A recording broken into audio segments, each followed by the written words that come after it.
So we can start with some introductions. I'll start my slideshow here and we can get started this morning. For those of you that just came in, please feel free to treat yourself to the breakfast buffet in the back. It's all self-serve. We'll also have lunch later on and then a snack later on this afternoon as well. So I'm going to go ahead and share my slideshow. So here we have our North Dakota Spacecraft Consortium logo. And again, welcome everyone. It's our 2022 meeting and we are in person and online. It's a hybrid meeting. Really lovely to have everyone back. The first time meeting some of you, so hello and welcome. I'm sure I've sent a million emails to lots of you. So it's nice to finally meet everyone in person and everyone online, welcome as well. So as I said before, my name is Tori McIntosh over here. I am the coordinator. I will let Caitlin and Marissa introduce themselves as well. We can do Caitlin first, please, and then Marissa, and then we can go around the room and maybe have some brief introductions. And so we can kind of be open to maybe meeting other people for future collaborations, whether it's through education or science. So hopefully everyone's comfortable getting to know one another and asking questions. And if you guys have any questions for us or Space Grant, don't be shy and open to any comments and conversations. So Caitlin, I'll let you introduce yourself. Sure, and then do you think the microphone will, should I go up there or do you think it'll? Do you think? I think if she's here, she's good. Yeah, I think if you're here, guys. So maybe if someone once past anyone past Hope right here in the red, could maybe stand up and come here and just briefly introduce yourself. Oh, sounds good. Thanks, Caitlin. So, hello online and hello everyone. I am Caitlin Lara and I'm the director for the Spacecraft Consortium. Sorry, I'm trying to excuse me, share this for online. They're only seeing my desktop. So I will share. Not share screen. What other share? Sorry, if you're online and you can hear me, hold tight. Do you want me to share my screen, Marissa? Yeah, let me stop sharing.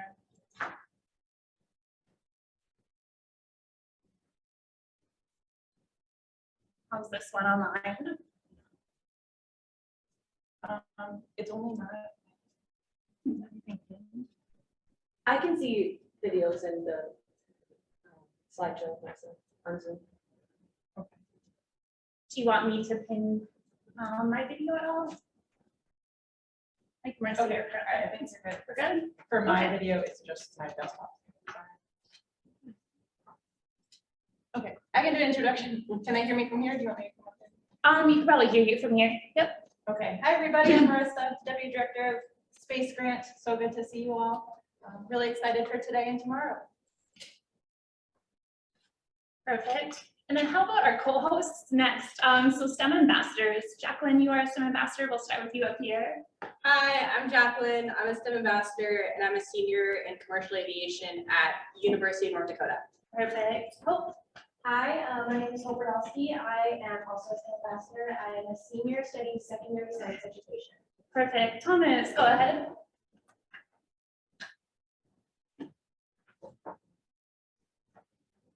Hi, my name is Thomas Power. I'm a STEM ambassador as well as a programs leader at North Dakota State of Science. I'm a freshman at BSC studying secondary science education. Perfect. Thanks, Hope. Good. And then starting from, let's do what we have right side of the room moving towards the left. So we'll go Zach across and then to Angie. Sorry, I don't. Oh, you can go ahead. Yeah, Zach, go ahead. Good morning, everyone. I'm Zach Allen, the assistant director at North Dakota State of Science, and just want to thank Kaela and her team for having us here and all the work they do with the science and for our STEM ambassadors. Yeah, Thank you so much. Absolutely. Janet, come on up. And if you guys want to, we can even just make a line and introduce ourselves here. Hi, good morning. I'm Janet Rosario and I'm the programs director at North Dakota State of Science. Perfect. Angie? You can come up to this side as well, no problem. I'm Angie Bartholomew. I'm associate professor at Dakota College in Washington. Thanks, Angie.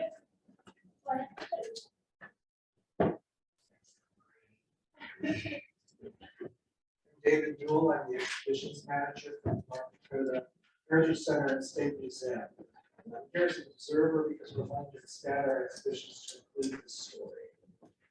Yeah, and I think it's important both in North Dakota Gateway to Science and North Dakota State Historical Society are here and in hopes of being inspired in creating more exhibits for the state of North Dakota to inspire students to come to UND and explore STEM and aerospace.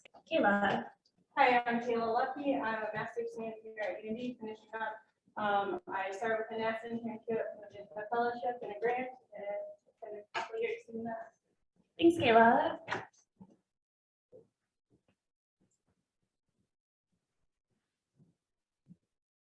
Hey everyone, I'm Jared Marquis. I'm a assistant professor in atmospheric science, and I taught this.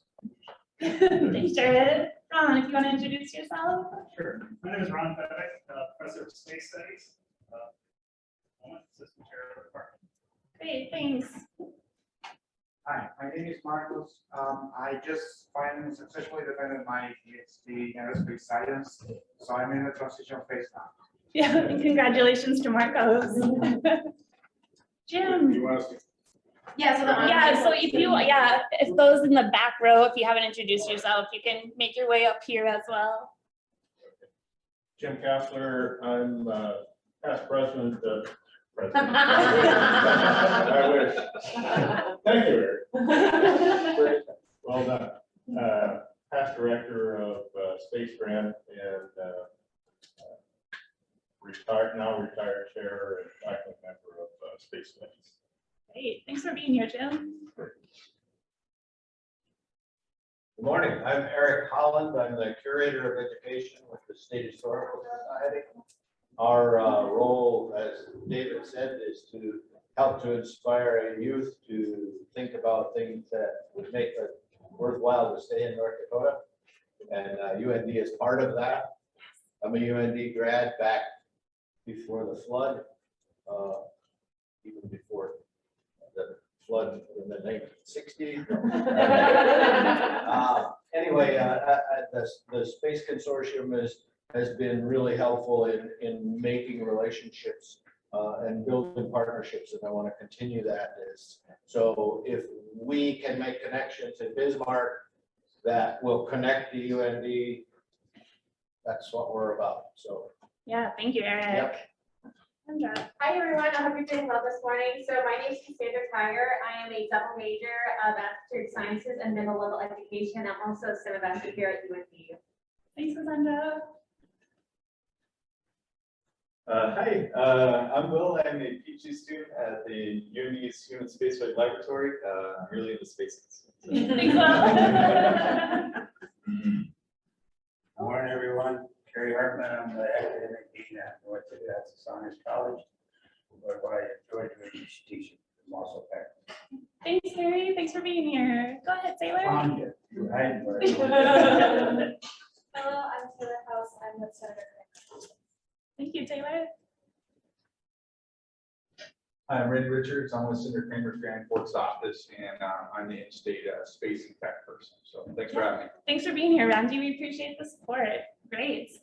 So maybe we could have a few people online. If we could just go through. Marissa, are you able to?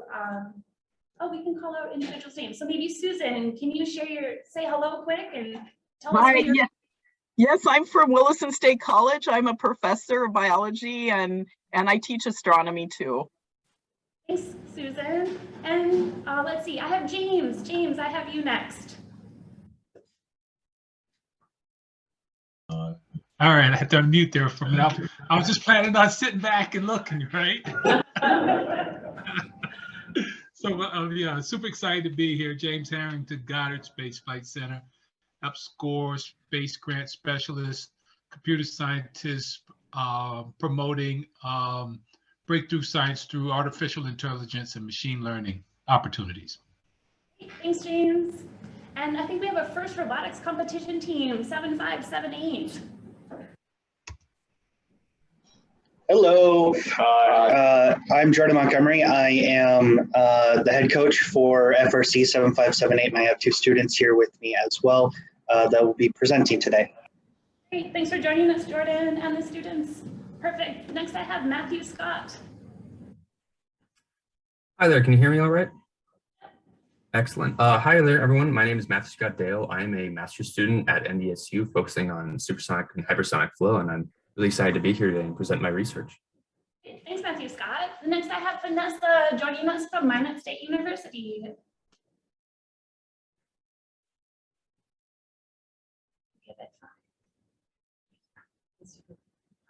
Okay, we'll move over to Gil if he's there. Hi, everyone. Hi, my name is Gil Cauthorn. I'm actually calling you guys from Japan. So it's 11:12 in the evening here, and I'm recovering from COVID. So I'm looking forward to surviving today. I'm a PhD student at UND, and I'm researching plant integration into bioregenerative life support systems in space. Looking forward to today. Great, thank you, Gil, and thank you for joining us. Perfect. Next, I have Maureen.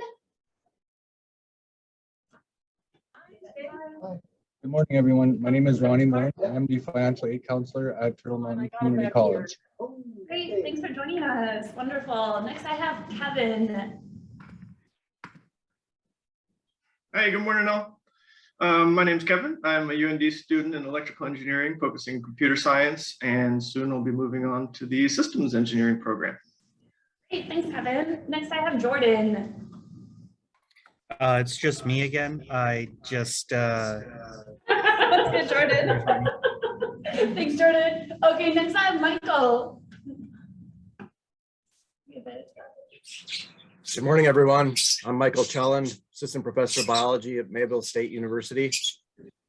Thanks, Michael. And then I have Corey Lynn.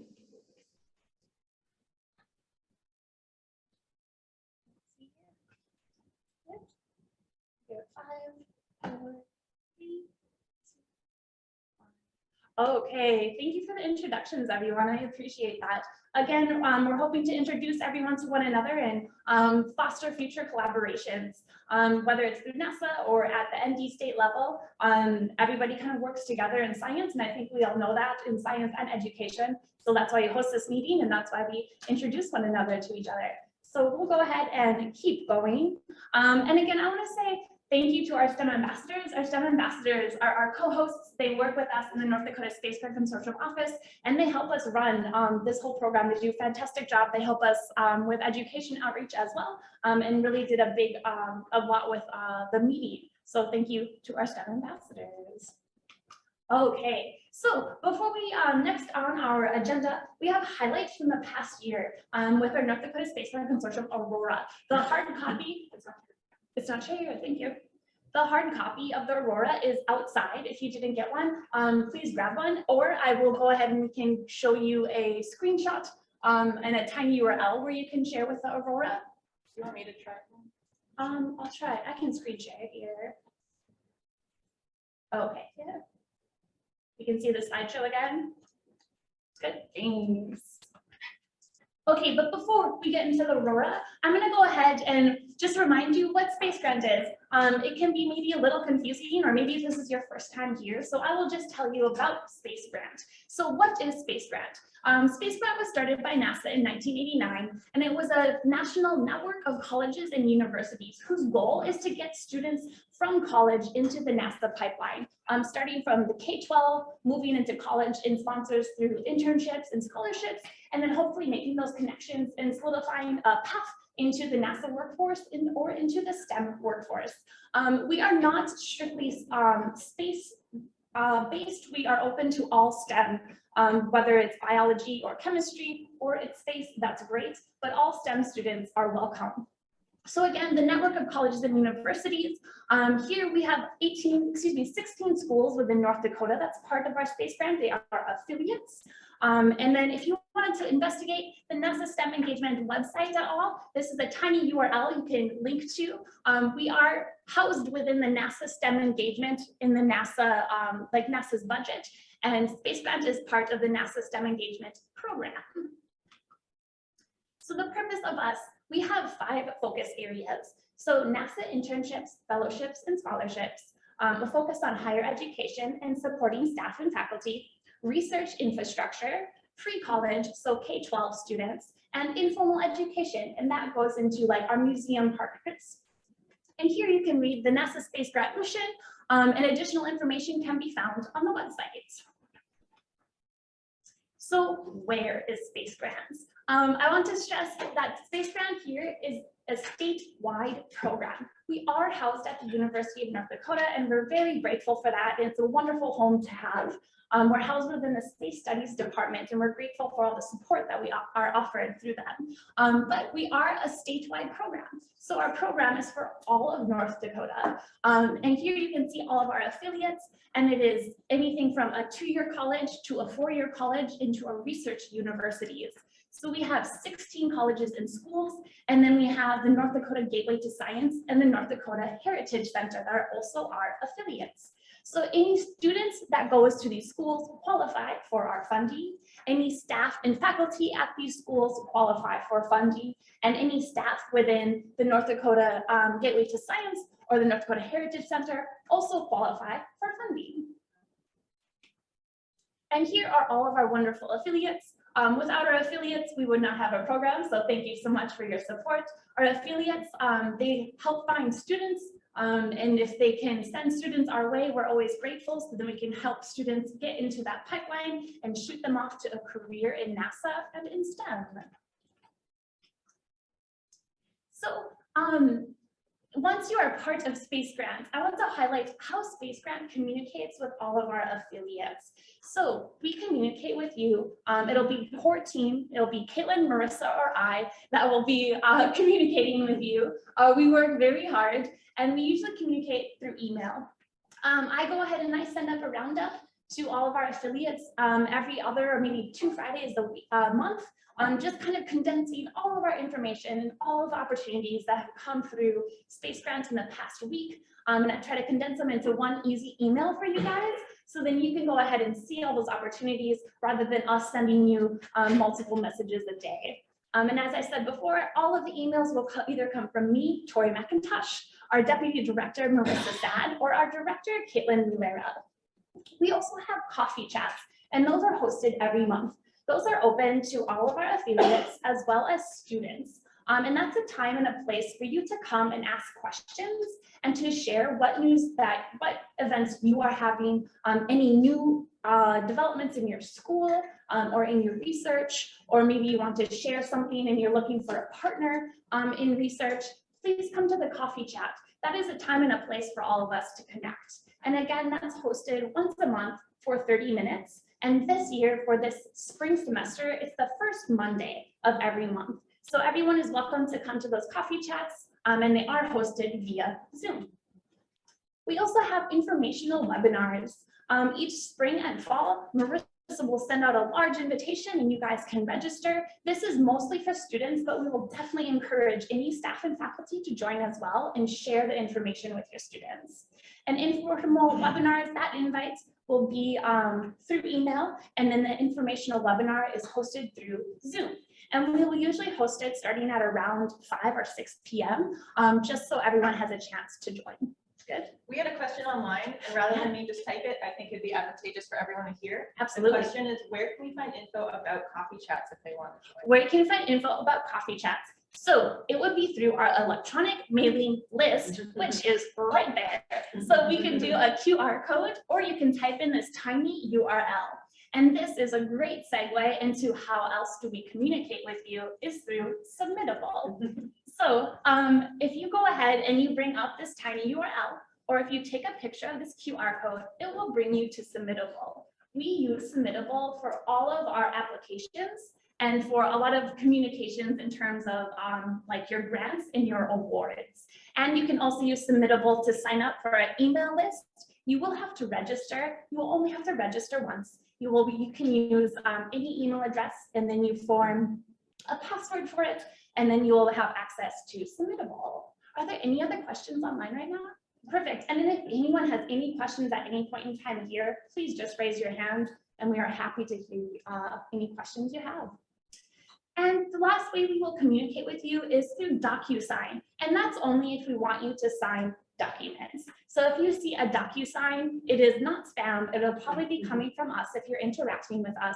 And DocuSign is kind of magical. We will send you a document, and you will read the document, and you will click a sign button, and then that document gets sent to us in email. You do not have to download anything. You do not have to send us anything. You just have to click the sign button. And then you'll also have the option to download a copy of whatever document you have for yourself. So any questions on how we communicate with you? Any ideas of how you would rather communicate with us? I think email is pretty popular. We also, phone calls are great too. Talking on the phone is good. Okay, sounds good. Okay, so we can go ahead. Let's get into our highlights.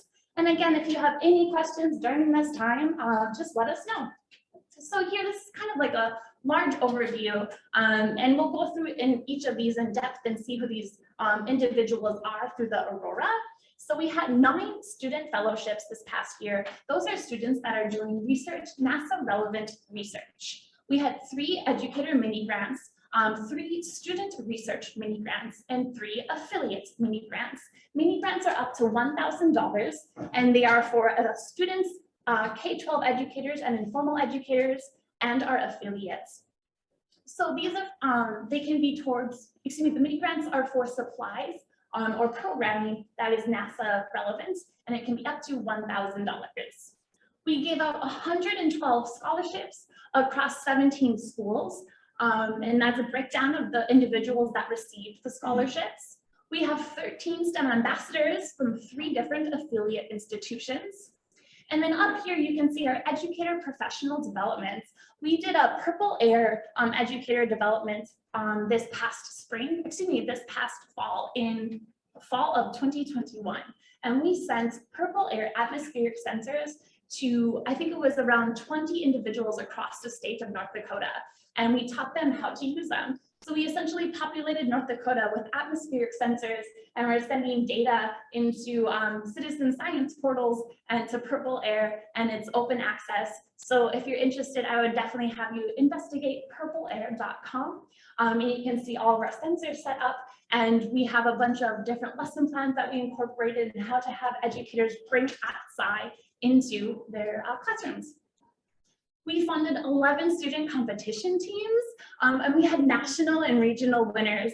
So NDSU's Path Builder, their team, their college competition team, I believe won a national NASA award.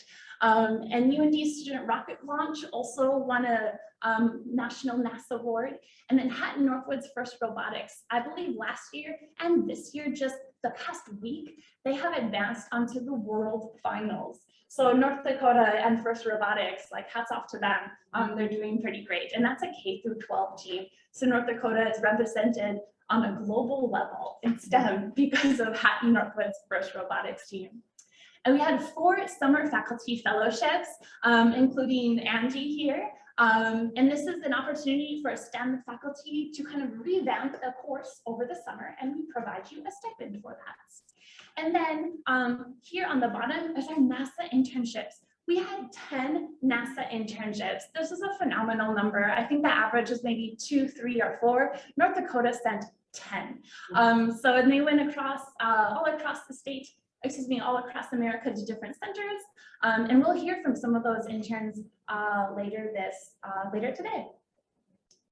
So I'm going to go ahead and I'm going to share it, the North Dakota Space Grant Consortium Aurora. This is kind of like our yearbook. We're lots of pride about this one. We have some really beautiful photos in this year's Aurora, and they were taken by our STEM ambassador, Vince.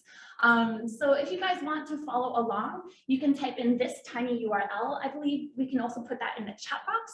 Or if you are here or at home, you can take a picture of that QR code, and the Aurora will be downloaded onto your cell phone or your computer, however you are joining us. So I'm going to exit out of this, and then I will share my screen, and we will look at the Aurora.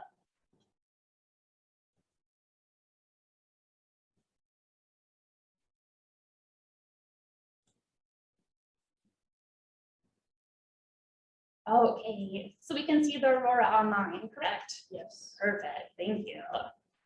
So again, I said this year's Aurora was just awesome. It's gorgeous. It's available inside, out on the table if you would like a copy of it to take home with you, and you can feel free to take more than one copy. So we opened Aurora just with a lovely note from Caitlin in our table of contents, another beautiful photo that Vince took. And if you want to see more of Vince's photos, we have his Instagram handle right here. And all the photos, some of them were taken in. So this one was taken in Manville, North Dakota. And here we covered just our meeting. All of our meetings were, of course, virtual last year. This year, we're going back into hybrid and in person. So that's, I think everybody is really full of relief for that, kind of feeling alive again. And this was our meeting from last year. Kaela joined us, Erica joined us, Jordan joined us, Angie, everyone here. We have the UND president, Andrew Armacost. He joined us as well. So everything that we're doing here today, we did online last year. And then here, again, our coffee chats and ways to get involved with us. And again, if you are not on our listserv and if Submittable is giving you any trouble, just send me an email. I'm more than happy to add you to our listserv and make sure you get to our coffee chats. And if anyone has any affiliates or staff or faculty or peers that want to be part of our listserv, want to be more involved with Space Grant, invite them, send them our way. Like the more the merrier. We want everyone to be involved.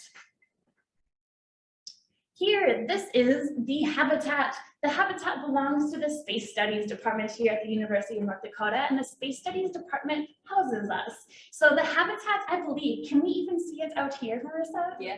Yeah, if you take a look out here, it's across the interstates, and it is a large module. And the next mission for this, we can see some familiar faces here. We've got Will, who is part of the HAB team, as well as Jacqueline right here. And they were in the HAB for, it was 2 weeks? 2 weeks. 2 weeks. And the mission that's coming up starts on what date? April, do you know? Don't know? It ends on May It's 10th. May 10th, yeah. And it's 2 weeks. I think 3 weeks. Yeah, 3 weeks. So there's 2 upcoming missions. I think one starts late April. Okay. And then there's one in like May. Okay, thanks, Will. The Perfect. first one is, yeah, yes. Thank you, perfect. So first one is 3 weeks. And then for these missions, they are locked inside and research is conducted and data is gathered. And this individual right here, Terry, he was doing a fellowship through the North Dakota Space Grant Consortium at this time and also received a mini grant to complete his research with these individuals in the HAB. In 10 years, the HAB has been here for 10 years, thanks to Dr. Pavlo De Leon. He will be joining us later here today. Oh, excuse me, tomorrow. And here, we'll start with our NASA interns. All of these students, like I said, we had 10 NASA interns this past year, which is really wonderful. Marissa is our internship coordinator and facilitator. She did a wonderful job of making sure all these students were placed. Some of the students came from UND, some students from Minot State University. Internships are also open to students from 2-year colleges. So any 2-year college staff and faculty, if you have a student that you think would qualify for a NASA internship or is interested in one, again, send them our way and we can get them started. We want to make sure to start students off as early as possible. Once a student has graduated, they can apply for an internship past 1 semester after graduation, but after that, they're essentially on their own to find a job at NASA because they're no longer enrolled as a student. In order to qualify for any space grant funding, you must be a student enrolled in one of our affiliate schools, but you only have to be enrolled in a single credit. So take that into consideration when you send students our way, send them to us the earlier the better, so we can get them possibly a fellowship, some research funding, and a NASA internship. And we'll be hearing from some of these students as well. And here, more of our students, Simon will be talking to us later today, and John and Daniel. Here are our student research fellows. These are students, like I said, they did research, and research fellowships are for an entire semester. So Terry Rector, University of North Dakota, we have some other students. I think some of these were from UND. Kaela here, she did an internship, a fellowship in the spring. And then Kaela also did a fellowship in the summer. So students can qualify for 2 fellowships per degree program. And then we have Gina here from Minot State University. Gina did her fellowship the same time that her professor and mentor did a faculty fellowship. So that was kind of two fellowships working together at Minot State University, one being a faculty member and one being a student. Any questions about our internships or fellowships before we move on? Okay, sounds good. And another funding opportunity for individuals are national student competition teams. These are our college competition teams, and we have students presenting on the college competition teams later today, and as well as tomorrow. Here are some photos. We have NDSU Design, Build, Fly. They built their little airplane there and they flew it. And each section tells a little bit about their project that they did and the successes that they had this year. So we have a robotics mining competition, the NASA Human Exploration Rover Challenge. Here at the bottom, you can see the UND rocketry team. And this NDSU Path Builder, this was essentially like a large mining rover powered by this large solar panel. And this was the team that won an award at a national level from NASA.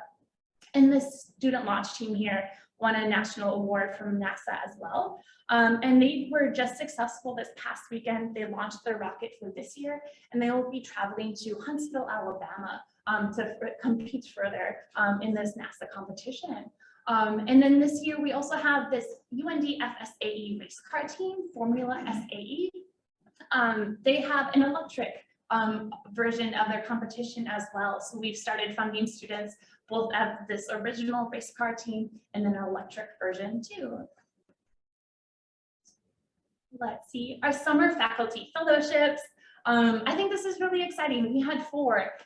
We had Kyle here from Dickinson State University. He revived his chemistry, his lab class. We have David, who did introductory astronomy. We have Angie, who is here with us today. Redid her organic chem lab. And then here, Thor Pallarand, we see him here next to Gina, the student that also did a fellowship at the same time. So collaborated on research, and it's advantageous to both, I guess, the scientific community, the educator, the faculty member, and the student. And then here are scholarships. Each year we give out scholarships at all of our affiliate schools. So here we have our affiliates with the number of students from each school that received our scholarships. And then here we have our Pearl I. Young Scholarship. This is for STEM and underrepresented genders at the University of North Dakota, named after Pearl Young. She was a woman at UND who went on to work at NASA and started with NACA, moved on to NASA, and she was one of the first tech individuals, female tech individual workers at NASA. So we have a scholarship named after her, a UND graduate. I believe it was in physics, chemistry, and mathematics. Yeah. And Pearl I. Young, her grandson came and visited the UND campus, and his name was Dr. Jack Baker. He also had a long, successful career at NASA. So it's really wonderful to see that generational, just 2 generations working at NASA. And then our Lillian Gettler Scholarship, another wonderful woman who has been a pioneer in STEM for women and from NDSU. And Megan here won this $2,500 scholarship at NDSU. So the Pearl Young Scholarship is at UND, $2,500. The Lillian Gettler Scholarship is at NDSU and is $2,500. And we have 1 winner from each of those scholarships last year. This year, we had 2 winners for each of those scholarships. So next year's Aurora, you will see 2 Pearl Young recipients and 2 Lillian Gettler recipients. And one of our recipients is Hope Podolsky right here. Okay. We also have our American Indian Scholarship, and that's awarded to students at one of the 5, one student from each of our 5 tribal colleges. And these are students that are intending to complete a 4-year degree in a STEM field, and they are selected by the faculty at their home institution.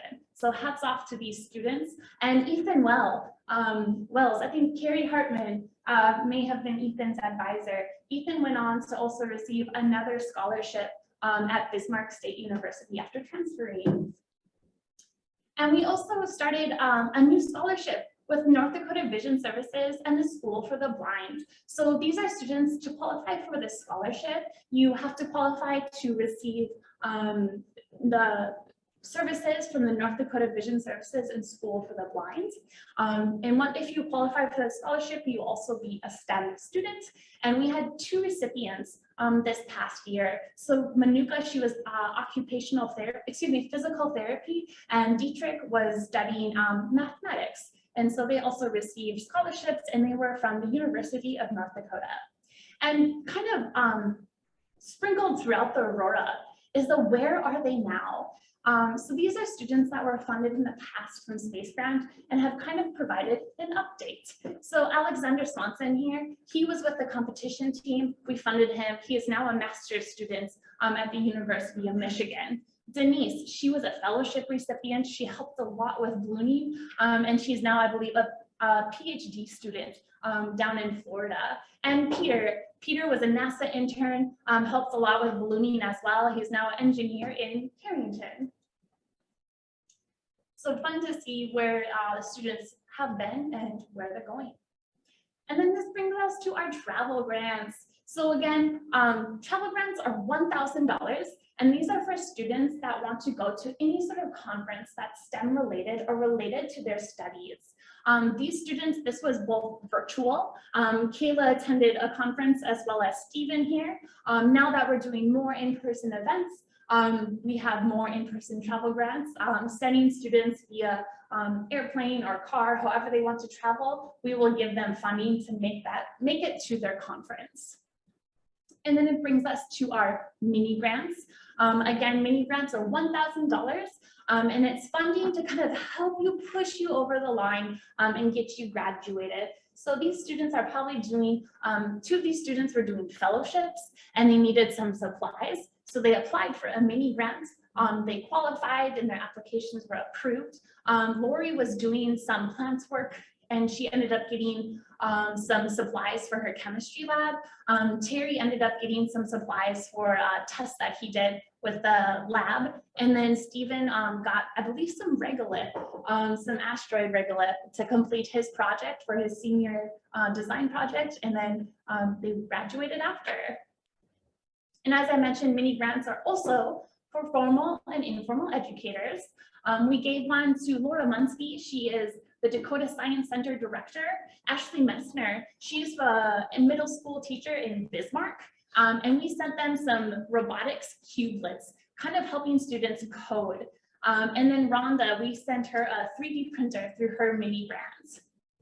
And affiliate mini grants, Janet Rosario joining us today, she received a mini grant for the North Dakota Gateway to Science.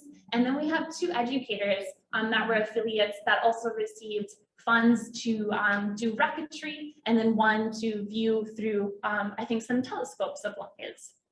And then here at the bottom, we also had some Spiro mini grants for some of our K-12 affiliates. And this was for the individuals that attended a professional development workshop. I said this year, our professional development workshop attendees, the educators received purple air atmospheric sensors. The previous year, they received Spiros. So always good if you guys know of any educators that want to attend our teacher workshops.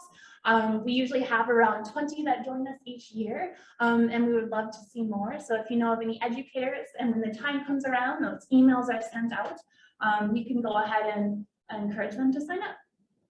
And here our STEM Ambassador program, open to everyone, including I was a STEM Ambassador and then transitioned here. So no matter your age, where you are in school, I went back to school as an adult, and this was a foot in the door for me, and then led to this position. So we have students from all across the state. Jacqueline, this fantastic photo from her at the HAB. We have Thomas here today, and we have some other students that will be joining us later. So we have our STEM Ambassador of the Year every year. Last year was Erin. She received a $250 scholarship for this. And Erin will be presenting for us tomorrow. And she is now in law school. And here our first robotics teams, those are K through 12 teams. Just a fantastic program. Students build robots. and those robots battle. Sometimes it's through a game of basketball. And then, like I said, Hatton Northwood this year went all the way on to the World's Championship. And of course, we do STEM community engagement events. We did a fantastic 5K. Thank you to Kaela for sending in some great photos. Here's Thomas and Hope at the MDU Expo in Bismarck. And this is STEM Ambassador Danny, me, and then Sydney. We had the Fargo Air Show last year. We brought some VR headsets. And this is Caitlin and Sydney at a meteor shower party. We also had a big logo redesign contest, see what logo students and could come up with and show us. And those were the results. Again, we work with the North Dakota Vision Services and School for the Blind. These are our scholarship recipients. And we also did an escape room, which is full of lots of audio sound and some tactile books for the students. And they had a blast. And some of these students just visited us last week. And they came back and we gave them a tour of UND. And a lot of them recalled the escape from last year, and they were still just delighted about it, and we were very excited that they remembered and they still recalled some of the events. And here, educator professional development, with ideas here, this is innovative differentiated exploration activities in space science. This is a collaborative project with the North Carolina and South Carolina space grants, making a lot of some of NASA's NASA lesson plans. Thank you, Marissa. Making NASA lesson plans more accessible. And then here are all of our Purple Air attendees. We had Dr. Christina Pystone with us, giving a presentation from NASA to our Purple Air workshop educators, and this is a Purple Air sensor itself. And if you want to see, we have some more Where Are We Now? And a really lovely Meet-In affiliate was North Dakota's Gateway to Science this year. This is really exciting feature. I encourage you to read it. They have a new museum that's coming forward. Do you guys know, when is the museum planned to be open and ready? Open the end of the year. Open end of the year. That is coming fast. Great. Is the building up yet? It's underway. It's underway. Exciting. Great. And then here we are NASA, hashtag NASA and ND if you want to see anything that we're doing. And then that is the last page with all of our affiliates, and a big thank you. So that is the Aurora. If anyone has any questions online or in person, feel free to ask us. But with that, I will just briefly cover some of the funding opportunities that we discussed, and then we'll do a tech check. And then we can go ahead and get started with our first presentation. So here we talked about some of the opportunities. These are the dates. You can find this on our website. All summer opportunities, deadlines are April 15th. That is coming up next week. For the fall, August 15th. For the spring, December 1st. And then these three here are kind of unusual summer internships. All the information by February 1st, with the scholarship funding and competition team funding. And all of these dates are on our website. So how do you apply for funding? So go to our website, investigate the opportunities, read through the available guidance forms and site details. We try to provide you all the information. Click the apply button on the website, which will take you to Submittable. And the landing page for Submittable looks like here below on this second picture. If you have any questions, please contact us. We will try to answer all the questions we can, and then you apply and you submit via Submittable. And then what happens once you are awarded, you will be sent an award letter via Submittable. Then you will be asked to respond with an acceptance message. And then after that, you will be asked to complete an award setup form through Submittable, or further award and communication details will be provided to you. And this is a pretty important slide. It's a little text heavy, but these are the award expectations. And I once heard someone say, with grant awards come grant responsibilities. And that is very true. So once you accept your award, we ask that you take a look at these 7 expectations from us, and please take them seriously. So number 1, students will not earn class credit or receive other payments. You essentially cannot double dip. So if you are doing a fellowship for us, that fellowship cannot be essentially a project that your educator or your teacher is requiring. We want you to do a separate fellowship just for us and then separate from school. You cannot receive the class credit. Students will uphold and maintain integrity and professionalism. If you complete any research, we ask that you present here today at the affiliates meeting. We ask that you acknowledge the support that we give you through using our logo. If you have any slides or presentations, we ask that you provide the NASA with information if you are a significant award winner, so they can gather some data, and that data that they have, if they're able to show everyone at a federal level, hey, look at these students that we funded. They went on to work in the STEM field. They went on to work for NASA. And then hopefully that will bring even more funding in the future to other students. Students will be featured in the North Dakota Space Grant annual letter called the Aurora. That is what we just went through.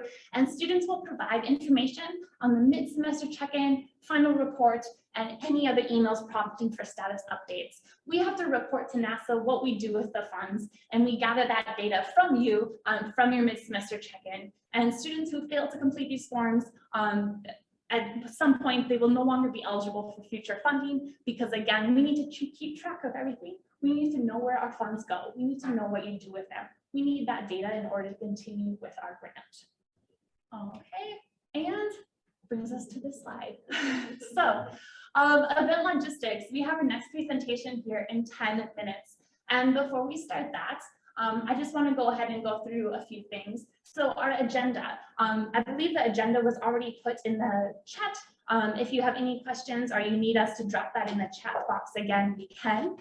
If the Zoom is disrupted for any reason, please move on to the agenda and search for additional information on the last page. We can put in a new Zoom room there or type to you live if you have any questions. Presenters online, you will control the slides. In person, you will control the slides with a remote, and you'll also have access to the presentation right here on the computer. Online, if you have sound to share within your presentation, make sure to share your computer audio. Each presentation is 15 minutes, and then we will stop you. And then we'll ask you to move to MURAL to continue your conversation or any further questions. So there'll be spoken warnings for your 15-minute presentation. We'll say 5 minutes, 1 minute, and stop. Marissa will give the warnings online. I will give the warnings in person. Next, our OWL camera right here. This OWL camera online, they've probably seen the OWL camera move, and it can see everyone here. So if you are speaking, the OWL camera will move its head and focus on you and record you. So please be mindful of this. And as we mentioned before, we're recording the meeting for longevity purposes, and then others may observe it later. And with that, let's introduce everyone to MURAL. Marissa, do you want to share your screen? Yeah, I will stop share here. Perfect.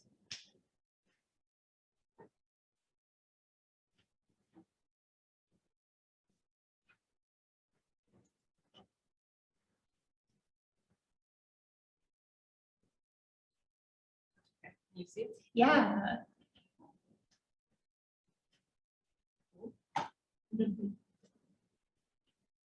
How is that? Can everyone online see it as well? Yes, perfect. So this MURAL board will be used online. There is a MURAL link that we put in the chat box, and you can go ahead and once that link is given to you, you will log in and type in your name, and then you will be able to navigate this board. Marissa right here, she opened a slide and she will write in her name and her institution, and then everyone will be able to see this. And this is the board that we will shift you over to if you have further questions for students and presenters. So if maybe our first student, Matthewscott, is presenting, and then we have a few more questions from the audience, we will have you move to MURAL and you can chat with one another within the MURAL box. So we have an online MURAL right here. It's online.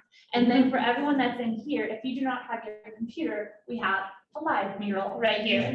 So with that, you have MURAL directions on your table. and you can join via computer. Or if you want to answer the questions, we'll have you write on the sticky paper, and then Hope and maybe Cassandra, if you can help too, we will gather your sticky papers and we will record onto the mural online for you. And then we will make sure to put everything up here online on the board. So with that, maybe we can just start online. If you guys could answer that question with add your sticky note, your name and your institution, and you can start populating that. And then in person, if you guys want to write down on that pink note your name and your institution, and we can collect the items for you and we can put them onto the live mural and then put them onto our mural here. Thank you. Yes. Yay, Tori! Yeah, we see Gil's on there, Matthewscott's on there, perfect. And I can help you guys. Ready, Marissa? You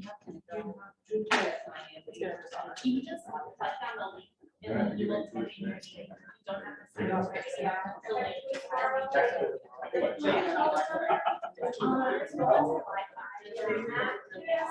Okay. And then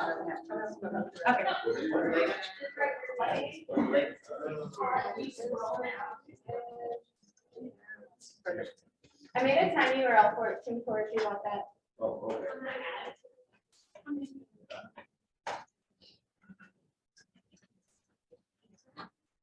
Great, thanks for coming over. Don't even worry. Yeah, so I know we had someone at the bottom and I think we even had students, like anyone online, how do we type in the word, like everybody said. Yeah, we have fun. I've used this since 2020. It's a lifesaver. Yeah, so educators, if you want to use this, this is great for the classroom and you can keep it, it can live forever. Any questions or anything with class?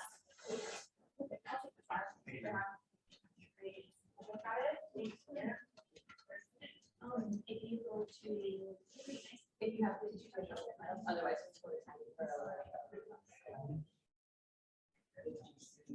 If I actually could do my computer, or they could probably hear me through they can use it, yeah. Okay, oh, go ahead. Because my computer's gonna echo. Do you use it? No, I was just gonna. Yeah. Yep, and then talk through. Okay, I can use both of these and then you talk through. It's okay. I'd rather I'll not. populate these disrupt.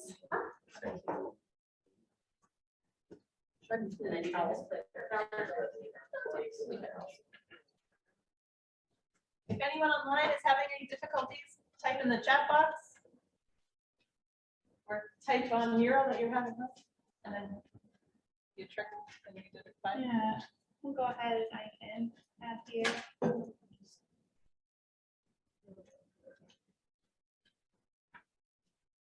And the mural is also available right here within the agenda. And it just comes up and says mural. Oh, no. Oh, here, can you help them? Thank you. Did you share the visitors? It was before Kaela. Oh, now the letter. No, it didn't. You can also put the sticky, oh yeah, I guess they are. We'll put it up on the poster board. Yeah. You would build our full answer. Okay. We have everyone. So you can like move it on it. Yeah. No, I know how to run it. Oh, you already do? Do you want me to do yours? Or you do? Yeah, can we give you some of Hope's as well? He's got- And I'll do another one. Then he raises his hand and somebody comes and steals it. And sometimes the sticky notes online start really small. Just click and drag the box to make it a little bigger. Yep, and if you're online, you can zoom in to see more information.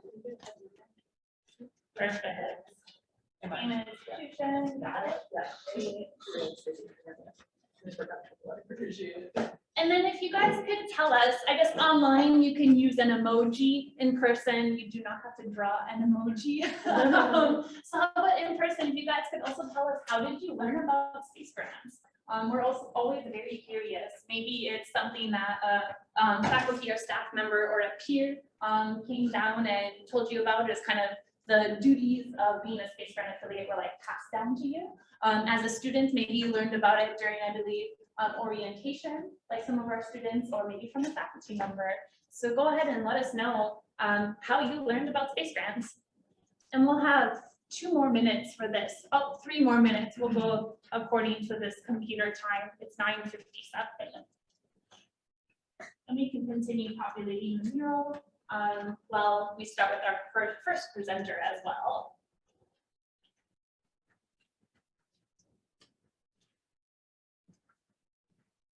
Great. So exciting to have Jamestown's first robotics join us. Thank you, Jordan. Jordan also and his students presented last year at our affiliates meeting as well. We have Corlin Henry from Turtle Mountain Community College. Hello, Corlin. Great. More things. Yeah, I can put that there. Okay. No, put that on there.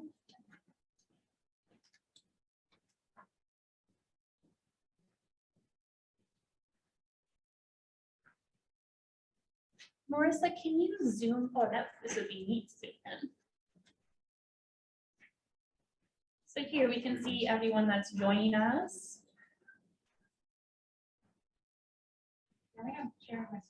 Yeah, it was me. Great. Turtle Mountain, UND, Bismarck. Got some STEM ambassadors. And I can even shift this over here. How did you learn about space grants? Coworkers, AIAA, competition teams. Visit from director at Williston State College. Do we know who was the 2004 space grant director? Susan. Great. Or I don't know. Okay, great. Wonderful.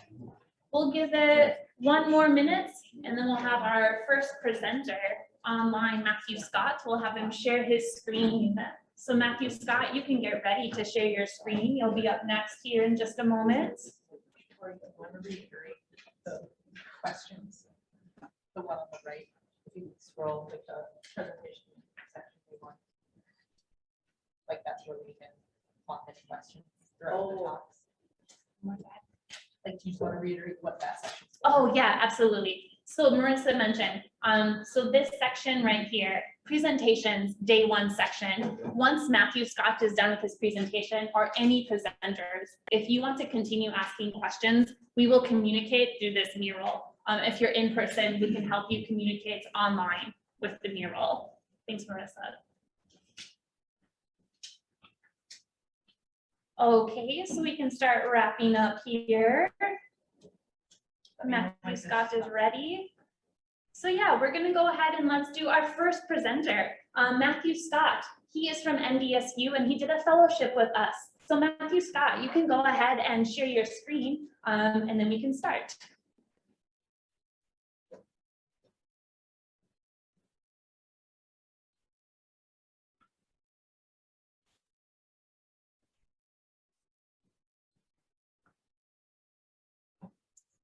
All right, can you hear me all right? We can. Excellent. All right, let's start here. Minimize that. All right. Good morning, everyone. I apologize I couldn't be there in person, but I thank you all for attending my presentation this morning. My name is Matthewscott Doyle. I am a master's student at NDSU, focusing in supersonic flow. And today I'll be going over some of the research I've been doing over the last few months in conjunction with the North Dakota Space Grant Consortium. So let's get started. I'll be focusing on diagnostics of flow and supersonic nozzle design. So just a quick outline of what we'll be going over today. We'll start off with a little bit of background of supersonic flow and nozzles. Then I'll go into some of my project details, what I'm doing and why I'm doing it. And then I'll go through some of the methodology and results from the experiments I've conducted thus far. Then I'll go into some of the future plans I have for this research going into the future, into the summer and the fall. And then I'll finish off with some acknowledgements and go on to questions if we have any time. All right, so just a quick background of supersonic flow and like converging and diverging nozzles. So the primary way flow is accelerated to supersonic speeds, or the most common way, is using something known as a converging diverging nozzle. And this is basically a tube that's pinched at the middle. So what works, how it works is subsonic flow comes in at the inlet, it gets accelerated to sonic speeds at the throat, and then accelerated to supersonic speeds past the throat, and then exits out of the outlet. And this type of nozzle is typically used for thrust generation in examples for rocket propulsion and jet engines. As you can see in the image on the bottom right, most rocket engines use a type of converging diverging nozzle to thrust themselves forward. The efficiency of these types of nozzles is very important and is dependent on a lot of factors. One of the most important is actually what's happening on the outlet portion of the flow. Depending on the pressure ratios from the ambient air compared to the pressure of the flow actually exiting the outlet of the nozzle, the efficiency can be affected. If the ambient air is too high or too low compared to the low pressure, the efficiency won't be ideal. And if it's about equal to that flow pressure, it's going to be perfectly expanded conditions and most efficient. However, for the outlet flow, this is actually very well experimentally documented in research, specifically the flow velocity data of this type of flow. What hasn't been nearly as well examined experimentally is what's happening in that diverging section of the nozzle itself. So in this section, there can be efficiency losses depending on the geometry of that actual diverging section, if it's a straight cone or if it's more of a bell curve design.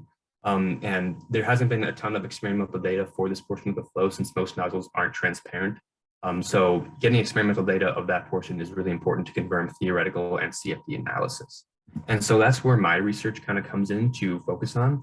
The idea is to use glass and converging diverging nozzles to actually see what's happening in that portion of the diverging section of the flow field. And to do this, I'm using two main experimental methods to actually do this. The first is qualitative analysis using shadowgraphs and Schlieren imaging, just to look at some of the shock formations on the outlet portion of these nozzles, and then using actual particle image velocimetry to look at the flow velocity field inside that diverging section of the flow. And I'll go more into detail what these techniques are and how they're used in the next coming slides. All right, starting with the first method and first experiment I did, which was known as shadowgraphy or shadowgraphs.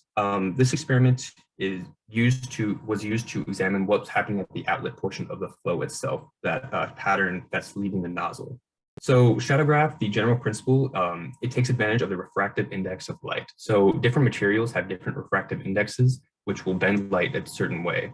And depending on the density of the material that the light is passing through, light will bend at different angles. At higher densities, the refractive index increases. So shadowgraphs actually take advantage of this principle by shining light through portions of compressible flow or high velocity flow. And those higher densities in the compressible flow will bend the light out of the way. And when that's shown onto a sheet, those high areas of high density will actually show up as shadows on the sheet. And we can examine the shadow gradient or the light gradients as actual density gradients of the flow we're examining. So this is my basic setup of shadowgraphy. As you can see, it starts with a point source of light that's shown onto a spherical mirror at the focal length, and then that light is reflected off the mirror through the nozzle experimental region, which is the outlet flow of the nozzle, and then onto the actual sheet where the image is taken. And the reason we use a spherical mirror and a light point source at the focal length, this is to collate the flow or make the beams parallel when they reflect off the mirror. This just sharpens the image and the shadowgraph density gradients on the actual sheet to make it a bit more visible. So these were the first preliminary data that I collected for this type of experiment. For the 30 psi inlet pressure and 70 psi inlet pressure specifically on the in the nozzle. For the 30 psi inlet pressure, it's very hard to see. There is a slight shadow being formed at the outlet, but it is very grainy and very difficult to qualitatively analyze. For the 70 psi inlet pressure, you can see on the right there, those really strong diamond shock patterns, which is an example of overexpanded flow, which tells me that there is actually supersonic flow being formed in this nozzle. However, both of these images for shadowgraphs were very grainy and not of high quality. There was also some images with reflecting. So I moved forward from here just to get some better qualitative analysis of what's actually happening at this outlet flow using something known as Schlieren imaging. Schlieren imaging uses very similar procedure as shadowgraphs, similar concept, shining light through a test region of compressible flow. But instead of just shining that onto a sheet, we actually reconverge the light that passes through this test region to a focal point. And then at this focal point, we use a razor edge to kind of cut that focal point in half, blocking about half the light coming through. And the reason we do this is actually sharpens the image and the pressure gradient significantly, getting a much higher and sharper image for analysis of those compressible flow fields. Now, this is my setup for Schlieren imaging. It's a little different than the diagram in the previous slide. Instead of using mirrors, I'm actually using lenses to collate and focus the flow. Excuse me. Starting with the point source light on the left here, that's at about the focal distance of that first lens. Being at the focal distance, the light will shine at that first lens, collate into parallel beams through the test region, which is the nozzle outlet, and then passing through the second lens as parallel beams, the light will reconverge down to a focal point. And at this focal point, we use the razor edge to cut it in half. And then past that razor edge, the remaining light will go directly into the camera lens, which is collected and then analyzed for future results. So these are some of the Schlieren results that I got for the different inlet pressures for the converging diverging nozzle. On the left end, they're the same inlet pressures for shadow graphs, but you can see the sharpness quality and the images we're seeing are a lot different. For 30 psi inlet pressure, we're actually seeing pretty good shadows of the turbulent flow leaving the nozzle. This isn't showing exactly supersonic or overexpanded flow. It's more showing high-speed turbulent flow. But for the 70 psi inlet pressure, we're seeing those really strong diamond shock patterns forming. And this is an example, as I described earlier, as we saw in the shadow graphs, of that overexpanded flow, which is representative of supersonic flow forming inside the nozzle itself and flowing out of it. And this confirmed to me that the nozzle design that I was using was actually choking properly and getting that supersonic flow. So from these results, I can confirm that I can move forward with more PIV and more in-depth quantitative analysis of what's happening inside the nozzle itself. And that kind of moves into the future plans I have for this project. These first two experiments were more qualitative analysis of the outlet of the flow, just to make sure the nozzle geometry and the nozzle is working properly. Moving forward, I want to use more PIV techniques or particle image velocimetry to actually see what's happening in that interior portion or in that diverging section of the nozzle itself. PIV or particle image velocimetry is a little bit different than shadow graphs and Schlieren techniques. Instead of using the density fields to analyze the density gradients, we actually seed the flow field with different small particles. These particles are then illuminated with a laser sheet or a laser to reflect light off of the particles themselves. And then the camera is focused on a test region, and we take two very quick images of that test region. And based on the time it takes between these two images and how far particles are moving in that particular flow field, we can actually get complete volumetric flow data of the test region that we're looking at. So for my future experiments, I'll actually be looking at the entire volume of the diverging section, as well as a bit of the outlet of these converging diverging nozzles to get an entire sense of the flow velocity field that's forming inside the nozzle itself and outlet. And then I'll also be using different types of nozzle geometries. I described briefly earlier that different geometries will affect the efficiency inside the nozzle. So I'll be using different types of geometries to examine what effects this has experimentally, and then comparing those results with theoretical and CFD analysis, just to confirm for future nozzle design and maximizing efficiency for these types of nozzles. All right, so that about wraps up everything. Just a few acknowledgements here. Of course, the North Dakota Space Grant Consortium, the funding that I was provided with the grant given to me has been very helpful and will continue to be helpful in the coming months with the future experiments I'll be conducting. And the research that they provided have been endlessly helpful, so I can't thank them enough. I also would like to thank Charles, Josh, and Will. They are graduate students here at NDSU. They have been helping me with setting up a lot of the experiments, how to do it, where to find things, so they've been endlessly helpful as well. And then I finally want to thank Dr. Jordi Estevadi-Ortal. He has been my advisor for the past year, and he's been so helpful just getting me started with this project and showing me how to do things, giving me resources of where to go. So I can't thank you enough, Dr. Jordi. And that about wraps up everything here. I'm open to questions if we have any for the next few minutes. And if you have any questions that you can't answer here or in MURAL, my email's on the screen there. Great. Do we have any questions in the chat box or here? We can give them a round of applause. Thank you.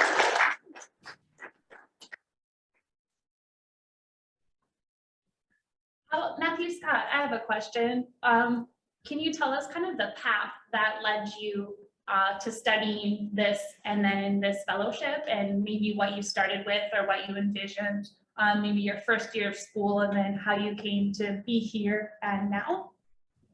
Yeah, so my first year of school, I was actually more interested in robotics and more like electrical engineering. I started off as a mechanical engineer since that was mostly what I wanted to do. Moving through school, I was really interested in fluid dynamics class when I took that, and then getting involved a little bit with AIAA. I didn't get too much into projects that they conducted because of COVID and stuff like that during the 2020 school year. But yeah, just going through fluid dynamics, participating in AIAA. And then since I graduated last year and then decided to go to grad school through the accelerated graduate program, Dr. Jordy was my advisor through just my undergrad. So he kind of pushed me towards this path. So he's been really helpful. And then obviously the North Dakota Space Grant Consortium, which I actually met through AIAA, has been really beneficial and really pushed me towards this path. So can't thank you guys enough. Yeah, can you tell us a little bit more of your AIAA? It's design, build, fly, correct? Yeah, I didn't actually get a chance to participate in that particular project. I went to a few of the meetings, but due to some other conflicts of time, and then COVID obviously interrupted that the last few years. I didn't get to participate in that, but I did know a few of the members that were in it. And then for my senior design project last year, I worked with a lot of members who were in AIAA, and they kind of introduced me to stuff they were doing as well. Well, thank you. Anyone else have any questions? Okay, well, sounds good. We'll give you Matthewscott another round of applause. Thank you, Matthewscott. And thank you to Jordy. Jordy is an affiliate of ours down at NDSU and is very involved with the competition teams and his students. So thank you to Dr. Jordy as well. So we have 2 minutes. Gil, you can go ahead and maybe we can start sharing your screen, and you are our next presenter. Sounds good. Gil, what time is it now for you? Is it around midnight? Yeah, it's 12:13 in the evening. Well, thank you again for joining us. Gil is a distance student. So any distance students, you are also, you can take advantage of any of the North Dakota Space Grant Consortium opportunities as well. So Gil, you can go ahead and we can get you started, and you can take it away. Great. All right, everyone. I'm going to be talking really fast because there's an application demo part here that I want to get to, but I have to give you all the backstory. So I'm going to try to get you as excited as I can about space plant biology. All right. So my background. I'm a PhD student here at UND. My research focus, as I mentioned before, is in plant and bioregenerative life support systems. I have a master's degree in biology from Clemson. I'm the mission science specialist at Magnitude. I'm colleagues with Lori. She's a freaking legend. She's amazing. I'm also an astrobody research program coordinator and biology teacher in Osaka, Japan at Osaka Prefecture Suito Kokusai Senior School. And I'm the IED program director, which I'll be talking a bit about this a little bit later because my work through this student research fellowship and my PhD just kind of blended together to develop a really cool tool for this program. And also, I'm part of the NASA Gene Lab Plant Analysis Working Group. So for my research, for my PhD, I want to eventually develop a novel growth module for microgreens that can be used at analog space missions as well as eventually in space. And this growth module is meant to kind of counteract or even use the stressors found in the space flight environment to actually develop targeted phenotypes of microgreens. And what I mean by that is maybe sometimes we don't want super big plants. Or we want dwarfed plants with very high nutrient densities, right? Microgravity actually has a really interesting effect on how the root architecture of plants actually develops, as well as a bunch of different parts in the cellular development of plants. And Coupling that with light treatments, you can get some pretty cool patterns in growth, such as dwarfing and certain compounds being more pronounced in certain parts of the plant tissue. So my whole PhD research focus first would need to have a baseline data set of how microgreens are affected by simulated microgravity and specific light treatments, which there isn't one yet. And that's why I wanted to kind of focus on developing part of this. After that, I need to do a system meta-analysis of what's been done already in space and what is being done in industry, because microgreens are being used all over the world for culinary purposes, then bringing all that together for this final build. Now, there we go, now I can see better. I had like the screens here I couldn't see properly. My actual project for this research fellowship was to develop an open source, and that's the main word I want to keep going back to through this presentation, an open source baseline bioinformatics database and visualization pipeline. Okay, it's meant to be used to identify cultivars and methods, and then based on the following criteria. First, biomass potential based on targeted light treatments. Essentially, how much stuff are you growing based on light treatments that you're using? Stuff that you can actually you can eat and stuff that you can't eat. So edible and inedible biomass. Secondary, root architectural morphological variation. Basically, how the root development changes in certain light treatments, and the variation that causes in the development of these crops. And third, phenomic developmental gravitropic variability induced by simulated microgravity cultivation. Essentially, how a plant changes when it's developed in simulated microgravity in specific areas, whether it would be in the leaf area, the stem, or the root architecture. Now, these are the three areas that I would want to have in my baseline data set for my PhD research. And this is exactly what I wanted to have represented in a tool moving forward. And that's what I proposed for my research fellowship, to develop a tool to kind of bring all this stuff together and make it available to other people. And I can't change my, there we go, couldn't change my screen. Now, the first step was to develop these standardized protocols. So the protocols were meant to be replicable by other people. So again, open source. I'm gonna be making all these protocols open and available online so people can continue and do similar research. Like I mentioned before, stage 1, biomass, stage 2, root architecture. And here we have some examples of, over here on the right, kind of what the experiments look like at the final stage for stage 2. And over here down in the left bottom, this is one of the biomass imaging parts of the program that's still under development, essentially taking images and developing a machine learning pipeline to start quantifying certain areas within the image that are associated with the phenotypes that we're looking for. And then stage 3, targeted microgravity cultivation.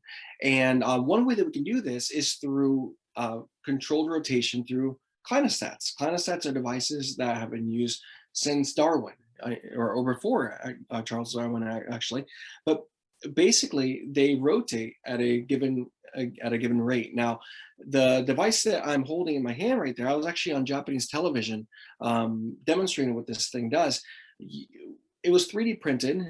It's open source. Again, you can have this in your classroom. You can distribute this out to fellow researchers or grad students.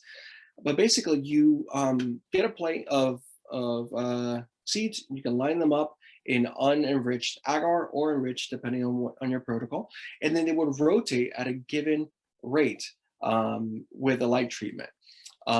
This is the one that I've been using for my studies. I'll hopefully eventually be moving on to something more keen to this. This is a multi-axis clinostat, which rotates in multiple directions. The one that I'm using is a single axis, and it's continually rotating at at 5 RPMs. I really want to get to the biology side as to why this simulates microgravity, but I won't have time in this presentation. So please ask me about that later, because I'm really interested to talk to people about that. Anyway, after all those protocols have been developed, I have to develop a aggregation tool. How can we get all this information to one place? If I do it myself, sure, I can put it in an Excel spreadsheet. But if I want to make this open source and available to others and make it a collaborative endeavor, I have to make it openly available. So I used an interface called EpiCollect 5, which is an open source web-based data collecting system that can be accessed through apps or a browser. And I made forms specifically catered towards data sets that would be collected through these protocols. And as you can see here, this is an example of what the product kind of looks like. It's hard to read there, but basically those are the measurements that are taken at given points of development of these microgreens, and they're openly available. Anyone can add to them or download them and use them for whatever it is that they're doing. Now, step 3. And this is the big part. This is where I spend the most of my time, and I'm still working on it because my fellowship hasn't ended yet. The visualization tool. So I developed an interactive data analysis and visualization interface through Click. Click is a big data analysis tool that's used by hospitals, financial firms, businesses, to take large sums of data and make them more or visualize them in a way that people can kind of interact with the factors within the data sets. Now, I designed these specific interfaces, again, to be available online, open, but to be pulling their data from all of the forms associated with these data sets. And the final result would be a set of visualization tools that can actually isolate specific factors within these data sets that could be associated to trends in development in these microgreens. All the data sets and visualizations are manipulable and can be downloaded and shared. This is an example here. This is the first step in a machine learning pipeline able to identify various phenotypic variables autonomously. The big dream here is by the end of my PhD, I would like to be able to upload images from these protocols that automatically pull the specific parts of development that I am looking for without me having to actually go in there and input them myself. This is the very first step to developing this machine learning pipeline. And not only for me, anyone else that's interested in taking part of this. Now, I keep talking about this open source thing. That's because me, along with Dr. Richard Barker of the Gilroy Lab at Madison, Wisconsin, as well as Dr. Christina Johnson, she is a postdoctoral researcher at KSC. We got together and we developed a program called IDE, which is the Astrobotany International Research Initiative. It's an open source research platform seeking to support ongoing space plant biology research through interactive collaborative space. It's essentially made to make space plant biology research accessible and open to academics, citizen scientists, students, researchers, K through 12 educators, and anyone who's truly interested. Now, the microgreens in microgravity program, which is what I just titled these protocols, was something that I've been thinking about for about a year, and I kind of started developing bits and bobs of it. And it wasn't until this midway through last term that this call came up. I was like, you know what? I can actually finally get these tools working and working well and be made available through the Space Grant Consortium. So IDE and the Space Grant Consortium came together and were able to help me finish this version of the microgreens a microgravity program that will be made available and open for anyone for free by early 2022. That will include protocols, all the data input forms, as well as the data visualization tools. Now I'm going through here, getting a message. Is that a message of, okay, that's sound, oh, wait, this is cool stuff. Oh, that's you guys, 5-minute warning. Okay. Let me, I can't go backwards. So I'm just going to wing it here. I know exactly what it says there. What are my next steps? My next steps, number one, is I want to test this with teachers. So I'm going to be testing this with teachers. I also want to focus on applying this in future missions using the HAB at UND. And what I want to also do is apply for another fellowship and develop a curricular system that ties in these protocols specifically to the learning objectives of the next generation science standards and the IBDP, International Baccalaureate Diploma Program, so that educators that are interested in this field can actually understand and guide students through these protocols and these tools in an accessible format. At any level. So these protocols are scalable. You notice that biomass to microgravity, they get more complex as you go along. And in each step, the data collected on it could be as simple or as minimal as you want. I think that's my minute mark. I think that's what it says there. I just want to thank Dr. Keith Chrisman. He's been my advisor at UND. He's amazing, and he's had so much patience and just grace with me in this time. And of course, the North Dakota Space Grant Consortium. I wouldn't have been able to do this if it wasn't for your support. I want to see if I can stop sharing that for a quick second. I just want to see if I can show you one of these data interfaces. Now, this is one of them associated with light dependent root variation. Here, if I want to just see everything having to do with purple LEDs, it will isolate all those variables there just for that. And that's just an example here. I'm sorry, I'm going to stop talking because I'm going to run over time. But basically, these tools will be made available online very soon. And I'm sweating because I still have a fever, but I hope I covered everything in a concise matter that makes sense. That's my presentation. We're done. Big round of applause. Thank you so much. I would love to talk to you guys more about this. Please, please, please talk to me. I need water, but yes. Yes, thank you, Gil, and get some rest. Thank you for your persistence in making sure you presented, and also thank you for making your data open source. That's also incredibly important. So again, a round of applause for Gil. Thank you. Thank you, everyone. You're legends. Thank you. Okay, and our next presenters, we are in person. So I'm going to go ahead and I will share the screen here and I will bring up their presentation. I will share that desktop.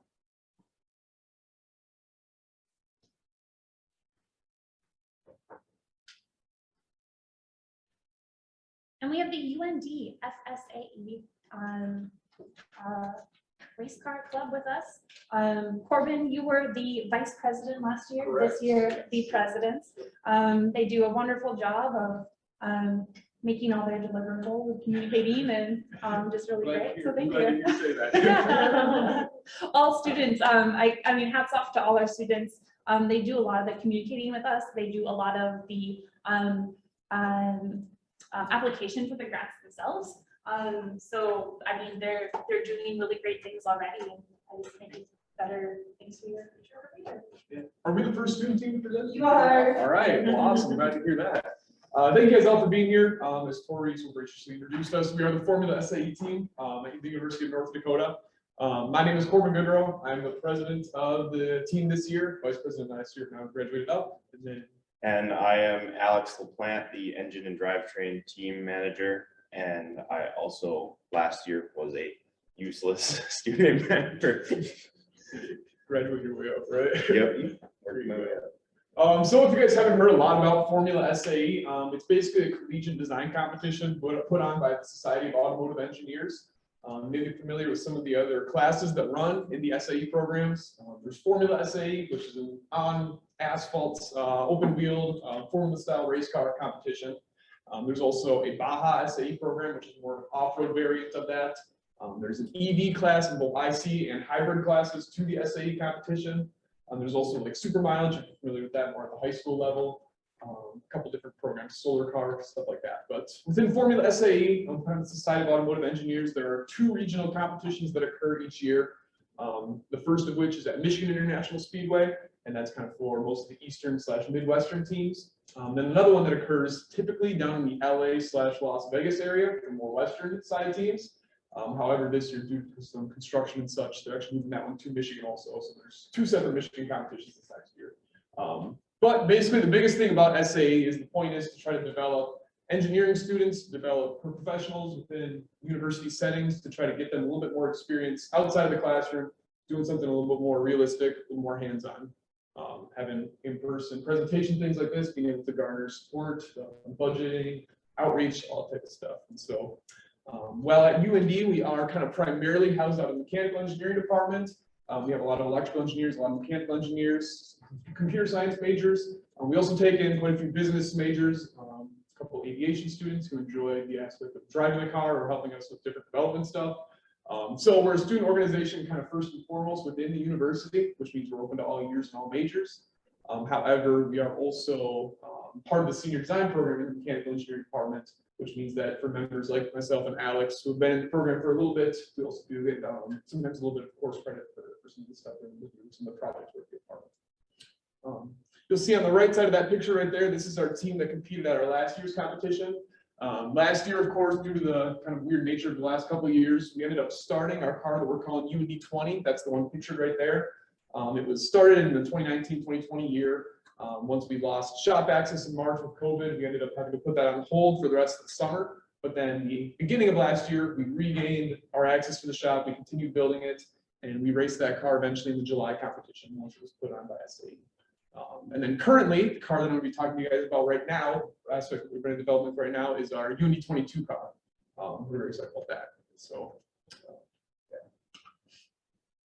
So one of the biggest things that's really nice about the UND SAE team is our alumni connections, and where those alumni bring us, and where they allow us as students to come from, right? Of course, we have quite a bit of members from all since our inception back in 2002. People who have gone on to work at some great companies, Northrop Grumman, Blue Origin, Ford, and many countless others, both locally and nationally. These connections, they not only really help us as students to develop a little bit of professional connection that can land us jobs in the future, but it also gives us just good people to get advice from as we're struggling through some of the different design issues we go through, some more day-to-day planning issues and stuff like that. And of course, the biggest thing about FSAE, the biggest kind of connection to how it has holistically everywhere is it's an engineering development organization, right? So everything we're doing from design aspects to simulation work, interpersonal communication, teamwork, it's all about developing engineers and trying to bring the next level of talent up as far as we have at this point and trying to continually push further. And so all different types of aspects that we have, thermodynamic analysis aspects, aerodynamics, fluid mechanics, mechanical design, all type of stuff plays into FSAE really well. I would be a little remiss here if I didn't touch a little bit on some of the core values we have as a team, as these are kind of what define us and lead us on a day-to-day basis.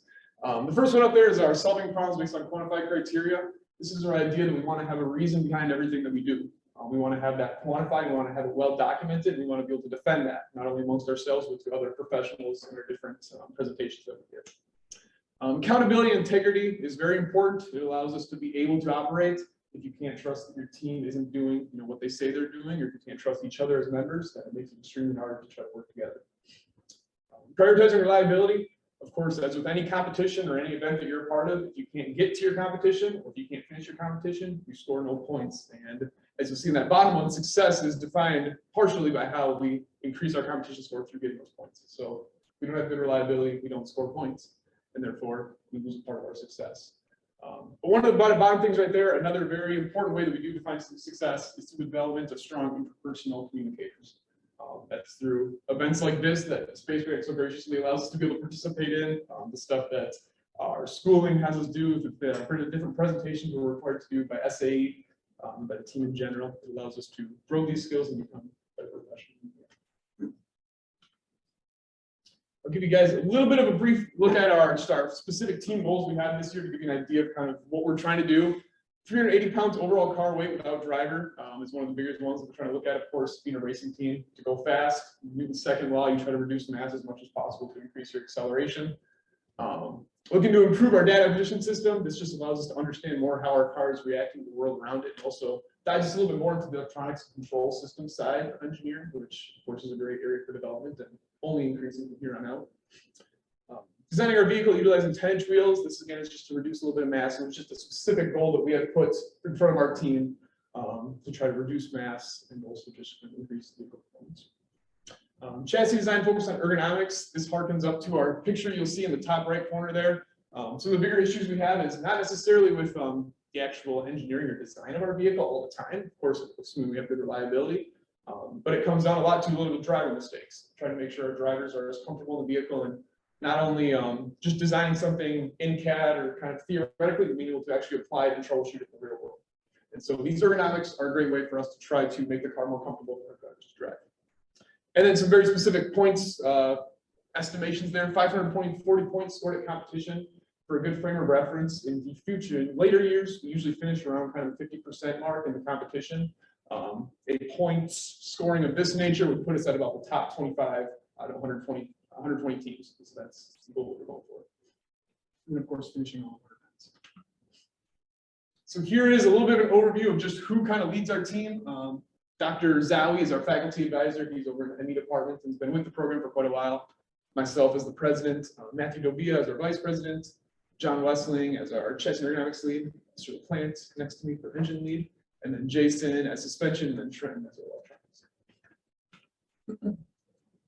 And so we're going to eventually get to our little sub teams here. I'll stop talking a little bit here so that you guys can hear a little bit from Alex about some of the engine stuff.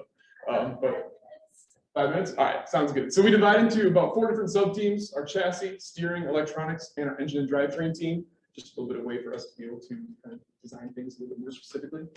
And so with our chassis team, you'll see that encompasses everything from the chassis, the impact attenuator, our firewalls, anything the driver controls or touches. It's very important just in terms of being able to make sure that everything is held together very well. The torsion, rigidity, and structural stiffness of our chassis has to be somewhat compliant to allow us to have a predictable car in the middle of cornering. And you'll see that we also get to manufacture all of these things ourselves. One of the really fun things I think about this is kind of a hands-on experience to get to. You see some cool pictures here of both the CAD design of some of our components and then the actual manufacturing and kind of coming to life with the same components, which is really exciting to see. So within the engine and drivetrain team, there's a lot of that same engineering know-how and things being built for students. More specifically, my team deals a lot with the thermodynamics of it and airflow within the intake design and things like that. So another thing is FEA. We perform a lot of structural analysis on our components just because the drivetrain can't just fold in on itself while you're driving the race car. Otherwise, you're obviously no longer driving the race car, you're just sitting in it. So here we have the differential mounts. This was a 3D printed prototype that I had made just to test fitment in the car. And then later on, we have built that same prototype out of aluminum. Again, dealing with the thermodynamics of it and airflow, the exhaust. Here we have a custom designed muffler, which was previously designed to dampen sound. It had not worked correctly, but there is a lot of CFD that goes into it. My new muffler design is significantly quieter, and we're hoping that passes us under the regulation for comp. And with the radiator, again, I think we settled on a 600 CFM fan and a couple other things like that. We did a lot of work with sizing it and just trying to keep the engine from overheating. One big thing, a reason why we don't go to Vegas to compete is because it's too hot. Very good point.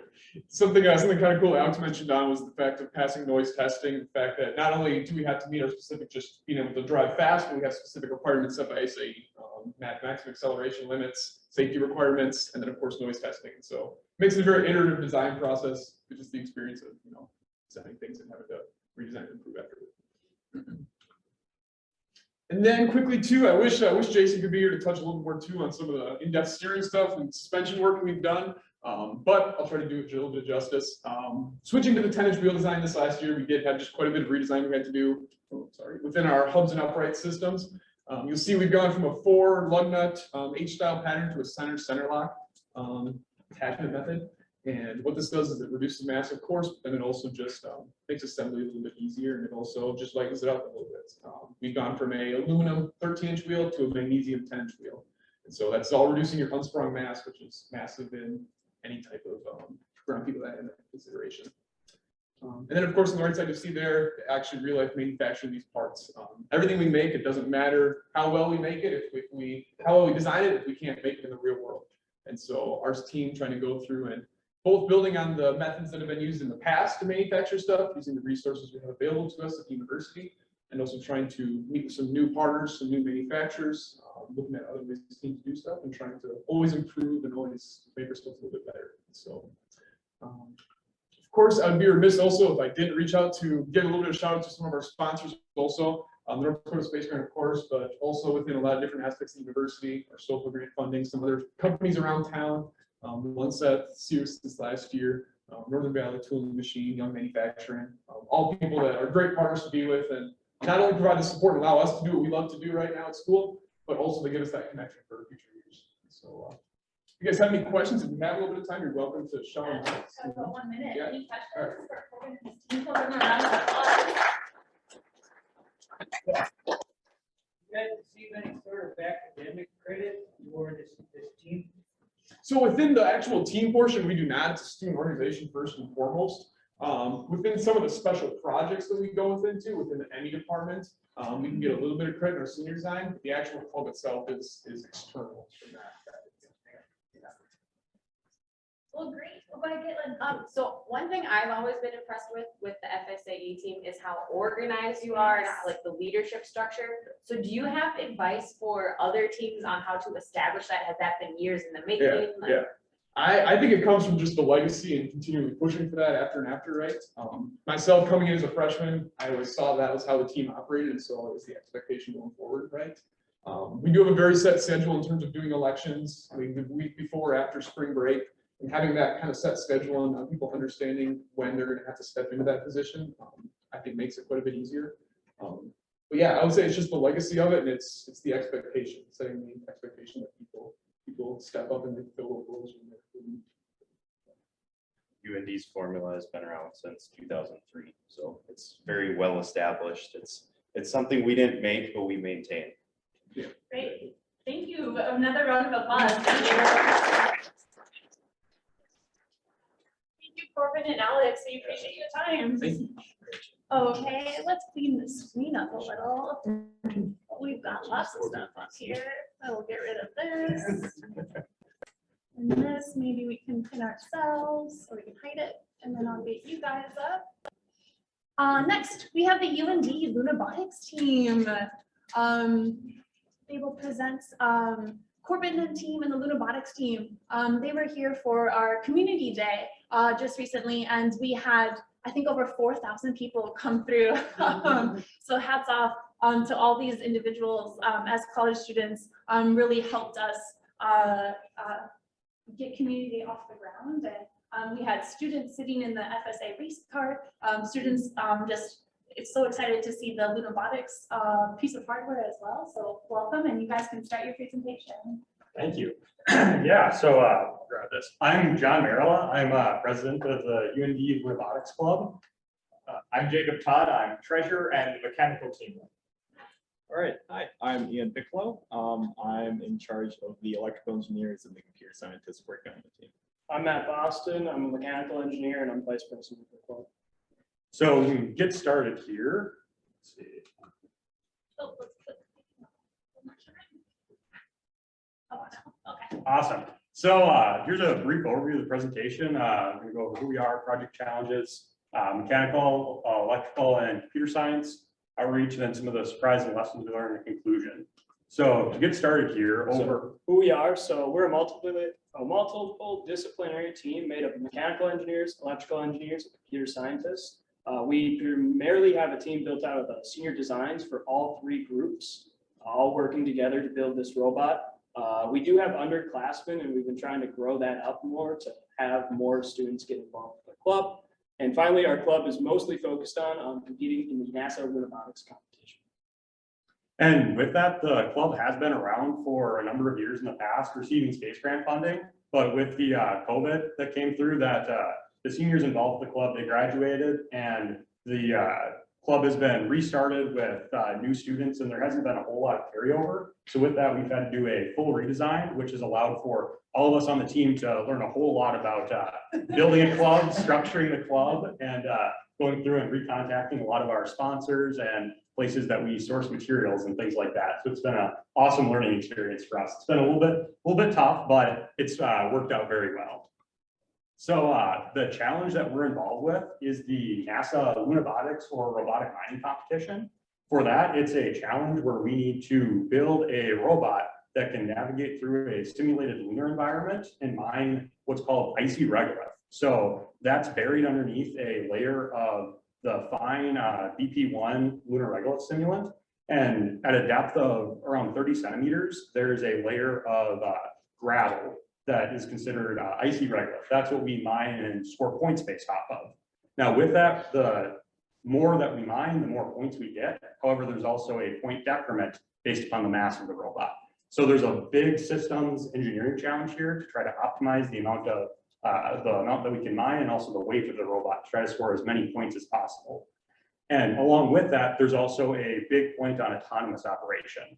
For that, if the robot can operate autonomously, we can practically double the amount of points that we can score. So for that, it's a really big electrical and computer science challenge to be able to find a way to first perceive the environment, then process that and plan, then finally act and execute the controls and operation autonomously. Additionally, there are points based on dust mitigation and resistance. So in a lunar environment, dust is a very big deal, given that there's no atmosphere and the electrostatic nature of the dust itself. So in a actual lunar environment, you want to make sure that you're not kicking up dust during mining, as that can be very problematic to everything else that's going on in the surrounding area. Additionally, there is bandwidth usage constraints. This again is simulating a lunar environment. On the moon, you don't want to have to send a large amount of data back to Earth, as then that's clogging up other communication routes that can be used for scientific or other necessary purposes. And additionally, a camera stream. We have an option to use a camera in the pit to be able to view our robot, but again, that's a bandwidth consumption. So from a mechanical standpoint, we try to meet as many of these optimization criteria as possible from our side before the SEEKS department or the computer science and electrical engineer work their magic on it. So our main goals are to design a robot that can mine as much regolith as possible. Again, we want to get as much physical weight of regolith as possible. We want to minimize the weight of all the components, and then we want to make sure that every component that we design can be automated by them. So to mine as much regolith as possible, we actually have a bucket ladder system, which for some reason is not pictured here. But it's a previously proven design to rapidly gather large amounts of dust or of regolith. While this does produce a large amount of dust, the benefits outweigh the cost of the dust. To minimize the weight of all mechanisms, there's 2 methods we use. The first is finite element analysis, or FEA, that was mentioned during the formula part presentation. That just allows us to visualize force distribution on the entire robot and anything we design, and then we can remove any redundant material or any material that might not be force loading or extremely critical. And then following that, we also have topological optimization, which effectively does the same thing, but it's a computer-run simulation. So that computer will remove that material for us. There are more technical setup skills needed to run that, so it's not as efficient. Sometimes it's easier to chug it out in FEA, but it is a technology we use to optimize. And then finally, we need to automate the entire system. This is just a benefit for the entire electrical engineering and computer science team. Most of that's just we have to take into account that we need to have sensors, encoders, and limit switches on every component for all forms of operation, so that the robot always knows exactly what it's doing at all times. All right. Okay, so as mentioned, a big focus is on autonomy. This is actually the first year that our design team is going to have a fully autonomous system. So with that, we Previously, we had just plugged a controller, and it was basically something that a ME design team could do alone. But this year, we're really focusing on bringing both sides together. So with that, we use a NVIDIA Jetson. That's our main center control. It's a computer that handles receiving all the information from all the sensors, telling everything what to do. For the visuals, we use a Z camera showed in the upper right. Basically what this camera does is there's 2 of them, and from there it can generate a point cloud, and then that is just mapping out the environment so we know it's there. Further from that, we can then take that point cloud and we can make something like this diagram here, where these black boxes are obstacles. They could be craters in the moon's surface. They could be giant rocks just thrown randomly. At least that's how NASA put it. And then it will then generate a path from our starting location to the end location, which will be where we will mine. And then we have to return all the way back, deposit what we have mined, and then do it all again. So for that, as far as the EE side of it, we use CAN communications. Basically, rather than having wires go forward, go back to each individual motor, this is just 2 wires across the entire system. So that drastically reduces chances for error. It also reduces weight and stuff like that. And then we also use an Arduino for most of our other sensor things, such as load cells, which measure how much have we mined.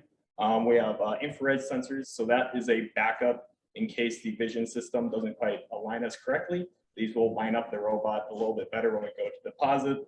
And then current sensors, so how much power is going to the motors. They all give us a little bit more control. And then from there, we take that and we code it into whatever algorithm we're working on, so that's the mining for the deposition. And then of course, the A-star algorithm for the movement. I think I'm good. So surprises and lessons we've learned, as John mentioned, we've restarted the team after a brief hiatus. So we've basically redone this thing from the ground up with very little to work with. So first off, order components a month in advance. We ordered long lead time parts that were supposed to take 3 months and they took 5 days. And we've ordered long lead time parts that were supposed to take 2 weeks and ended up being never arriving. So we need to order further ahead. And so supply chain issues have also played with this, but next year, hopefully they'll order earlier.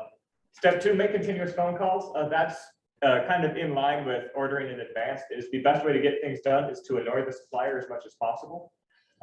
Making weekly phone calls does get things to you faster, as it turns out. And step 3 is always talk to secretaries. It turns out secretaries get things done a lot faster than the people they work for. So sometimes just bypassing that person and going straight to the secretary is what you need to get stuff done. So outreach. Outreach is a major part of our program. So NASA for the competition actually grades us and scores us off of different outreach events we do. So it's a big part of our thing. We've done a bunch of different events. One of our big ones was the first Lego League. So this exposes kids in grade school to basically building and coding robots. So we provided judges and volunteers to the North Dakota competition for the regional and then the state competition. So we graded kids, gave them feedback. We also did the Red River Valley Career Fair. So this was for high school students across the Red River Valley area. Came to the Alaris Center. We talked about UND engineering and how engineering is a great career choice and how they can get involved. Engineers at the library was for early kids, so under kindergarten. So basically just exposing them to different engineering challenges like building a spaghetti tower or cleaning pennies with different chemicals. About 5 minutes left. Engineering Saturday, so UND brings in a lot of prospective students on Saturdays in the fall and spring. We provide the robot out there, talk to students about what we do and how our careers go in terms of schooling, and encourage people for UND. Finally, campus tours. The robot's really cool to look at, so they often bring by prospective students and have us kind of quickly talk about what we do from a design aspect and as well as the club. Finally, first robotics competition. So with that, basically we talk to students about our robot and what we do, as well as Jacob helps mentor a local team in town. And then to wrap up the presentation, yeah, so like we mentioned earlier, we're part of the NASA Lunabotics competition. We are both a team comprised of just general students in the engineering department currently, but anyone is welcome to join. And also senior design students were able to take this for our senior design credit. And additionally, outreach is a big part of our competition that we're involved with. We actually get scored 15 of the 100 points for the competition are based on the outreach that we perform. So with that, we have a report that we have to compile and then submit to the NASA competition, and they give us points based upon that. And then additionally, we went over some of the lessons that we learned during the course of the project. Yes, does anybody have any questions? For your guys' CAN communication, are you guys using any libraries for that, or is it? Yeah, we're using the socket CAN directly through Linux. So with that, we're able to interface directly with whatever the CAN system is, and then that runs through the Phoenix API as we're using the Kaela SRX. Yeah, Kaela SRX motor controllers. Yep. And that was a bit of a supply chain thing. They were the only ones that we had available at the time, so those are the ones that we had to go with, which was, you know, not the best. But in the future, we're moving on to brushless modes. So those will use something either like a Falcon or Spark Max. Do you have any issues with the fact that you're using a camera with, say, shadows or if it's nighttime? That would be a factor in a true lunar environment. In our case, it's very much a structured lighting environment. So with that, they have, typically it's done outside during the middle of the day down in Florida. That's how it has been done in the past. This year it will be indoors with large lighting on the mounted to the ceiling.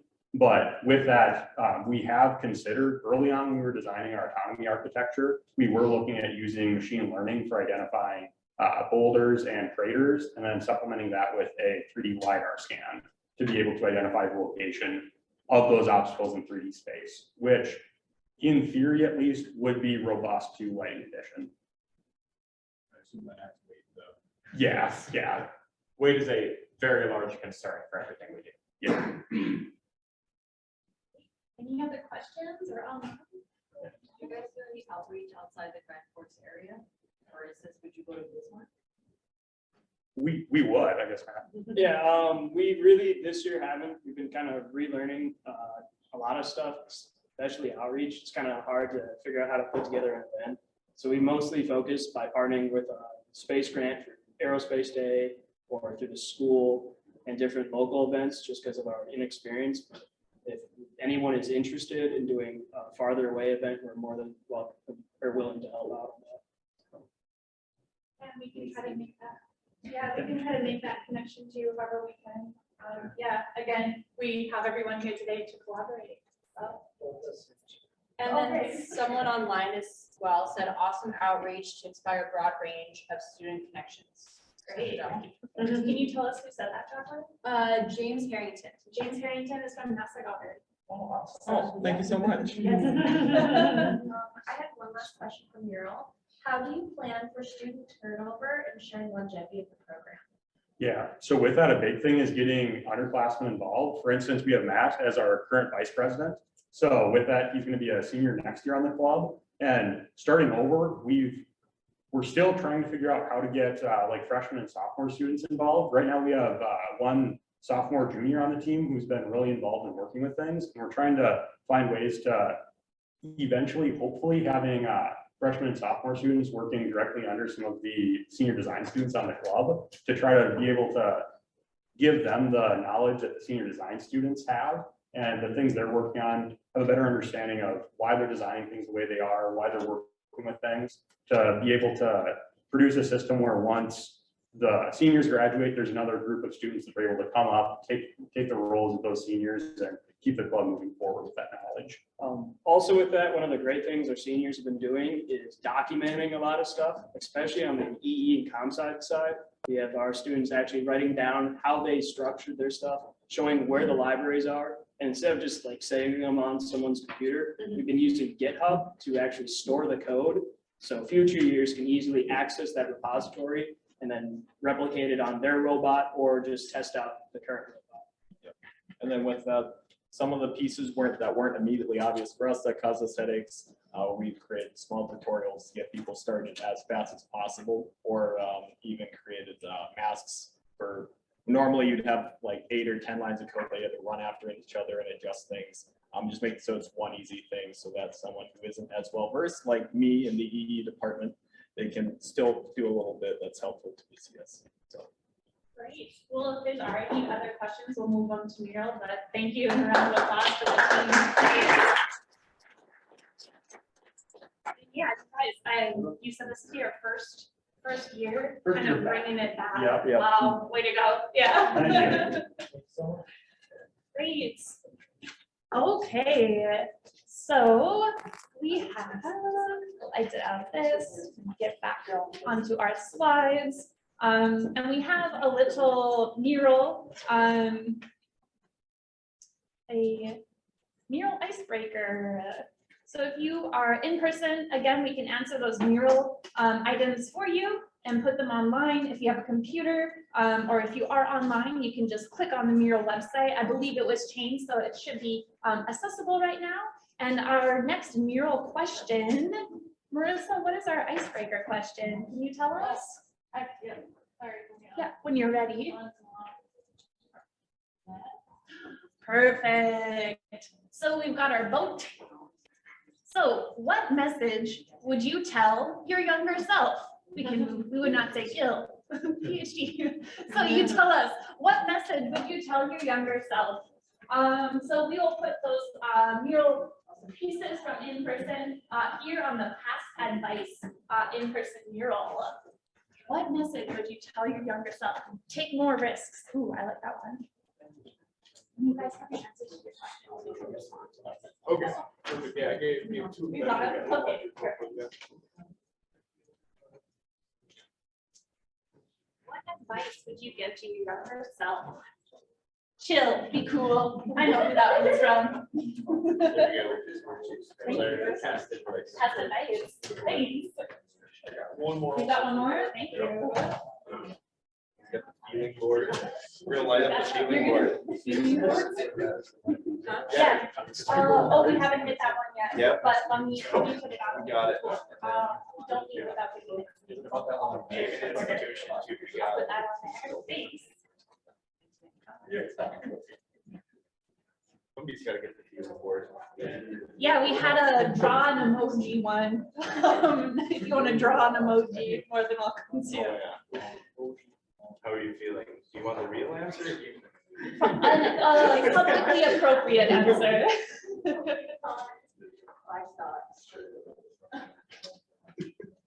Buy Apple stock. I don't know. That's a future. That's another question for time travel. I might remember still. Thing. Unusual.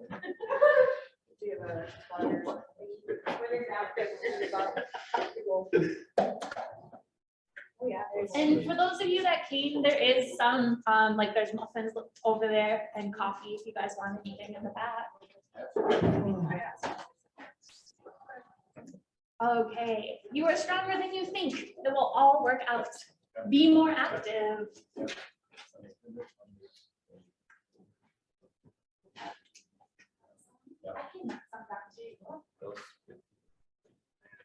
Yeah, you can send some over. Yeah, I can send it to Marissa. Well, If it has a place in the building. You can grab a light station or something. talk to more people. They can get you more places. That's great. Yeah, make connections. We have a few wonderful individuals that have joined us today from NASA Online. They are all about student support. We have faculty online and staff online. You're right on track. I love this positive. Hey, don't worry, you've got this. Embrace your nerdisms. I love it.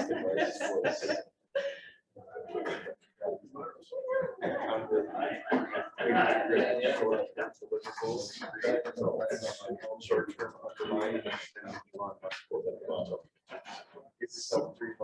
Oh, give yourself 3 weeks to complete a task. It will take 3 weeks. That's a good one. That's good. Yeah. Yeah, so we like aerospace.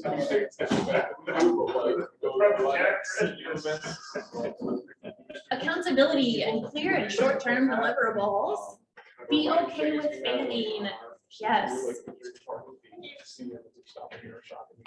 Oh, look at this fantastic pink one. Don't be intimidated by professors. They're just people. And they're willing to help you connect to research and education opportunities. Buy Bitcoin.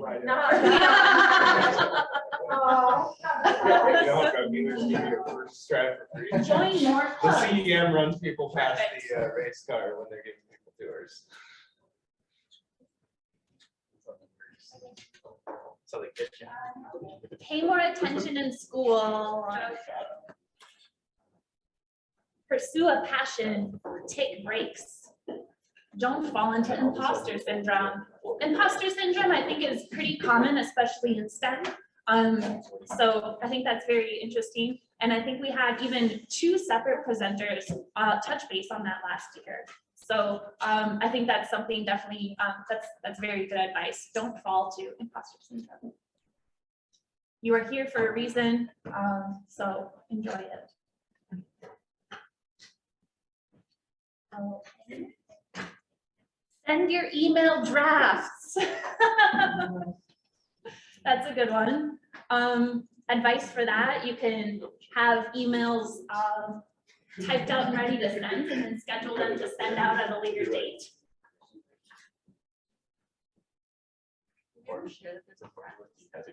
There's a what? Oh, no. I shared the practice mural in email. Yeah. And I can't get on. Either practice one or this one. We got a good one. Let's see. I'm just trying to do something new on the computer. Not the Elon Musk one. That's a good one, but it's. Double check your submission due dates.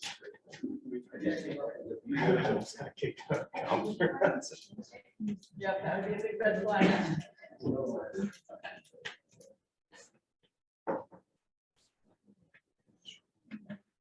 That is a good one. Unless you reverse it on yourself, you give yourself 5 minutes, it'll take 5 minutes. Like anything in school, you start an essay, 11:59, might get done. If I only give myself an hour, it only takes an hour to write. Did you guys stop the registration? People? No. We have a tour and there's at the start, you guys can make sure someone can go back.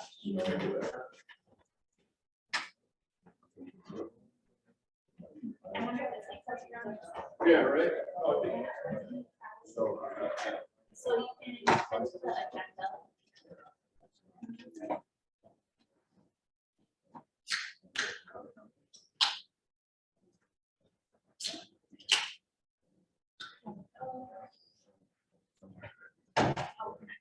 Yeah, see if you go to okay. That's great. I like that. I just sent you the door prize. Yes. So we have 5 more minutes, and I'm going to go ahead and we'll do some door prizes. We have a lovely little spin wheel that Marissa created. So we'll go ahead and I will open that up. Good for online? Yes. Yes, it is good for online and in person. So I'm going to go ahead and share the door prize slide. Thank you. So we will look at our prizes first.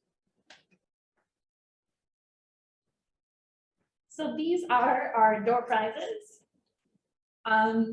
We've got lots of different goodies for you guys. I will go ahead and I will click our like spinning circle wheel. And if your name pops up, you will be able to choose from a door prize.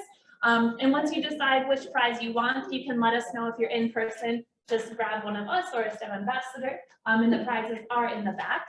If you're online and you win a prize, you can tell us what you would like, and you can give us some of your information and we can send items your way. We have some t-shirts, notebooks, some really great pens, calendars, a pocket constellation pocket guide, laptop bag, lots of goodies. So all of them, again, you can look at them online within this slide. And then in person, they are in the back. And then I will go ahead and I will share this wheel. So these are all the individuals that registered. both in person and online. So we will click it to spin and then see who lands. The first door prize is. Oh my gosh.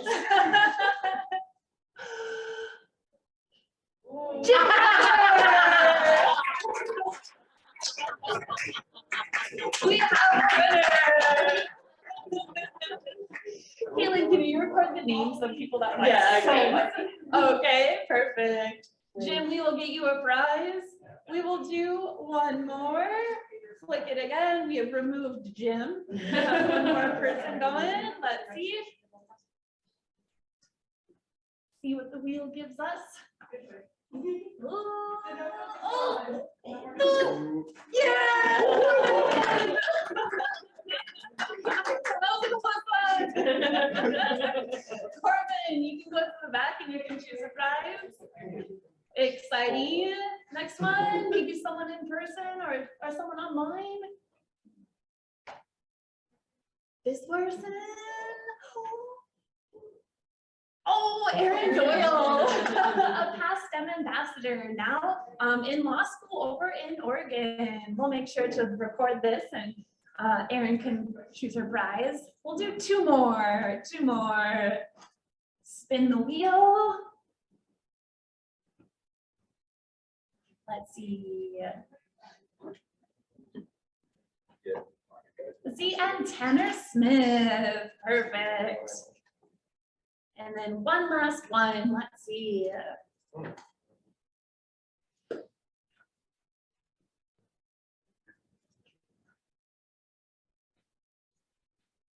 And Taylor, I think Taylor may have left. I'm not sure if they're still here, but we can see here. Perfect. Okay, we can go ahead and we can take a small break and then return back here at about, we have our next one, 10:35. So let's go ahead and take a break. I have 10:15 and then we'll come back at 11:35 and Kaela will present for us. So you can get up and stretch your legs. There's some more coffee, some more muffins as well. Thanks, Dory. Yeah. Thank you for joining us so far. Do we have Perfect. So we can get started again.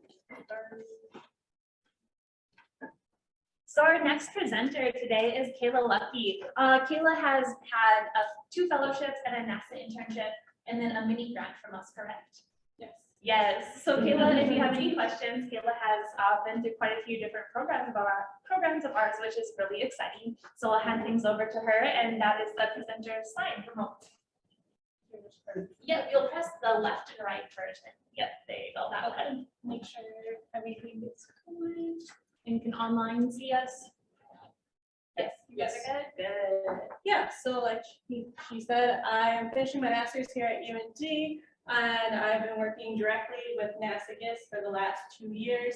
I meet with them about 4 times a week right now. But I'll be talking about my main project that is in for publishing right now, Agricomax Seasonal Limitations by 2100 in North Dakota and around the world. And it's not working. Can you try again?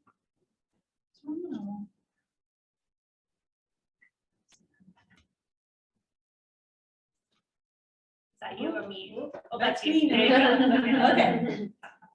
Okay, so starting off by looking at a lot of extreme shifts in North Dakota and around the world and how they affect bread baskets of agriculture.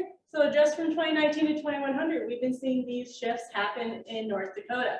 So in North Dakota alone, in 2019, we had lots of rain that fall and a lot of flooding that led to our agriculture and farmers not being able to harvest them in the fall time, especially with corn. Only 15% was harvested in the fall time and the rest was harvested in the spring. So this affects our food commodity as well as our yields and can affect our food security.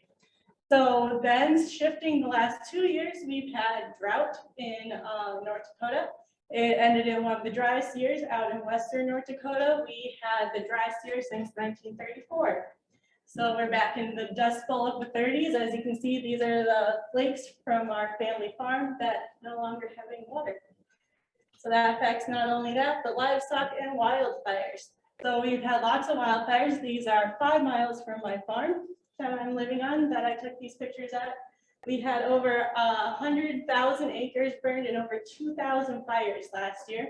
So that all affects our agriculture and our food, and can even affect our economy, such as Medora, where it just escaped the Medora musical.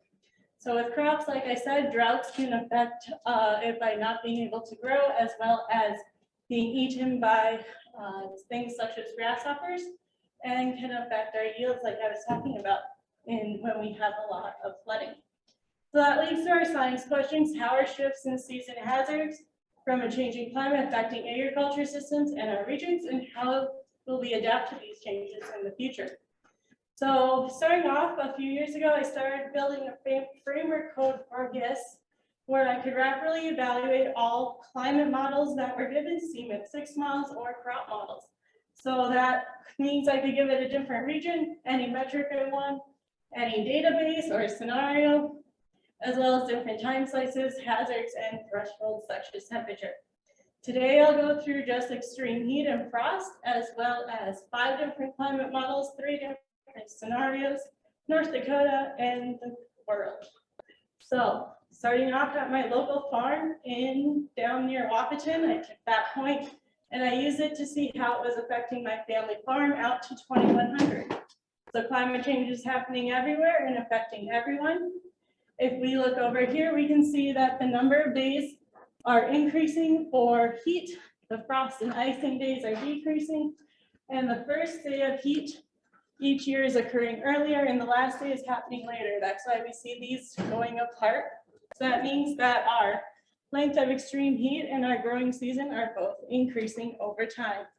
Now, that doesn't mean that just the growing season is increasing. That also means that our pre and post-heat seasons in our spring and fall are going to start decreasing, which we can see here. That's what I was just showing the pictures of. It indicates more rapid transitions between the winter and summertime. And that's why we've been having trouble with planting and harvesting the last few years as well. So preheat affects crops mainly in the spring, and that's more important because that's when farmers plant. So in the preheat, if farmers get too anxious and they plant their crops when it's 60, 70 degrees, and then we get frost, which is actually pretty common in North Dakota, it kills all the crops.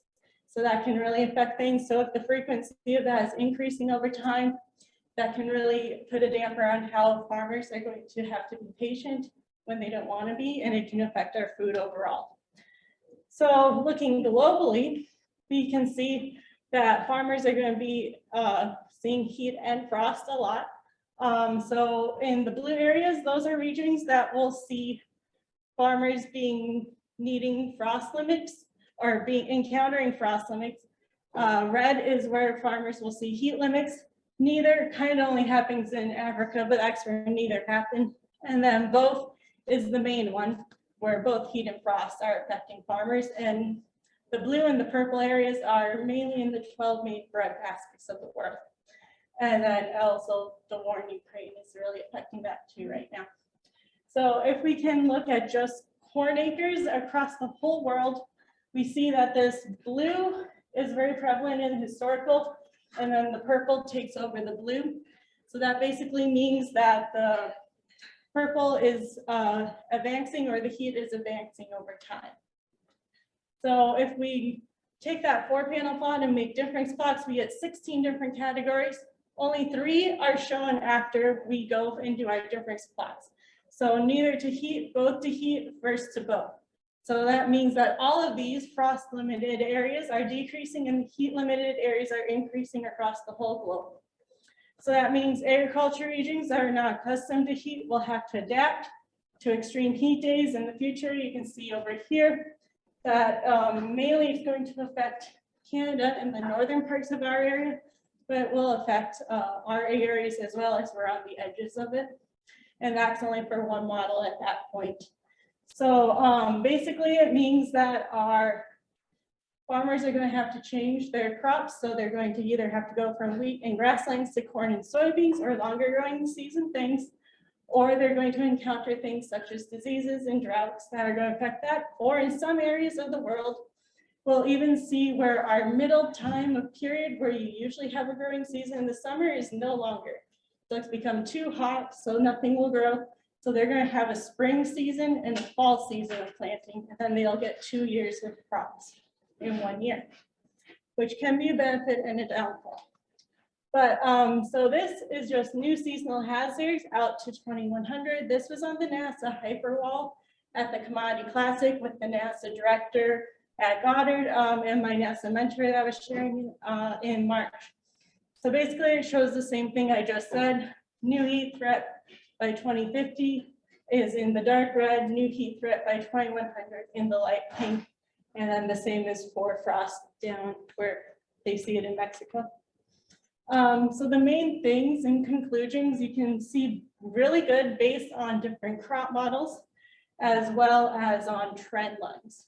And I should say that with this model and these, it's only where 60% of all crop models and socioeconomic models agree. So there's over 100 models that go into play. And so this only shows where 60 agree that it's more prevalent. So we know that it's probably going to happen with a range. So the frost limited regions are transitioning to heat limits. And like I said, those farmers will have to transition and that growing season is going to increase over time. So if you just look at all of these, they're all increasing, the reds and the purples, the green's going away and the blue is decreasing. And that will advance notice of challenges and aid in future adaptation, mitigation, and risk management. So this model is being used and all these are out, the results are being incorporated into the new IPCC report that just came out last week and in October. So experience, outreach, and collaborations. I've had a lot over the last few years. Like I said, I meet every week with AGMET, Model E, Climate Impacts, and my mentor. And we also do NASA outreach. So I'm a part of NASA Astro Camp, where I go around working directly with the Office of STEM Engagement at Goddard. And then I go to North Dakota, Minnesota high schools. So mainly out in Western North Dakota and down by Breckenridge. And then I've done presentations at AGU, AMS, AGMIP, and then seminar series speakers. Like I said, it was at the NASA Hyperwall. I've also been asked to be a part of the Time and Art and Science COVID project at the NASA Museum in Goddard. So 1 in 12 of our projects is going to be mine, and it's going to be featured at the museum. It's going to be opening this summer. They have a 4-minute video of my life from like basically first grade on till now, which is weird, but it's going to be there.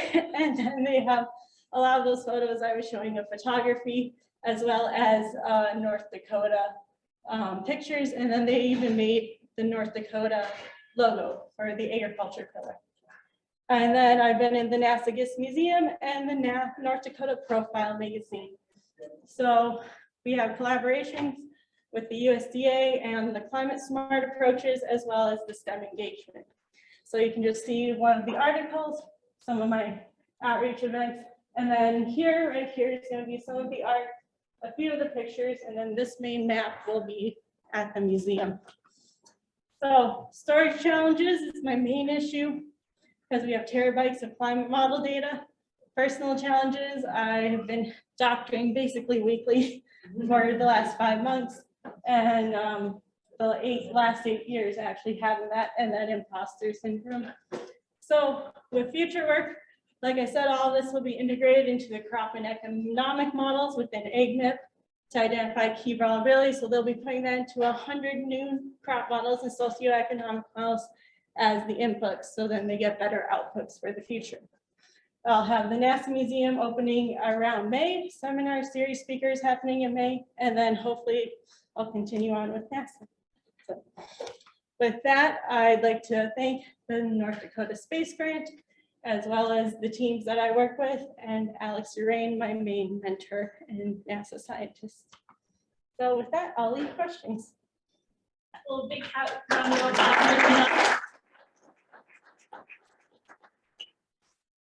Any questions online or in here? So James Harrington said this is a perfect example of research related to equity and environmental justice impacts from climate change. We are looking at this down in the southern states. And then he said, I would love for Kaela to work with us on this cross-cutting model for understanding the impacts of climate change. with an emphasis on agriculture. We're collaborating with the USDA as well. Perfect. And James from NASA Goddard. Okay. I guess I have a question. Could you tell us, like I asked the other students, I think this is important to share, kind of your trajectory from your freshman year to where you are now in school, and kind of who helped mentor you, and like how did you create those connections, and kind of what brought you here now? Yeah, I actually started off in broadcast meteorology, worked at KVLI and KVR, and then I moved on after undergrad to my master's, and I went to AGU, so the big geophysical union. I was just presenting my thesis work, and a few NASA people came up to me and they really liked it. And so they told me to go to this AGMIP like team meeting or something, that was town hall meeting, I guess.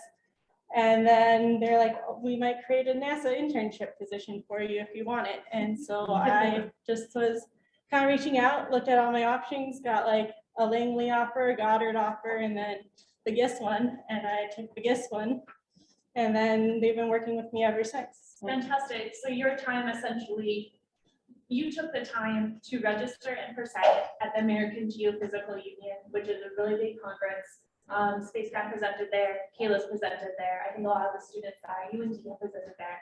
From there, someone from NASA approached you, and then this led you kind of on your trajectory and where you are now. Yes. That's fantastic. Any other questions? Are you able to share that 4-minute video of your life later on? Yeah, I'm really curious too. Yeah, I feel like you're. I haven't even seen it. Okay, well, you haven't. Like, they're asking for pictures of like first grade me and being a meteorologist, and I'm like, I don't have that. I don't know. Okay, but yeah, cool. I can. We have one more comment. Yeah, from James. GIS is the perfect place. Greenbelt and Langley are good, but GIS is the capital of climate change research. Give Kaela another round of applause. Thank you, Kaela. Great. Thank you, Kaela. And our next presenters are our STEM ambassadors, talking about the STEM ambassador program. It's a demonstration. It's a demonstration of my opportunities. Yeah.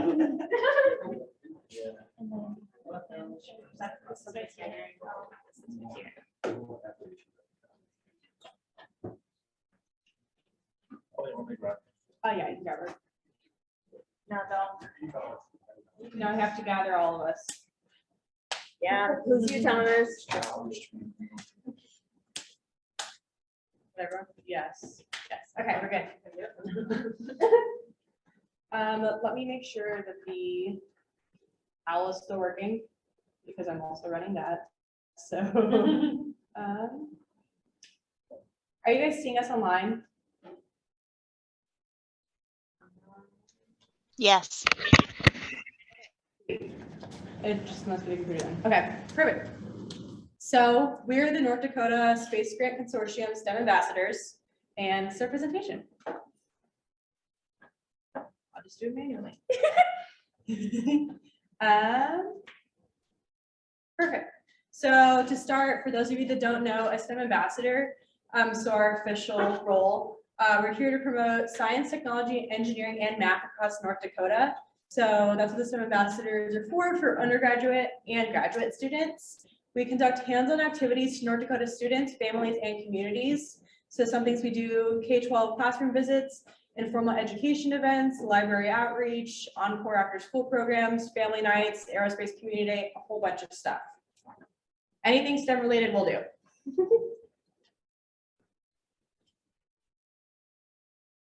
And then let's get to know our STEM ambassadors. So here we have the poster for the year of all of the STEM ambassadors. And then for all of us here, we're going to go ahead and introduce ourselves. Sarah Major. So I'm Jacqueline Emery. I'm a senior and I'm in commercial aviation. My name is Polberdowski. I'm a senior and I am studying secondary science education. My name is Cassandra Tiger. I'm a double major of atmospheric sciences and middle level education, and I've also created this GSM Ambassadors poster. My name is Thomas Power. I'm a freshman. I'm studying secondary science education. My name is Izzy Adams. I'm a senior in commercial aviation. My name is Danny. I'm also a senior. I am also doing commercial aviation. and I'm fixing the camera. So we'll go ahead and go to, sorry, everyone. Of course, it breaks the one time I'm up presenting. Yeah. Sounds about right. Perfect. So this year we've done dozens of projects and our STEM ambassadors will be sharing their favorite with you. So I will go ahead and share mine and then I'll fix the camera. So my favorite for the year, let me minimize this, was Aerospace Community Day. This happened just a couple weeks ago. We had multiple rooms full of STEM activities, 3D printed keychains made by us, which you guys also have in your bags. So you can see kind of the different ones that we gave out for kids and families. And then educational videos in the Atmospherium. We also had space simulators running and a spacesuit lab tour. This was a lot of fun, and my favorite part about this was a photo of someone who took one of the keychains and is a little girl, and then she immediately put on her backpack and then wanted to show me. So it was really sweet. So it was a lot of fun, very crazy busy. I think the estimate was around 3,500, but I think a lot of people had a lot of fun. So a favorite event of mine was when Tori and Marissa were kind enough to bring me along to one of their educator workshops in Minot State. And so I got to hang out with them for the day as they taught education majors, just basic lesson plans that they can do with their students to get them engaged in STEM as well. So up there you can see Tori's showing how to draw our solar system to scale. Marissa is helping people launch stomp rockets, and then there's an example of our solar system to scale on the side there. So being a commercial aviation major, I went to the Fargo Air Show with Tori and Sydney, who's now president at the moment. We went there and we pretty much were at the first ever STEM tent. So we were with the robotics team from a couple different areas. And then we were there with our VR headsets presenting what technology can do. So it was really cool. I really appreciated the opportunity to go.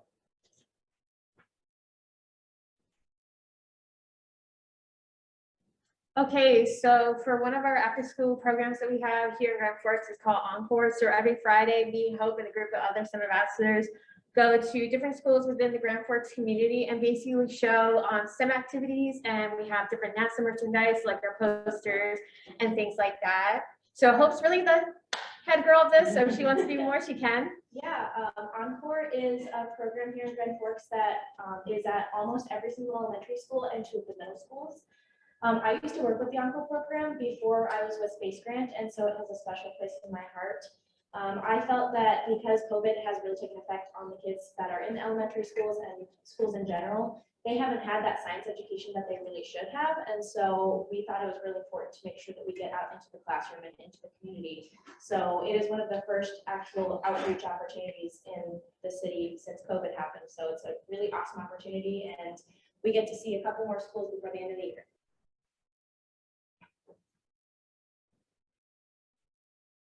I can also talk about Yeah, this. go ahead. So I actually found out about the North Dakota Space Grant Consortium through the North Dakota's Gateway to Science. I applied to be one of the STEM Adventure Camp leaders, and for those of you who don't know what STEM Adventure Camp is, it's the summer program put on by North Dakota's Gateway to Science, and it's week-long camps where students can come and just do STEM activities with us all week. We have morning and afternoon or full-day campers, and so we see a lot of kids throughout the summer. We have some repeat campers, but we get to do some of our favorite STEM activities with them, and it's a really great way to make relationships and get kids exposed to STEM.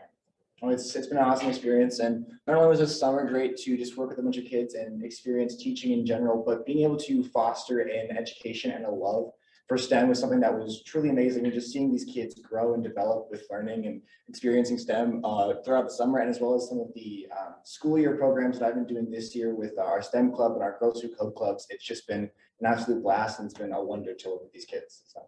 One thing that I forgot to mention is both Thomas and I are education majors, and so it's a really good way to work on our future careers as well as build those relationships. And then the next one's going to be Kaela, who's online. So if Kaela wants to talk, she can. If not, I'll explain it. Hi, just jumping in. So I don't know if you can hear me. Yep, we can hear you. Awesome. So I'm also a STEM ambassador and I'm remote. So it's just a blast to be able to work with everyone in person as well. And we have a new website that is coming very soon. More info on it tomorrow. I will be presenting at 1:25.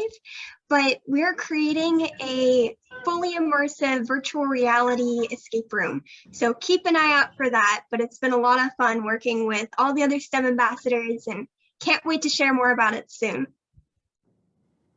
Great, thanks, Kaela. And then here's a collage of just some of the many things that we've done over the past year. I made it, which is why there's a lot of photos of me. So. But we can get into just a couple things we've done, like the STEM adventure camps that they talked about. We've done outreach in the dorms, in Memorial Union, especially the new one, and at career fairs and at a bunch of STEM activities too. And then we've also got to bring activities with us. We've made UV astronauts and we've taken our robots and done sphero driving. We've had Jack Bacon present, and that's the ILMA mission I got to do. And I got to do it because of Space Grant, and I was able to get my foot in the door because of that. And anything else to add on this, guys? I think that covers it. Yeah. Oh, and that's a photo from my internship that I did at Johnson Space Center. It was virtual, so I convinced all the interns to go down in person anyway for a weekend. So that was a lot of fun, and Space Grant definitely helped me get my foot in the door for that too. 5 minutes remaining. I won't even need that much. So thank you for your attention. For students that are currently here, if you're interested, applications are going to be open for our fall STEM ambassador positions right now. So go to our website for more details. And then I think the summer ones close April 15th. So if you can get your stuff together really fast, you might be able to apply for the summer one too. Sweet, that's it. Any questions? We have one online, or it's a statement from James Harrington. This is incredible. Your communities are so fortunate to have such incredible leadership and involvement. The families in your school districts probably do not know how lucky they are to have such an involved STEM vision in North Dakota. Thank you, James. I was like, that is true. So like for me, so like I'm from New Jersey, so like we have like a Space Grant in New Jersey, but we don't really have like a STEM ambassador program. So like when I was talking about my mom about this, she's like, oh my God, like we should do like a STEM like outreach like in your elementary school. So like I planned that with the principal and vice principal, and basically during my winter break, I did like a whole STEM activity based around something that we do with one of our lesson plans. So it's definitely awesome. Any other questions? Gil says this is great. Yeah. So you have all kind of touched on little pieces of this, but what is your favorite part about being a STEM ambassador, or something that you would say to encourage others to apply if you think they should? I can go. I'd say working at Alaska Airlines and at NASA, this is still the favorite job I've ever had. You get to do so many activities, and I think my favorite part about this entire job is that it all revolves around your creativity and your ideas. So everything that we do, we come up with the ideas and we figure out what we want to do, and our bosses are nothing but encouraging about projects we want to do and STEM activities we like to help North Dakota with. So it's really a time to think and actually use your brain and get to do fun stuff. I want to add to that real quick. I think what I've been able to do personally is learn a lot, which is crazy. I never thought I would spend a job learning so many new things. I mean, just with our lessons alone, some of the stuff on our lesson plans that we share with middle schoolers or even elementary schoolers, I didn't even know. And like before December, I'd never touched a 3D printer, and now I'm currently actually printing something. So it's crazy to think that I've learned a lot just in my time here. So I think the final note I like to add is just the amount of like love and care that we get just from our 3 leaders alone. Like no matter like whatever like this stuff you make or things like that, they'll always just come for your back and say like, no, it's okay, you made a mistake, you can just redo it, it's fine, like there's no worries, like don't put a grudge on yourself and things like that. It's just the amount of love and amount of care that's within this program that I think is just amazing and I love about it. So thank you to the Powerpuff Girls. We really appreciate it. We have a comment from Kaela. Yes. Yes, thank you. We all have a lot of fun bringing each of our subject matter passions into our work. Everyone has a great specialty. And even, I think all these students, they all affect the North Dakota population, which is pretty fantastic. And Kaela, as a distance student across the country, still affecting the student population in North Dakota. So if you're an online student today, this program is open to you as well. If you're at NDSU, if you're at NDSCS, if you're at a 2-year university, 4-year university, we would love to grow the program. And with that, like they said, we support them. Like it's all about, it's kind of like an intrinsic program, right? Like you guys get to choose what you want to do, and it's on you to develop what you want to do. So yeah, just invite others to join them. And you get free food sometimes. Well, thank you. A big round of applause and thank you. Students really truly excel outside of this program. And I think you guys are definitely some of the best of the best that we get to work with at UND. So thank you. Great. And helps. Yes. You're non-UND. I'm gonna exit out of the record. It's okay. Kaela, do you mind unmuting your mic while we exit this? So you can use it? So you can have a mic on. Yeah, we'll fix this before we get the next presentation going.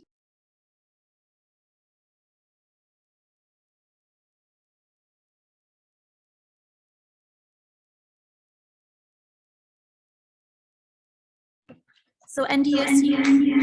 Oh, maybe not.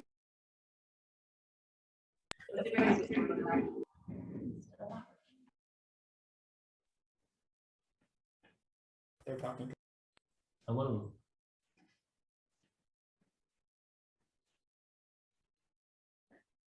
Do you want to like just unplug it and start it over? At Zoom, it's not the.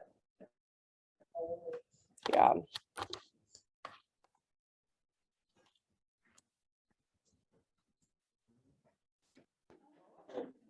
Perfect. This is why you guys pay me. So NDSU Design Build Fly, you guys will be next. And if you want to start sharing your screen while we put the finishing touches on getting this camera going. Okay, this camera should be good to go. Can someone confirm online that you can hear me? We can hear you loud and clear. Great, thank you. Thank you, Jacqueline. I'm done. And thank you, STEM ambassadors. Okay, so our next presenters are from NDSU and they are the Design Build Fly team. Design Build Fly, are you with us? Yeah, we are. Wonderful. So you guys can go ahead and share your screen and start your presentation. Okay. I'll turn on the camera too. 1 second. Okay.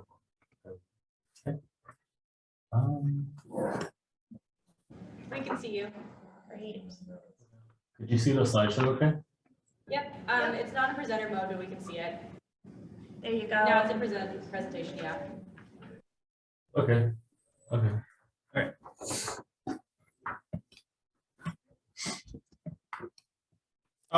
Hello, everyone. My name is Charlie. This is Tyler, Ishnala, and Alex, and we are the AIAA Design Build Fly senior design team for NDSU this year. And our mentors are Dr. Susan and Dr. Zhang. So this year, well, every year the AIAA holds a competition for designing, manufacturing, testing, and flying an RC aircraft. This year it will be held in Wichita, Kansas. So this year's competition is COVID themed, more specifically about delivering COVID vaccination components to remote areas. So some of the payloads we'll be carrying are themed around that, such as the vaccine vials and vaccine vial components, which are those blocks which are simulated with shock sensors. So you have to be very careful when you drop them off not to break the internal components inside of them. And we'll also be working within time limits, and we'll be working on a short runway simulant of like a remote area. And also with the competition comes a design report that we submitted in February, and we're still waiting for the results on that, which will be given before the competition. So every year there are 4 missions, 3 flight missions and 1 ground mission. So this year, the first mission is just taking off, flying 3 laps around the course, which you can see below, and then landing it within that 25-foot landing span within the 5-minute time period.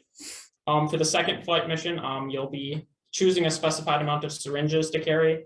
And then you'll be doing the exact same mission as mission 1, just taking off 3 laps within 5 minutes and landing. The third mission is with the vaccine vial packages with the shock sensors on them. So we'll be loading up a chosen amount of those into our aircraft, taking off, flying a lap, landing within the 25-foot landing zone, remotely dropping off one of the packages, and then taking off and repeating that as many times as possible until either the packages are depleted or we run out of time, the 10-minute time limit. And then lastly, we have the ground mission, which is the plane will be out in front of us. We'll run out with our chosen payload for mission 2, load that in, come back. Then we'll have to run back out with our payload for mission 3, unload payload mission 2, load in payload mission 3, and then run back. And then you have to remotely unload all of payload mission 3. And these are all scored differently. So we have basically just different amounts of carrying for each mission, I guess. So before we got into the design of each of these topics, we started some initial concept selection. A lot of this concept selection was based on some of the mission requirements and the aerodynamic factors, along with the manufacturing process and the cost of all of these concepts. Some of these concepts include the wing shape and configuration for both the tail fin and the main wing. Along with that is the airfoil selection for both of these, as well as the flap. Along with that, we scored the concept selection for the motor setup, whether that be in the front, if there's going to be 1 or 2 motors. Along with that, we scored the loading and the drop-off setup for some of the missions, since a loading and drop-off setup was required per the competition. And then after that, we ended it scoring the motor and the battery to determine the ideal motor and battery for the concept, for the design.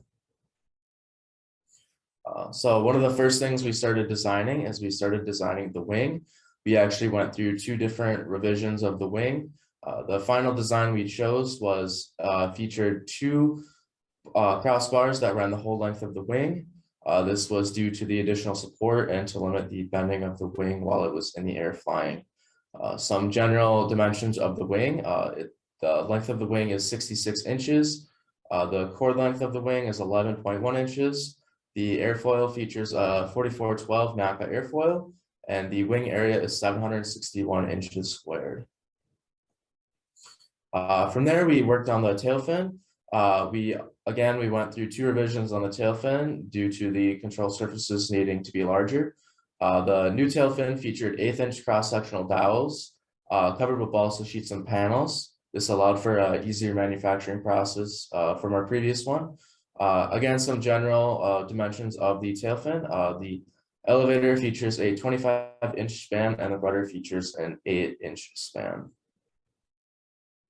Next, we designed the fuselage of the aircraft. The main component of the fuselage is 7 by 7 inches. This was in order to be able to have enough room to store the vaccine packages and also the vaccine syringes for the competition. It also has a removable top because for the ground mission in the competition, we have to be able to quickly unload and reload components into the aircraft. It's composed of balsa wood ribs and sheets, and it also has sheeting on the corners of it in order to create a surface for monocoat to flow over better, which monocoat is a plastic basically that creates a surface that air can flow over on the plane. Next, in order to drop off the vaccine packages, we first had to create a mechanism that would load them into a drop-off zone in the airplane. For this, we ultimately settled upon a conveyor belt design, and it works by, on the ends, there's 2 3D printed pieces that are all connected together by 4 carbon fiber rods that prevent the packages from moving around. And it works by the gears rotating and then rotating the belts and moving the packages into the drop-off area.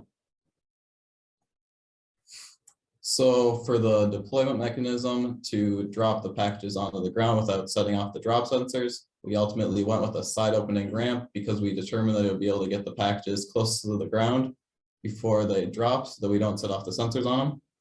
It works by a servo that rotates to open the door. And it also has a limit switch on it that when there's a package on the limit switch, it makes it so the conveyor belt can't move. So only one package can be deployed at a time then? So for the battery and motor, the competition limited the battery size, which again affected our motor size. So the motor we selected is capable of producing 14 pounds of thrust, and you can see it with the propeller attached onto it in the right picture. The battery we chose maximizes flight time. Minimum flight time we needed was 10 minutes per mission 3. The full assembly from the nose of the motor to the back of the tail fin, the length is approximately 57.5 inches and the wingspan is 72 inches. The total weight with packages is 11.5 pounds.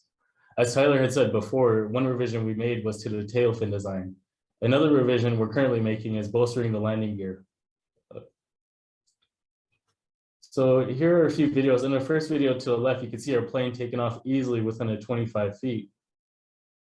In the middle video, you can see our plane gliding right above the snow.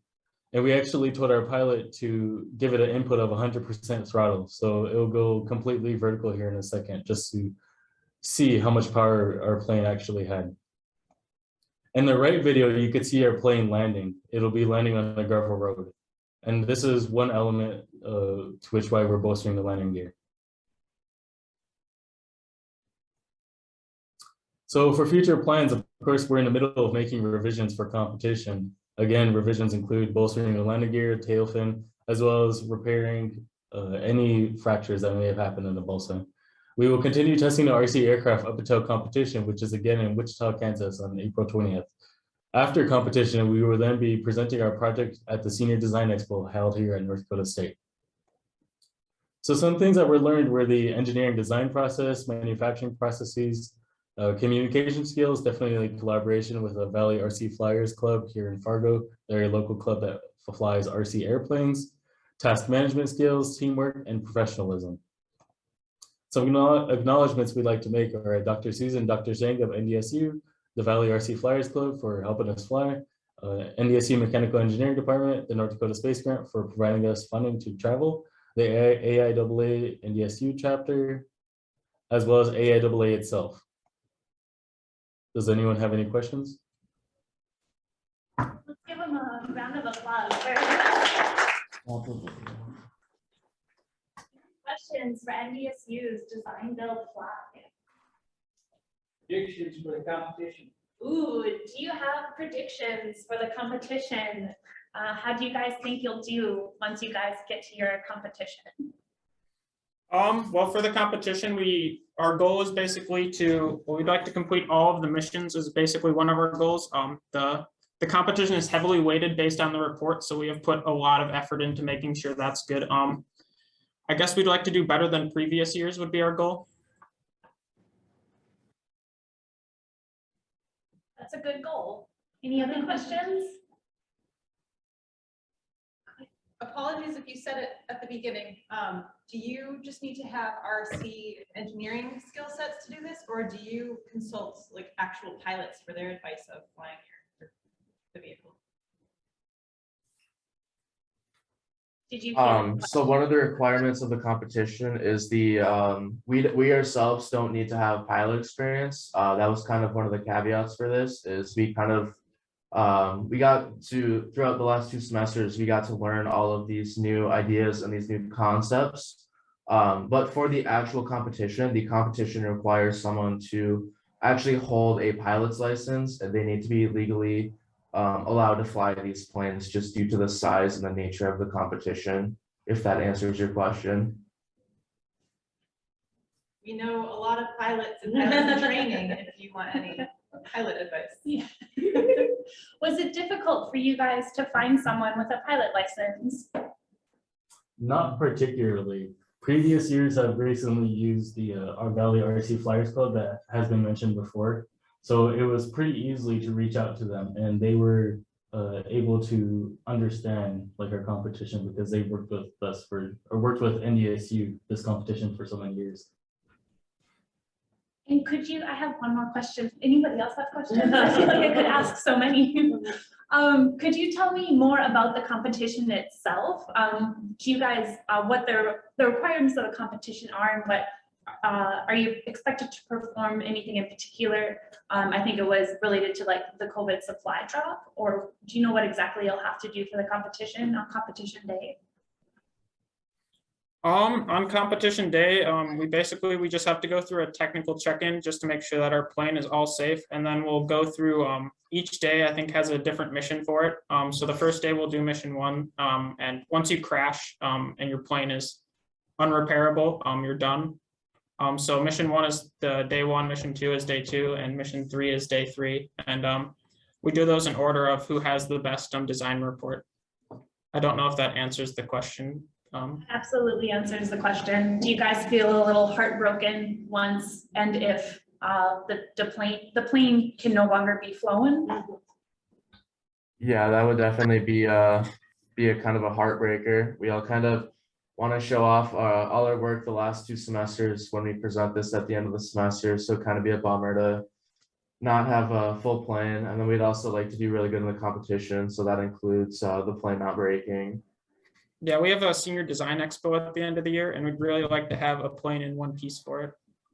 Absolutely. So we have 2 comments online. One from James Harrington: looked too cold for me. Great dedication and execution of competition goals. And Elizabeth Joyner says, non-technical question: was that a rubber ducky in your plane? Yeah. It's our good luck charm. Yeah, it's our good luck. We just kind of found it in the stuff we were working with from previous years, and we just kind of have kept it near the airplane. Well, great. Go ahead, Jacqueline. One last question. What kind of rating does your pilot need? Are they using a drone operator's license, or are they using a private pilot's license? I believe he just has a pilot's license, but he's flown like anything you can imagine. I'm sure he has more licenses than what is required. I believe it's only a pilot's license that's required though. Thank you.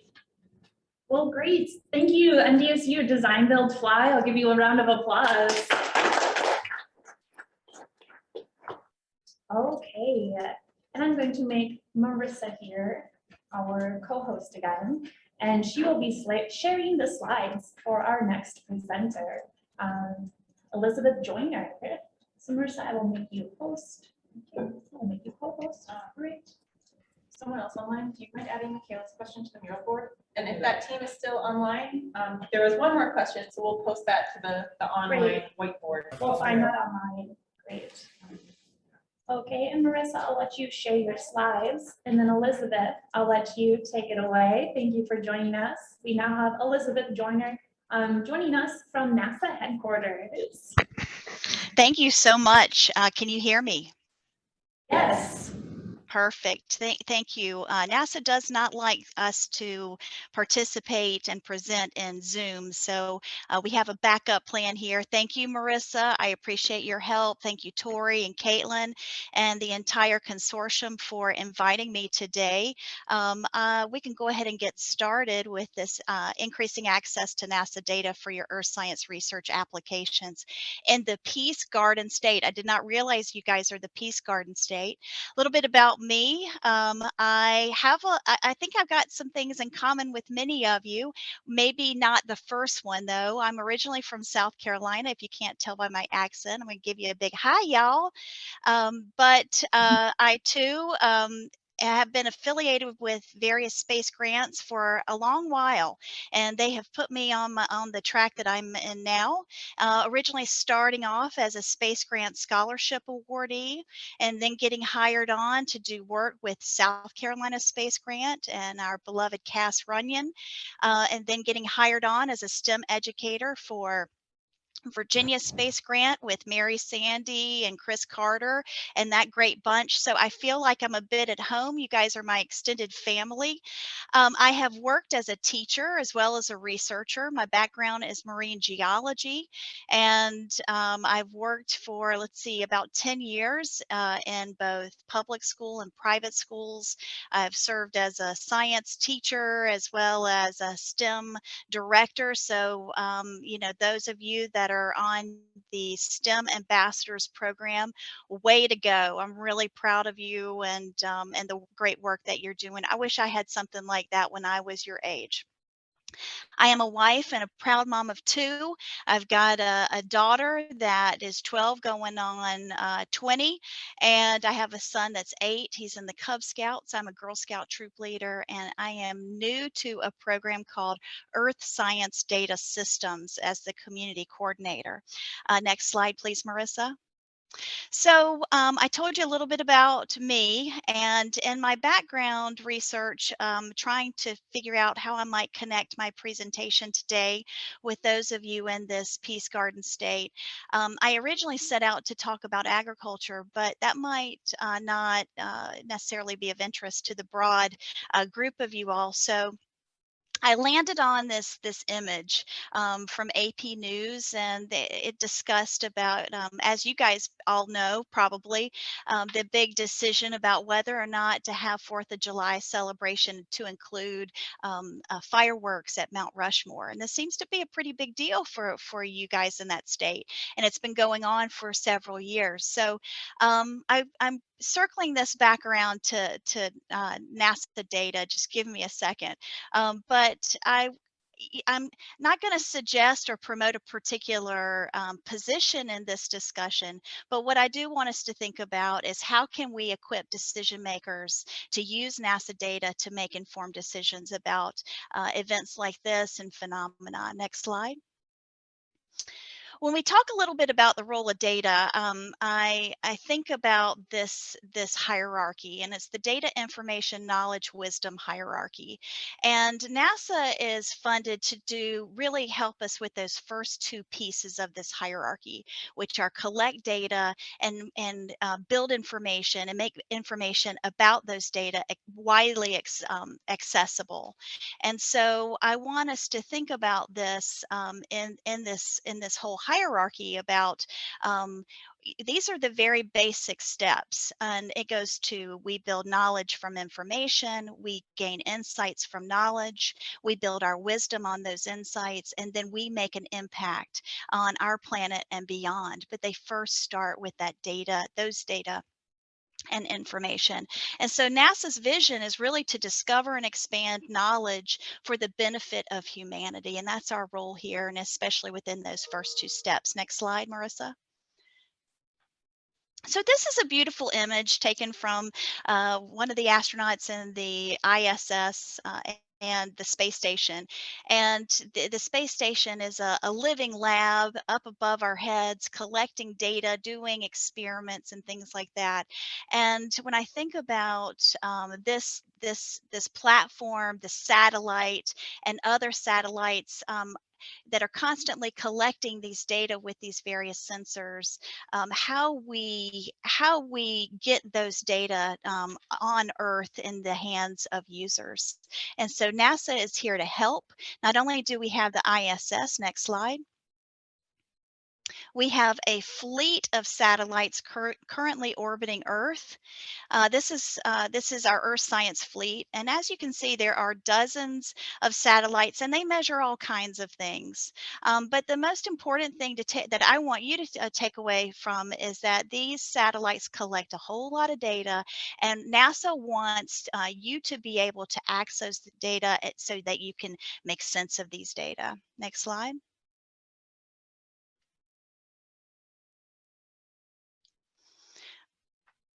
All right, and so this is an older visualization, but I feel like it's still appropriate.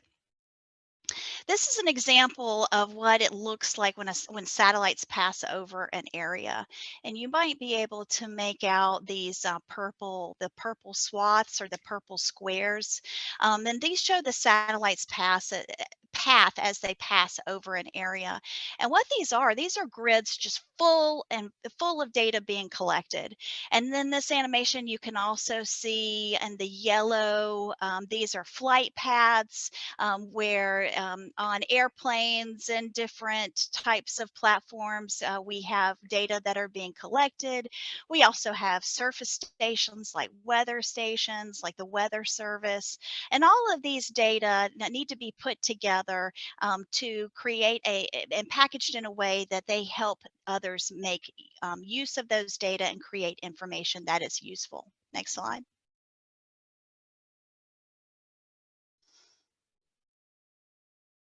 Thank you. Something worth noting about data and the volume of data is that NASA has a lot of data and it is growing fast. This chart shows NASA's data holdings. Our petabytes are 10 to the 15th byte, and this was starting out in 2015, and this one's projecting out to 2025. Just for reference, the Library of Congress's entire holdings is only about 20 petabytes, and we passed that in 2017. And now we're looking at, by 2025, 250 petabytes. And that's just NASA data alone. So now you add our other partners like NOAA and USGS and partners like that, and international partners, and it's a lot. Next slide. There we go. So making these data accessible and user-friendly, there are three main challenges to data users. Next slide. And these are primarily data discovery, data set selection, and data application. Next slide. So I want us to think about if we can't access the data to build our knowledge and our wisdom from, how does this impact our ability to make good decisions? Next slide. So let's go back to the firework example. So we've got, next slide. We want to look for data that might be related to this particular phenomenon. And so, I'm thinking, well, probably NASA doesn't have data about fireworks. So I might, if you're anything like me, what I might do is just Google fireworks and environmental impacts, and let's see about different kinds of phenomena that are related. Next slide. So with a quick Google search, you'll likely come up with something called Earth Data Search. And this is NASA's only means for data discovery, filtering, visualizations, and really you can access data across all of NASA's Earth science data holdings. And this allows you to search by topic, collection, or place name. Next slide, please. So some things came up for me as I'm thinking about fireworks in Mount Rushmore. Some topics that came to light are wildfires, drought, and certainly water resources. And so I've selected wildfires just on this thought experiment. Next slide. And I went into Earth Data and I typed in wildfires, and I get 121 matching collections. Now these span different temporal ranges, spatial ranges, etc. And this is, for maybe a novice data user, or let's say someone who does have some experience with data, this still is an exhaustive list. Next slide. So I want to let you know, so that as you are maybe approaching graduate school or other types of career pathways and certificates, I want you to think about this. NASA Earth Science Data Systems, we have something called data pathfinders. And these data pathfinders assist you in selecting information and NASA resources on very practical topics such as agriculture, water resources, disasters, water quality, and more. Next slide. And so with respect to those three main challenges, I'm going to highlight how these data pathfinders and other assets available through NASA can help you. And so certainly with the data discovery piece, let's go to the next slide and you can see some of our common pathfinders. So we've got here a few that pop up with respect to our firework issue. Starting from left and moving right, we've got disasters such as droughts. Certainly wildfires is a disaster as well. We've got other kinds of disasters if you're interested, like a volcano and earthquakes and others. We also have related phenomena, so agriculture and water resources pathfinder, and we have wildfires pathfinder. Marissa, if you do me a favor and click on the, oh, you're so good. Oh, you're so good. I love it. Thank you.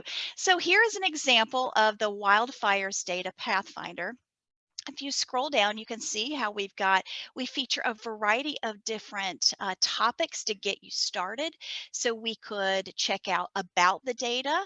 Go ahead and do that if you drop down. Now, if you can see here in this table, we now can get a better idea of the data sets, the satellites that they're being collected on, the sensors on those satellites, and in my mind, the most important piece is the spatial and temporal resolution.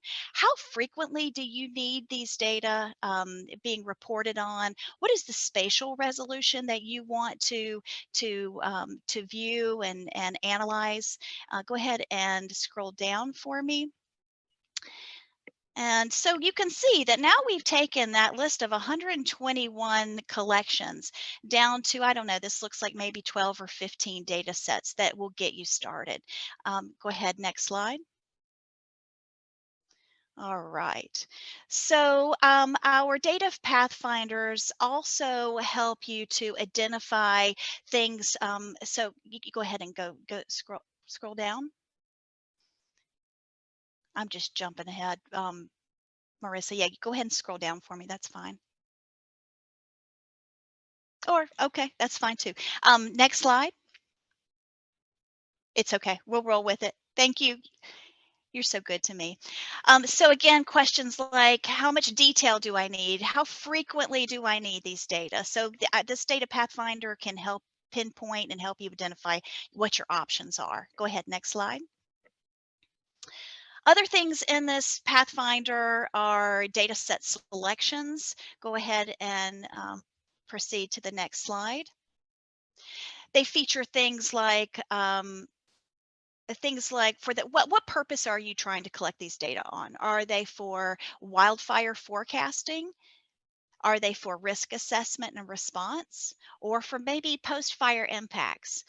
So if you click next, you should see those being highlighted with these arrows. Perfect. And these are accordions or drop downs that you will get further into the weeds of looking for the data that you're interested in.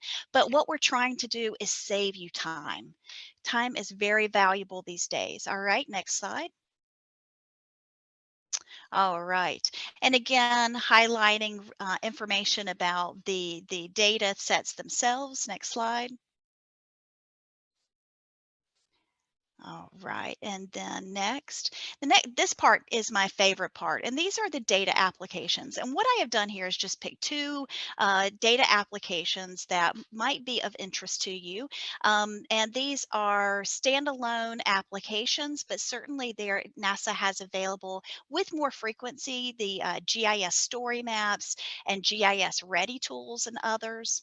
So what you see here, this is NASA Worldview, and NASA Worldview is incredible. The image in the slide deck, Marissa, if you could show that just really quickly. This one is actually, oh, no, go back. It's a mapped image of wildfires showing wildfire locations and thermal anomalies from across the world. Now, this shows about 5 months of data from December to April. And go ahead and then go to the Worldview piece, the app online. Now, the cool thing about Worldview is that you can access and browse interactively over 1,000 global full resolution satellite imagery layers, and in many cases you can download the underlying data that relates to those or supports those images. And here's one of the neat things is that many of these imagery layers are updated daily, and some are available within 3 hours of the satellite observing those. So essentially you're looking at the Earth as it looks right now, which is pretty neat. Thank you, Marissa. Let's go back to the slide deck. The next thing I wanted to show you is an app that is available, and we link all of these in the various pathfinders. Go back for me to the drought indicators. And this is one that we do with, we have a partnership with other agencies and communities, and this one's called the Crop Condition and Soil Moisture Analytics, or Crop CASMA. And so what this shows is soil moisture across North Dakota for this year.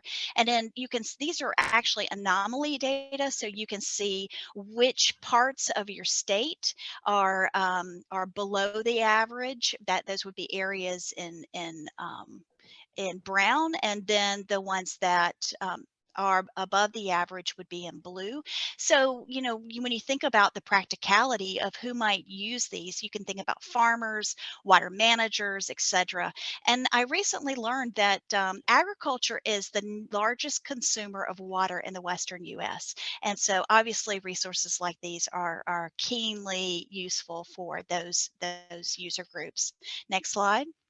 And I'm not going to spend much time on this. I understand Dr. Harrington's going to be talking a little bit about TOPS and open data, but I want to leave you with this, is that NASA wants to help increase your engagement with real data. And we want to shorten the time it takes for novice users, as well as anywhere you are, from novice to expert, for you to find the data you're looking for and learn how to use those data. We want to increase your community's contribution to real science through hands-on engagement with data. And finally, find new ways to explore and exploit data, and empowering users like you to share new knowledge and practice. So going back to that hierarchy of data through wisdom. And so one way that you guys can get started is with your new data and your new skill set. I want you to go ahead and next slide. Register for NASA's Earth Day event. We have a virtual event, and there is a QR code there. So for those of you that have your cell phone handy, please go ahead and take a snapshot of this and open the link. We have presenters, astronauts. We've got Dr. St. Germain, who is our new director of NASA Earth Science, is going to be accessible and available to talk. We have a variety of different activities. So particularly STEM ambassadors, there are activities and lessons that you can engage your community in. So I would love for you to take a look at that. Now, next slide, and is my final slide. I want to say that I appreciate your time. Thank you so much, Caitlin, Marissa, and Tori, for having me.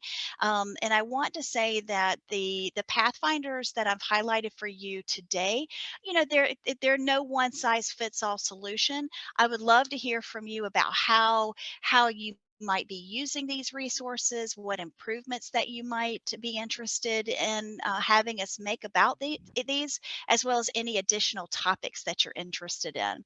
Thank you for your time, and happy early Earth Day.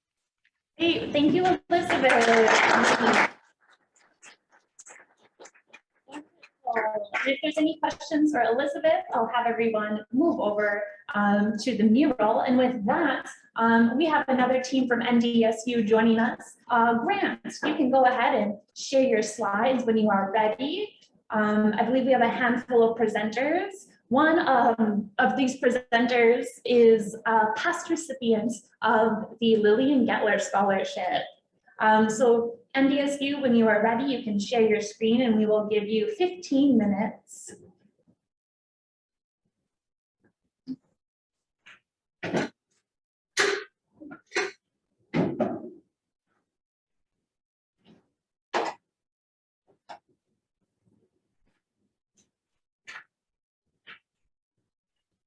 So hello, everyone. We are from North Dakota State University, and we are obviously the NASA Human Exploration Rover Challenge, which was generously funded by the consortium. You'll meet our team later on in the presentation, but our mentor, who is not with us right now, is Dr. Godrat Karami. Next slide. Today, we'll just go ahead and meet our team. We'll give a quick background on the rover itself, and then also the competition that would have went on down in Alabama. You'll see the design. Grant will touch on safety a little bit. You'll see outreach from Megan for some STEM engagement here in the local Fargo area. And then you'll see kind of some lessons learned that our team has experienced during going through this project. Next slide. So we have Tanner on the left, who seems to think he's very good at Creo, which we would all generally like to agree. I'm there as Ian. I don't know who called me fearless, but we'll go along with it. Grant is our safety officer, Jaden is our COO, and Megan took care of the tools for our competition. Next slide. The competition itself would have went on down in Huntsville, Alabama, but unfortunately due to the ongoing pandemic, they have decided to cancel it. So we instead will be doing a virtual competition where we film some videos here in Fargo, and we'll be doing that in the coming weeks here. We're still in the process of building our rover, but it was created to kind of promote STEM and space exploration for the purpose of NASA's Artemis missions, where we'll have 2 people being the first people of color on the moon. The obstacle course, as you can see in the picture there, is about a half mile. There's a couple of different challenges that we would have participated in on the way. And we would obviously have to be pedaling under a certain time limit, completing the whole thing. So next slide. So just some overall constraints for the competition is our rover must be able to collapse inside a 5 by 5 by 5 foot box and be able to be assembled in under 2 minutes. The rover itself must have a turning radius of under 15 feet. We must have 2 drivers, a female and a male driver, and then we must be under 5 feet wide and higher than 12 feet off of the ground when we're actually riding the rover itself. And then lastly, it should be as lightweight as possible, just to like work on being able to have a structure and a rover that would work, that wouldn't take up a lot of space or weight on a mission.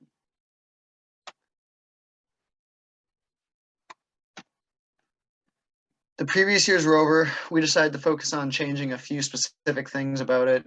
As you can see in the bottom right, this is a picture of the previous year rover's team.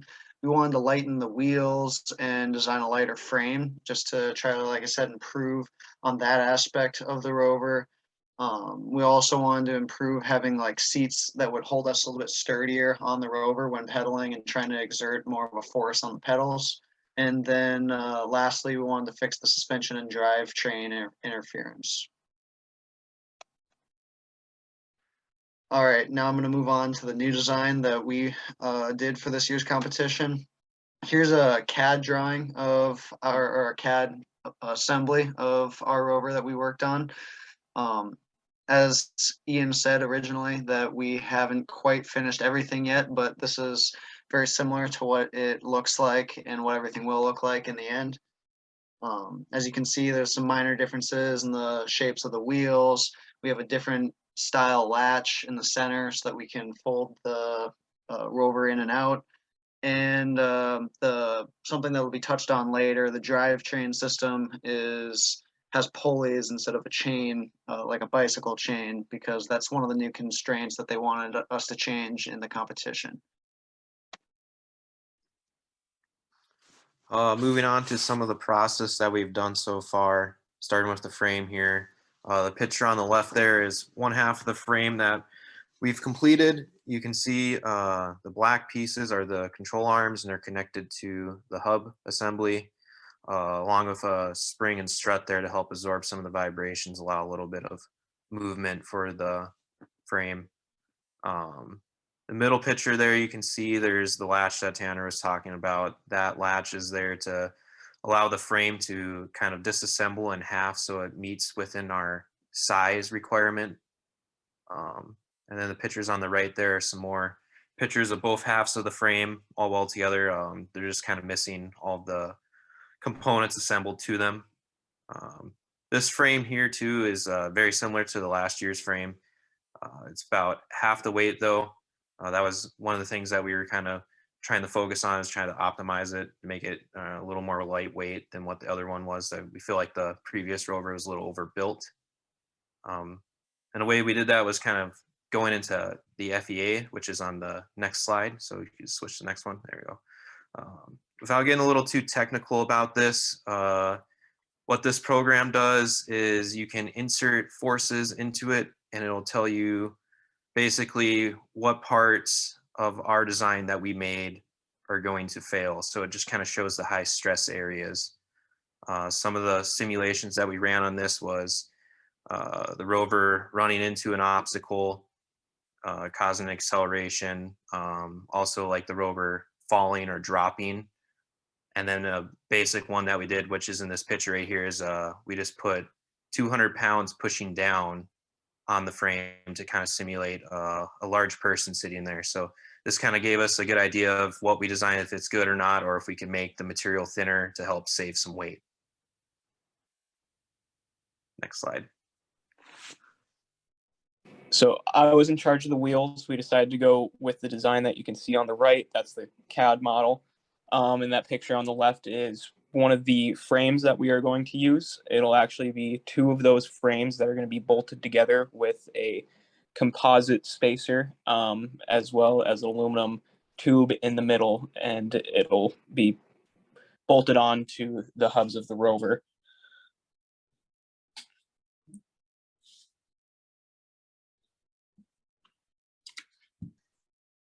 So as Tanner mentioned earlier, we switched away from a chain drive system that you would commonly see on like a pedal bike to a belt drive. This is one of the new constraints that NASA has decided to go with to make it a little bit less of store-bought items and more so of fabrication, and then make the challenge a little bit harder on us as opposed to just reusing bike systems from the prior year. So on the picture on the left there, you can see just the unfinished, unmachined components. They're just a couple of timing belt pulleys and a cogged belt. In the middle are the fully welded and machined pulleys that will be inside the drivetrain transmission systems. And then that maintains the actual coast feature that you would normally see on a pedal bike, where if you were, say, traveling downhill, you wouldn't actually have to pedal along with the tires turning. We can just ride the brakes on the way down on the incline. And the final picture on the right is the final machine pulley for the pedal drive component there. I was able to adapt it to a regular bike style pedal. The whole point of this was to be more lightweight in design. Obviously, we no longer have the heavier chain and multiple gear drive systems from a pedal bike. And then this is also easier to maintain because this doesn't require any sort of lubrication. This is just a dry belt pulley. Next slide. So here are the drawings of the tools we will be using to complete the tasks, or would use to complete the tasks if we were down in Alabama. The one furthest to the left looks like the one with 3 holes, like a stop sign. We will put filters in there so that we can take pictures, and take pictures using red, yellow, and blue filters. The one in the middle will be used to house a solar panel. And the one on the right will be used to take liquid and soil samples. Next slide.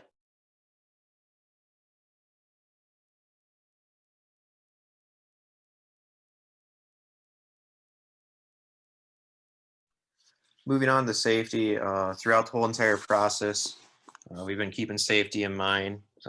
As you see in the picture right there, there's Ian using one of the pieces of equipment in our shop, so we're always making sure that we're using safety glasses, using face shields when we're grinding and stuff like that.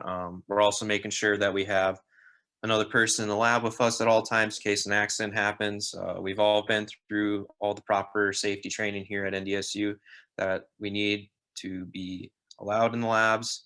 And then also we've been taking COVID-19 protocols, trying to keep socially distanced from each other. And then if somebody gets sick, we're just trying to stay away from each other to help minimize the spread. So one of the components of the competition was to do STEM outreach to 200 students, 200 middle school students. We decided to go on above and beyond that, and we reached out to 10 teachers, 40 classes between them in 3 schools, which meant we did outreach to 1,000 students over 3 days. And we had so much participation that we actually had to loop in the other NASA competition teams. And we taught the students to think outside the box and communicate, and gave them a chance to use the engineering design process that we have been using throughout this entire project. Next slide. So here are some pictures as we talked to the kids and did activities with them. And then this last slide is some of the ideas they came up with during the engineering design project. Their favorite was SpongeBob on a stick.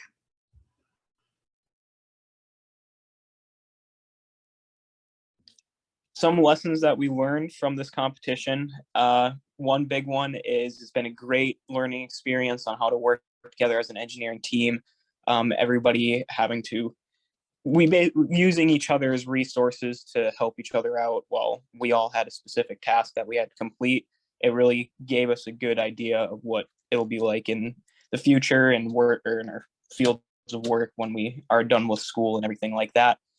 And also this project was a great opportunity to show on our resume, and it has been a great discussion piece with employers.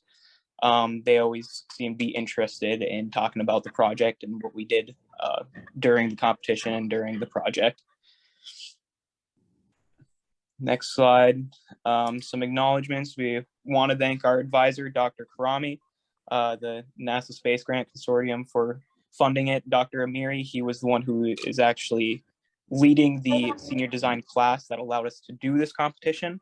And then the mechanical engineering department, as well as the human exploration rover challenge over at NASA.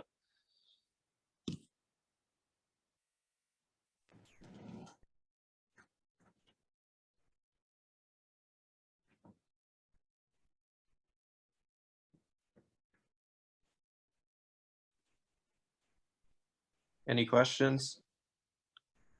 Great, let's give them a round of applause. Thank you for the presentation. Does anyone have any questions for the NDSU team?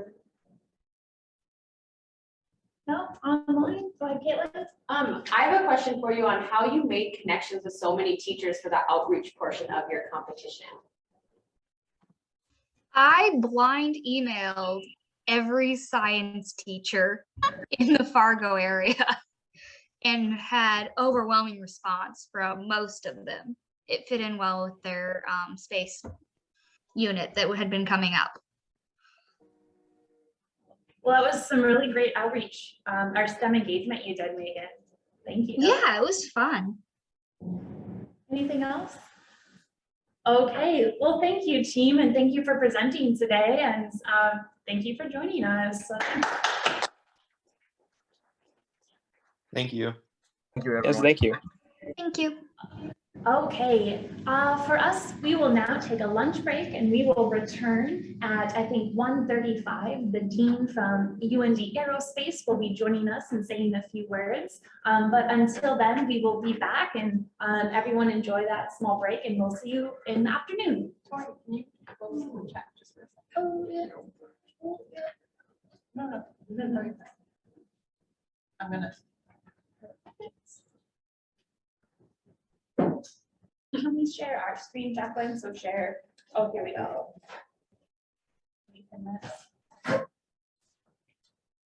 Okay, so we can go ahead and get started again. So right now we'll start things off with Gene Kraus from Aerospace here. Gene Kraus, thank you for joining us. We provide lots of support, and you joined us last year as well. I think probably one of your first duties as Gene. So thank you so much. So round of applause for Gene Kraus. Good afternoon, everyone. It's an exciting time to be here. I'm happy to be here in person because I think last year it was all remote. Yeah. So it's good to see people actually be able to travel, and then it's good to see we have 20 or so that are online. It is a very exciting time to be in aerospace. And I mean the entire greater aerospace definition by that. One of the ways we know that it's an exciting time is we had our aerospace community day last weekend, and I think we had our largest crowd that we've ever seen. The amount of excitement that we saw from students and parents just coming through, prospective students, little kids, the whole deal. And so it was an exciting time to be here. Ron Fevig and I spent this week out in Colorado Springs at the Space Symposium. So it's not an academic conference, those who aren't familiar with it, but it is a huge military and industry space conference. It's probably the largest group of gathering of all of those people that were there. So it's everyone from the commander of U.S. Space Command and his staff to the U.S. Space Force Chief of Space Operations. In addition to, we had the NASA Deputy Administrator and leaders from across the aerospace industry, just kind of hearing about what they're seeing coming. One of the phrases they used was, "This is the golden age of space," or "We're entering the golden age of space." And so this goes back to, we look at the history of the airplane. So the Wright brothers flew, 1903, and then we look at when the first jet came in 1947 was when we were flying jets. Well, Chuck Yeager broke the sound barrier in 1947, all the way to supersonic transport. And then President Kennedy saying, we're going to land a man on the moon by the end of the decade, 1969. And so look at all that's gone on since then. And we're entering that time now. And what's amazing is you're just looking at how often things are launching into space right now and how cheaply it's become. And so it's to the point now, if you're paying attention to it, you'll actually know how many launches a week are going up into space. Recently, the National Reconnaissance Office launched their first satellite from Vandenberg Air Force Base. So we're launching rockets from Florida, California, Virginia. A sounding rocket just went off from Virginia a week or so ago. A hypersonic missile was tested last week by DARPA. It was the longest flight of a hypersonic missile by the United States in history. And so just incredible things that are going on. And it's an exciting time for all three of those. And so where it used to be NASA and the military that were doing all of the space activities, what we've seen is a complete shift into the commercial side of things. And so where the big evidence of that was, we're looking at world events right now, and we look at what's going on over in the Ukraine. And one of the things that led up to, or what was really amazing about Ukraine, was the amount of warning that we had that it was going to happen. And that was possible because of commercial space assets. The amount of pictures that were available of the Russian buildup on the other border, and then the United States saying they're going to do this and this is their plan. And a lot of that was effective because of space assets that are out there. And that doesn't even talk about the science that's going on in space. So Pam Melroy, who's the deputy administrator for NASA, was one of the speakers this week, and she talked about NASA's priorities, which some of you may be familiar with, and they talked about the science, technology, aeronautics, and human space flight, which are the traditional disciplines that NASA's been dealing with, but they also talked about NASA's been given the lead for climate and monitoring the climate, and the chief science officer is also the chief climate officer now for NASA. And they're looking at workforce, which is one of the things that we're here for, is to talk about workforce. How do we generate that workforce for next? And then the exciting thing that's coming up is the moon to Mars mission. And so many of you saw the Artemis rocket rollout last week. I sent a message to our department chair, Pablo, who's down at Cape Kennedy now. I said, hey, did you get to see this? And he sends me a picture of Artemis 1 behind him. And so the test was successful this week, I understand, even though it was struck by lightning on Sunday. So before they tested, but everything went well. They briefed this week, and so then I believe they're rolling it back in, or it's gone back into the hangar for a couple of weeks, and then it's going to go up. It's going to go up on its first mission. And so they briefed us all on what's coming for Artemis 1, 2, 3, 4. And so what's, Artemis 2, we're going to be sending people up on it. So it's an exciting time to see that. More exciting, Webb telescope. Webb telescope's up. We're going to be getting pictures from it. They're already getting some preliminary stuff, just to think about from an engineering and a science perspective of how many points of failure there are to get that thing up and to get it unfolded and operational is amazing. And it did, and it's working.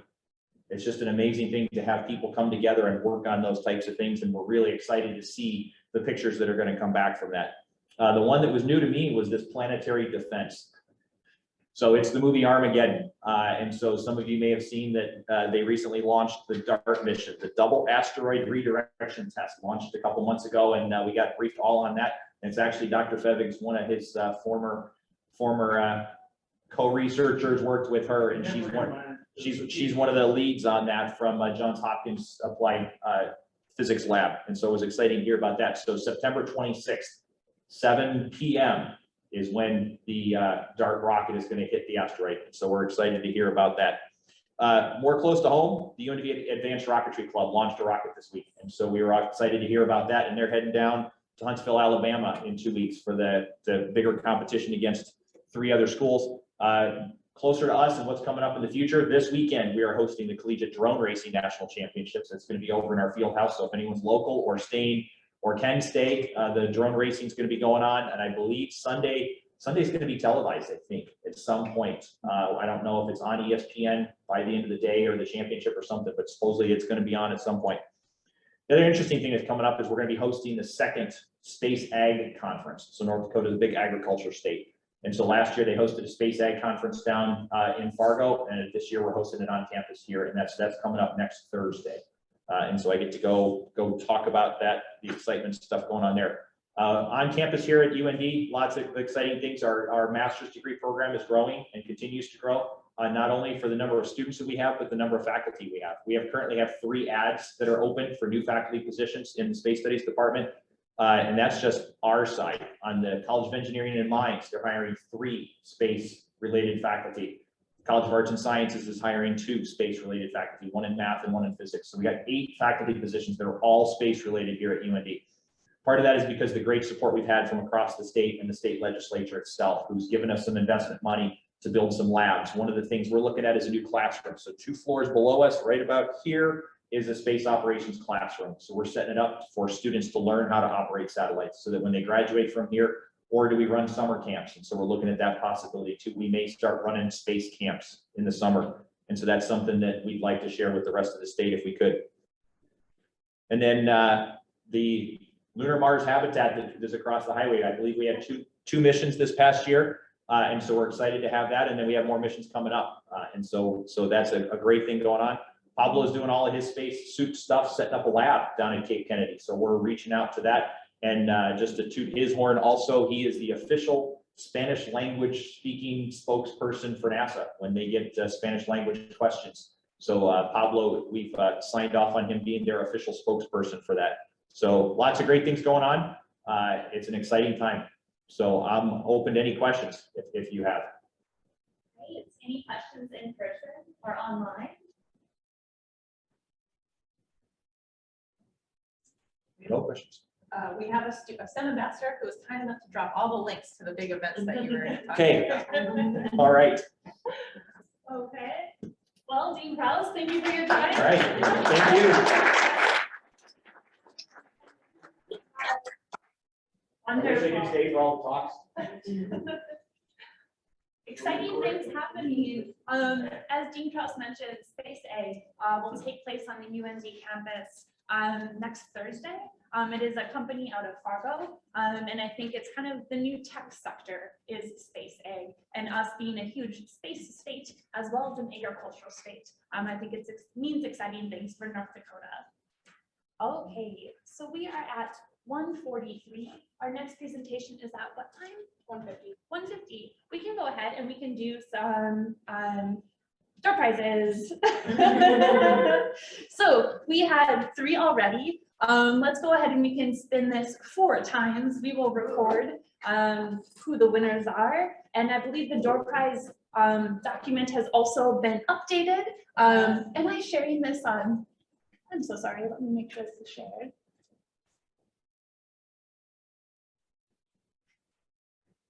Okay, so here are our door prizes that we have remaining. We have some t-shirts, vests, a laptop bag, and some pins and posters. So I will go ahead and I will spin the wheel. Let's see, fingers crossed. It's always exciting when it's done. Let's see. Oh, Randy Richards. I don't believe Randy is here, so I'm going to spin one more time. Let's see if students are not present. We can go with the students. James, James, it's James, wonderful, James. Good. Can someone share James the slideshow and we can make sure he can pick his prize and we can send that off to him. Okay, James has been removed. Who is our next winner? I feel like there should have a chance. Good job. Good job. And Erin Holstrand. Erin is a student here at UND. Great. Erin is a winner. And we will do, I think we'll do one more.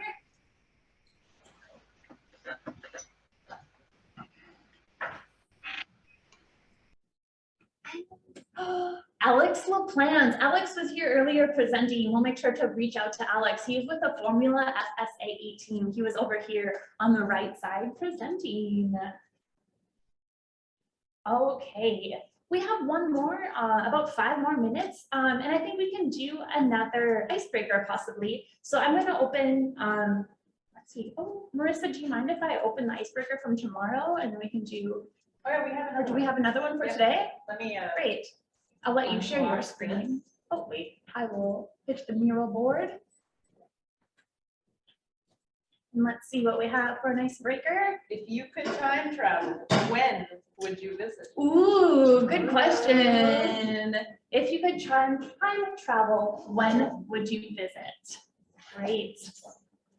I have to think about that myself as well. If you have an answer, you can write it down, and we will put it on our board.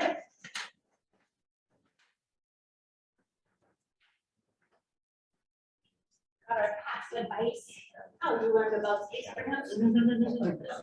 Up here. Right, STEM ambassadors, yeah, you can help us if anyone has an answer. You would go back to time travel, July 16th to 20th, was that the launch? For the moon? Apollo, yeah. Apollo, yeah. 1837, that was a very specific number. I'm curious as to why. If there's a big event that I don't know, I'd like to know what it is.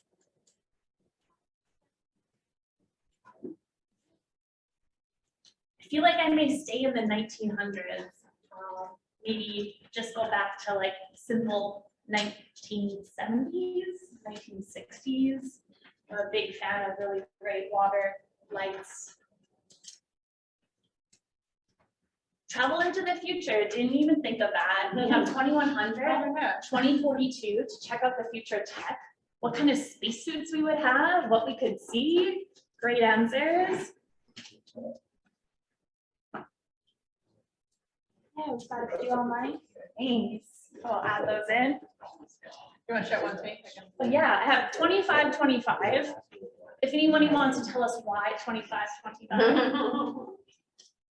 And then I have the death of the universe, if it even occurs. I think that's a really good one. That'd be interesting. I wouldn't want to be there. Marissa said you wouldn't want to be there, yeah.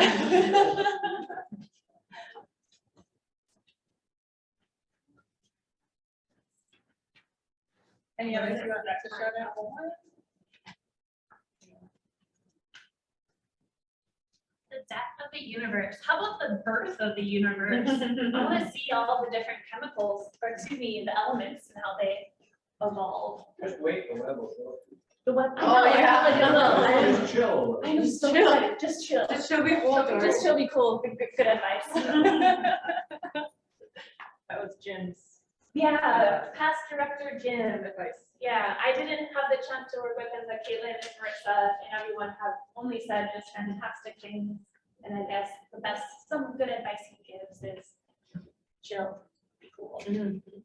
Great. May 17, 2100. 7:43 p.m. Very, very specific. And if anybody wants to elaborate on that one, I'd love to know. So someone would say Steve Irwin, very sweet. I think his children now do what he used to do. 2050 to talk to future me. Whoever put that, if you're willing to share how old you would be, like, why did you choose that year? What age did you choose? I think I'm 24 right now. So see what happens when you're about almost 50, 55. Yeah, that's good. Yeah. Tomorrow, so I could get all the small details correct and everyone would look. Don't worry about the small details sometimes. 2300. I'm still very curious about this May 17th, 2100, 7:43 p.m. with the longitude and the latitude. Yeah, that was a win and run. 2300. Good. Anyone in the chat box give explanations? I'm very curious. The rules of time travel. Are you allowed to actually talk to yourself? Oh. Will it compromise your existence if you time travel to see members of your family? Let's say no. Let's say you can do whatever. Good question. Ooh, year 3000 to see if we're underwater. That'd be very interesting. That's a good one. That's a Jonas Brothers song. Oh, is it? I do love the movie Yeah, Waterworld. I didn't know if Jay Bro was a scientist. I had no idea. No, I don't think so. They went to the year 3000. Not much has changed, but Okay. they're all underwater. Okay, so thank you for that. And we will go ahead and our next presenter We have Kevin Jordan. So Kevin, you can go ahead and share your screen and we can get you started with your presentation. All right, sounds good. Thanks, Tori. Let's see what's going here. All right, everyone can see my screen? Hear me well? Yes, thank you, Jordan. Great. All right. Well, thanks everyone for being here. Happy to share and present on my experience at NASA Ames for the project of sustainable extraterrestrial construction and instrument deployments. Quite a mouthful. But yeah, my project was mentored by Brian Glass and Sarah Seitz there. And yeah, so this project is a little bit still under research, so my presentation is going to be a little bit more on the topical side. But I hope you guys enjoy it anyway. So for last summer, I traveled from Montreal, my house right there, from this awesome screen, this awesome shot from the ISS, to the Bay Area at Ames. And how in the heck did I get there? Well, that's a darn good question, and a number of different life changes and such. So I'll brief that with a couple different light bulbs that went off. So before coming back to university, I actually was a dive industry professional, instructor and technician. So while I was doing that, it was a great time exploring inner space and everything. And I was on the workbench one day repairing a regulator or something, and I had this thought, hey, someone designed this. I'm a someone. I could design cool tech like this. And from then on out, an engineering degree was my goal. So from there, I went back and got myself started back in university, some community college courses at first. And then another funny thing happened. I met an awesome lady. She's Canadian. So then immigration came onto the plate. So with that, I'd already gotten myself back into school. How was I going to continue to pursue an education and continue with my goal to work as an engineer? And I found myself at UND, and I cannot thank the people at UND enough with just the distance program and the management of that. It's just an incredible curriculum, super personal and connected, really supportive of my success. And I totally consider that a huge part of why, how I got to where I am and how this has been moving forward in my goal towards engineering. The second light bulb I want to share was after the immigration was kind of off the table and everything was kind of a little bit more stable for me. I had made some progress in my engineering courses, great. And I realized, well, I'm going to apply it somewhere, and where should I apply it? And it hit me like a ton of bricks. Space tech requires engineers. And my little kid self would be very happy that I had that light bulb idea, because that's what I wanted to do when I was little. And so I started doing some research into opportunities, internships, and here I am. I applied and got accepted. And a brief aside about the application. Initially, it's a daunting perspective, right? It's NASA, of course. It's the entire US that you're competing against. But I had this little thought. I'm like, wait, I'm an engineer. I can solve this mathematically. So I did a little back of the envelope calculation. There's like 20 million students in the US. Let's say, you know, half of them are juniors and seniors, only some percentages, you know, studying engineering. How many positions are there at NASA? And the number that I came up with was actually 100 to 1. So that all of a sudden didn't seem so outlandish or ridiculous. And I applied. And a couple months later, there I was. I was working at NASA Ames. I was in the Deployable Autonomy Technologies group. It's a subset of the Intelligent Systems Division. And essentially the kind of technology and group capabilities is somewhere in between automation, AI, robotics, and prototype space systems, including all of the research that goes into making those a reality. Specifically, in the group, the DAT group, is some planetary surface instruments, drilling and sampling, some modeling and visualization, a little bit of manipulation of in situ resources, and then robotic local construction. So the sustainable extraterrestrial construction is the kind of umbrella term that they have for the interns within the group. My project specifically focused a little bit more on rovers. Which rover, you might ask? Well, the ARADS rover. So ARADS is the most recent in a series of projects from NASA Ames, building off of the same research and the same rover and same platforms, essentially looking at integrating some advanced percussion drilling, some sampling, autonomous operation, sample caching, and then in situ analysis of the material that's been obtained through that whole process. The ARADS project specifically had an instrument cluster looking at astrobiology and some geology stuff.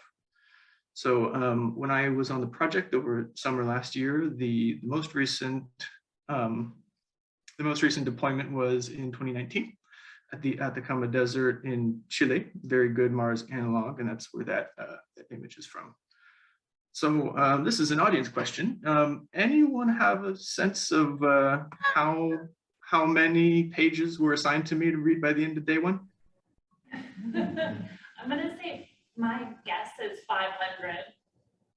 That's a good guess, a little bit below that, but yeah, so the actual number was 353. I'm not entirely sure how many of you have had the pleasure of scouring engineering publications and scholarly articles for data. Not exactly light reading. So me and I had one other internship partner, and we kind of made a joke at the end of the day that if we were on site and in person, that would be about the time where the, some research staff comes by, taps the shoulder and says, "Welcome to the big leagues." Because that's, it's something that I'd done a little bit of research before, but never at that scale. So it was quite an experience and quite a welcome. So back to the actual rover system, another little bit of audience participation. Data is cheap, analysis and insight is expensive. What do you guys think I mean by that? Any thoughts? It's easy to collect stuff, but it's very hard to get people to understand it and analyze it. Yeah, that's basically right on the mark. Essentially, recently, cost of memory has gone down. Sensor technology has gotten much better, and connectivity has gotten much better, right? So the capture of the data is not necessarily the issue. It's what do you do with it after you have it, right? So think, cheap hard drives, Internet of Things, all that stuff contributes to this kind of big data problem. So another question, based off of the capabilities of the rover I mentioned above, does anyone have an estimate or a thought on what the difference in magnitude between the slowest sample collection and the fastest sample collection might be?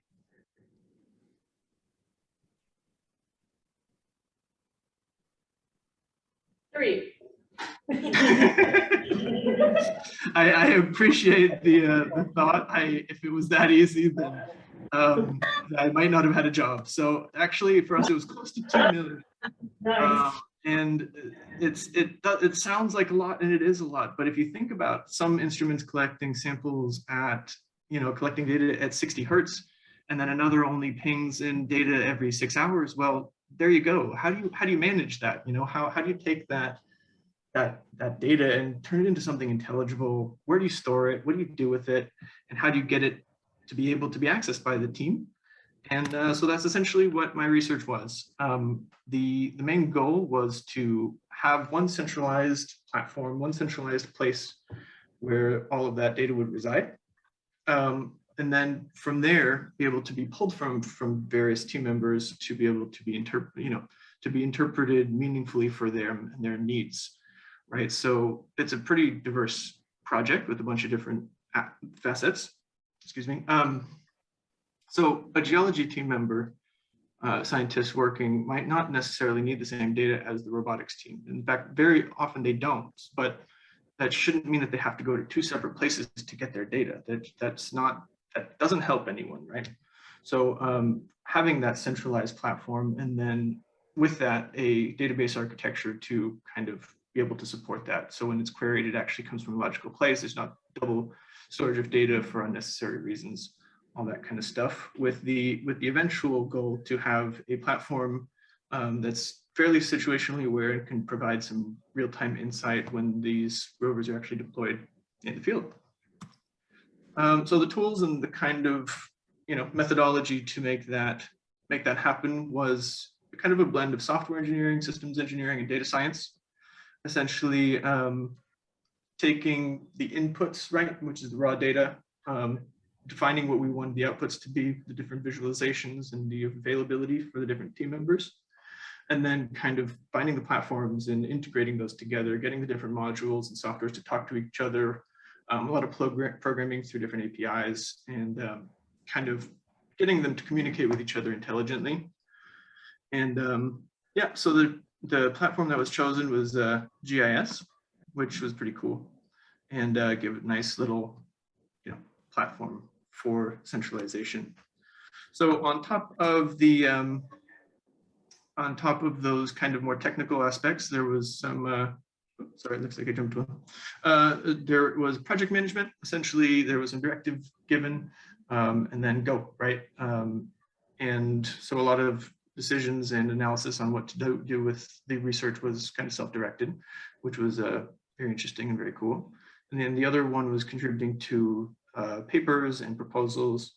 Ended up contributing to a flight mission proposal with Viper, which didn't get approved, but at the same time, very cool to have contributed to. And then actually the paper detailing this research fully is going to be published at the end of this month at ASCE Earth and Space. So if you guys have any interest further in the research, you can check it out there.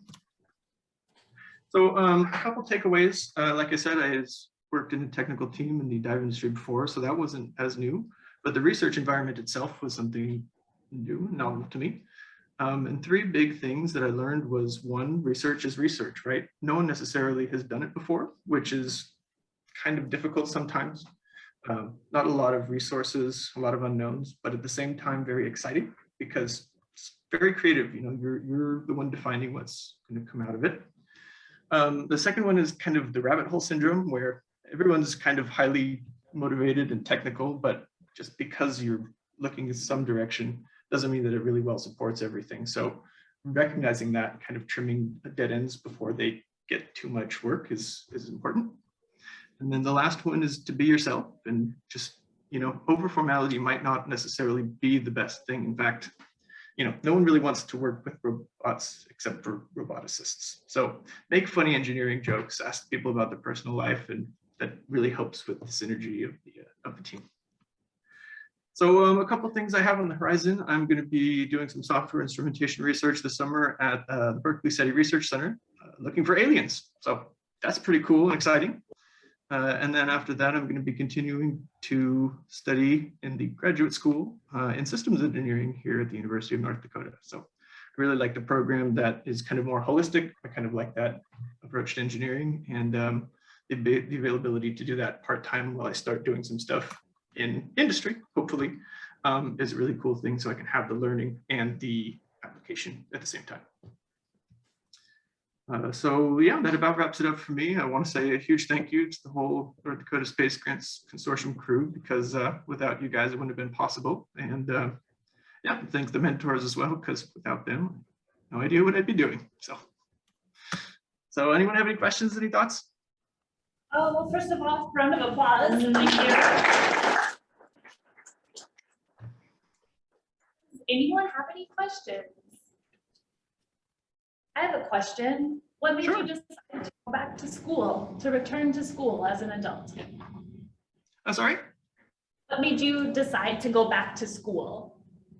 So that was, I mentioned briefly, but I was essentially, I had some cool technology in my hand, and I was fixing it, which is a different mentality than designing it. And I realized that someone had to have designed it in the first place. And I thought, how cool, how I could do that. You know, I might take some schooling, might take a little bit of, you know, some time or some stuff, but, you know, that's possible. I love that that was you can define it almost by a moment. I wasn't expecting that, and I really appreciate that. So thank you for sharing that at the beginning of your presentation. I think it makes you incredibly relatable, and like thinking other people can do that too. Like maybe there's a moment where you think, oh, like it clicks in your head. This is what I want to do, so I'm going to go do it. So thank you, Kevin, for sharing. Thank you, Kevin, for being a wonderful intern and for being part of Space Grant and for presenting today. Do we have any other questions? Okay, I'm going to give you another round of applause. Thank you. Thanks, everyone. Okay, our next presenter is Erin Doyle. Erin was a STEM ambassador with us with the North Dakota Space Grant Consortium, and last year she was an intern with NASA in the history division and NASA headquarters. So welcome, Erin. It's so lovely to have you again. And you can go ahead and start your presentation when you're ready. Hello, can you see my slide? Yes, we can. Fantastic. Yeah, so my name is Erin Doyle. I interned with the NASA History Division in last summer, and then I was also a STEM ambassador for 2 years before that. And my project was about the history of earth science applications regarding water management. The History Division is getting ready for a big symposium, I believe next year, regarding the history of earth science at NASA. So I was doing some groundwork research and just kind of laying out a timeline of the different projects that the agency has done. So for a brief overview of a timeline, in 1958, when NASA was first created, there was not an earth science department, but an applications group did exist at Goddard. So NASA's early role in earth sciences was only to develop the technology, while NOAA and others conducted the actual research. So some of these collaborative satellites were the Nimbus series, which launched between 1964 and 94, and the Landsat series, which the first launched in 1972, and it's still running today with, I think, Landsat 9 having launched this past fall. And then in 1976, the Space Act, which is what gives NASA their ability to do anything, was revised to give NASA the authority to conduct stratospheric ozone research, furthering their participation in the earth sciences. And then in the mid-1980s, the idea of Earth as a system started to kind of float around at NASA, and the Earth observation system was approved, which was kind of the group of satellites observing the Earth together. And then the Space Act was revised again to allow NASA to focus even more broadly on earth sciences. And then in 2001, the Earth Sciences Division's Applied Science Program was formally created, which formalized earth science applications within the agency. Then in 2005, SEVERE began, which I'll talk a little bit more on later. But they essentially work with communities to identify and solve problems using NASA's data. And then in 2009, a similar program called RSET began, which trains people on how to use earth science data and has now reached over 40,000 people. And then just this last fall or summer, the Earth Systems Observatory was announced, which builds upon that 1980s idea of Earth as a system and is going to continue to study how aspects of Earth cycles and ecosystems work together. To take a moment to kind of lay out some terms I'm going to be using an application for Landsat 1. So the data would be just kind of the raw satellite images, and then information adds some context to that. So satellite images with landmarks drawn in or noted so someone can understand what they're looking at. And then the application is taking that and applying it to a situation or to help a community solve a problem. So Landsat 1 data was used. Landsat 1 essentially took satellite type photos, which I'll talk a little bit more on later. And they took the photos, which had a very good resolution. It can see down to individual farm fields, and mapped flood prone areas, and were able to then share that information with the locals to help with flood insurance claims and future development plans so that we didn't hopefully develop in really flood prone areas.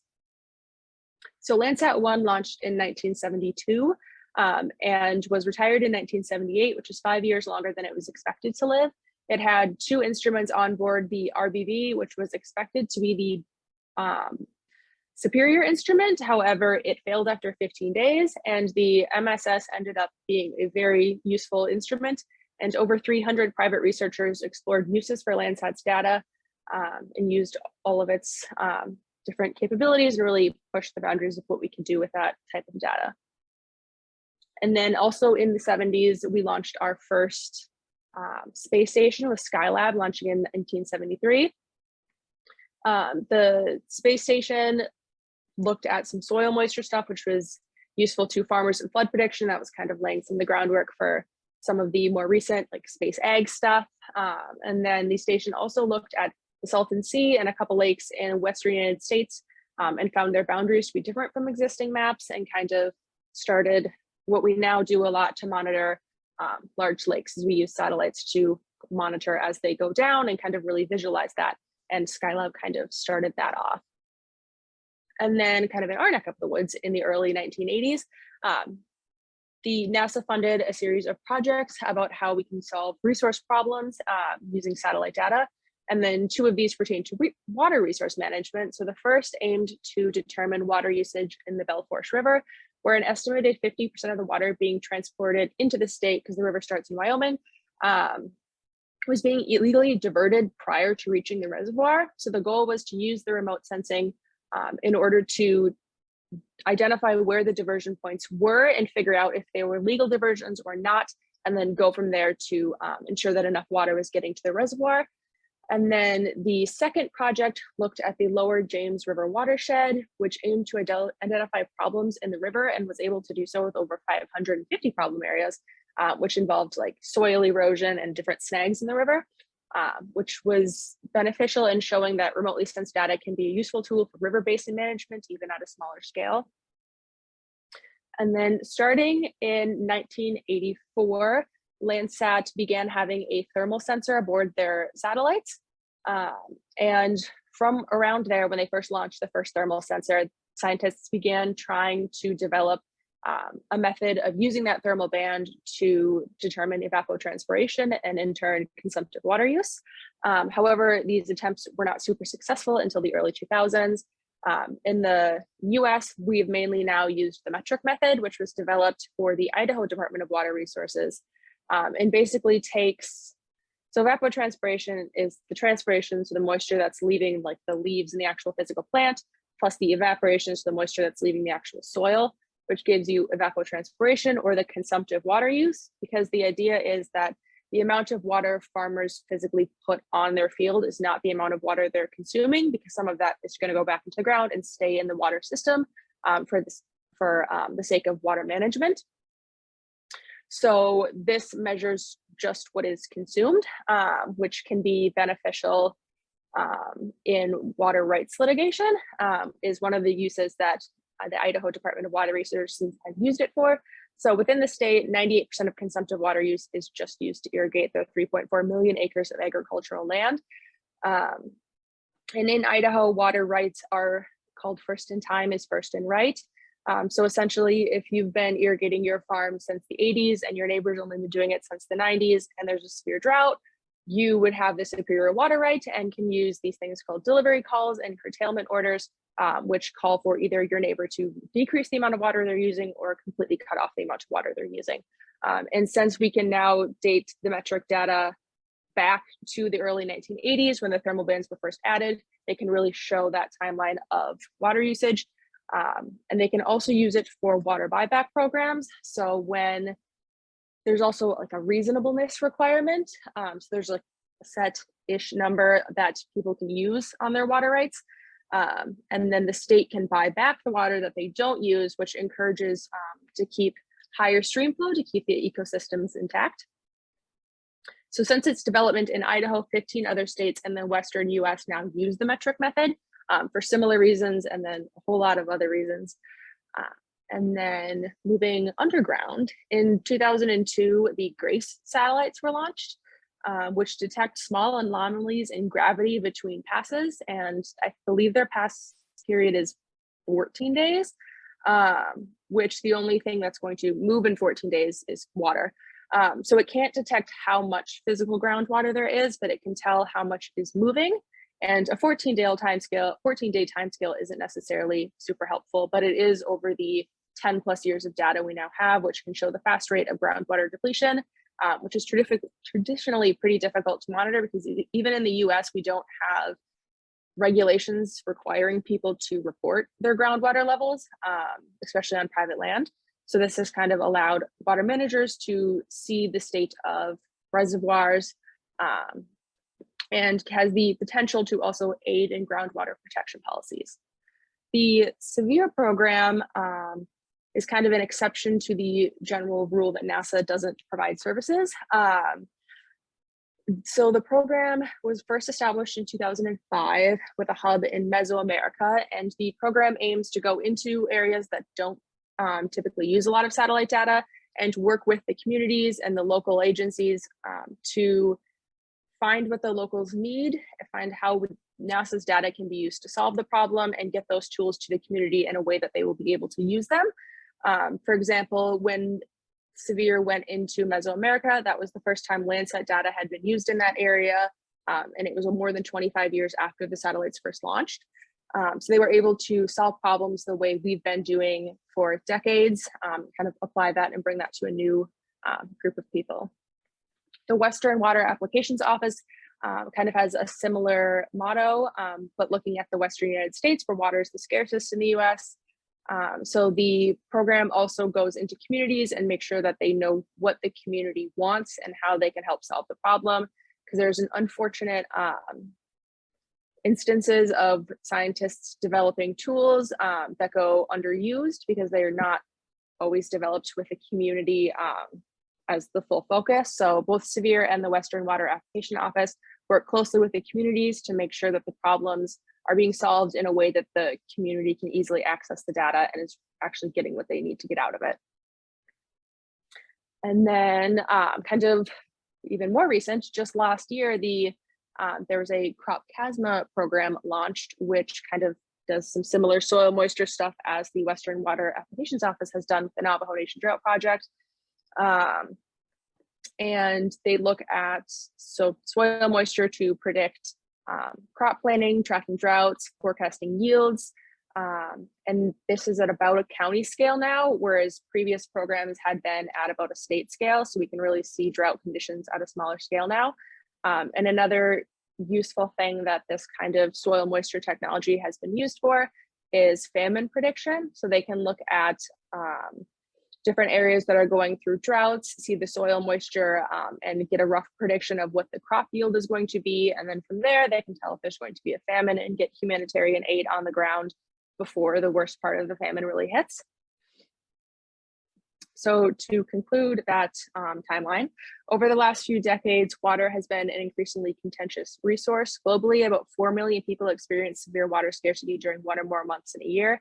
This is 2/3 of our global population, and a very critical aspect of living with water scarcity is water management.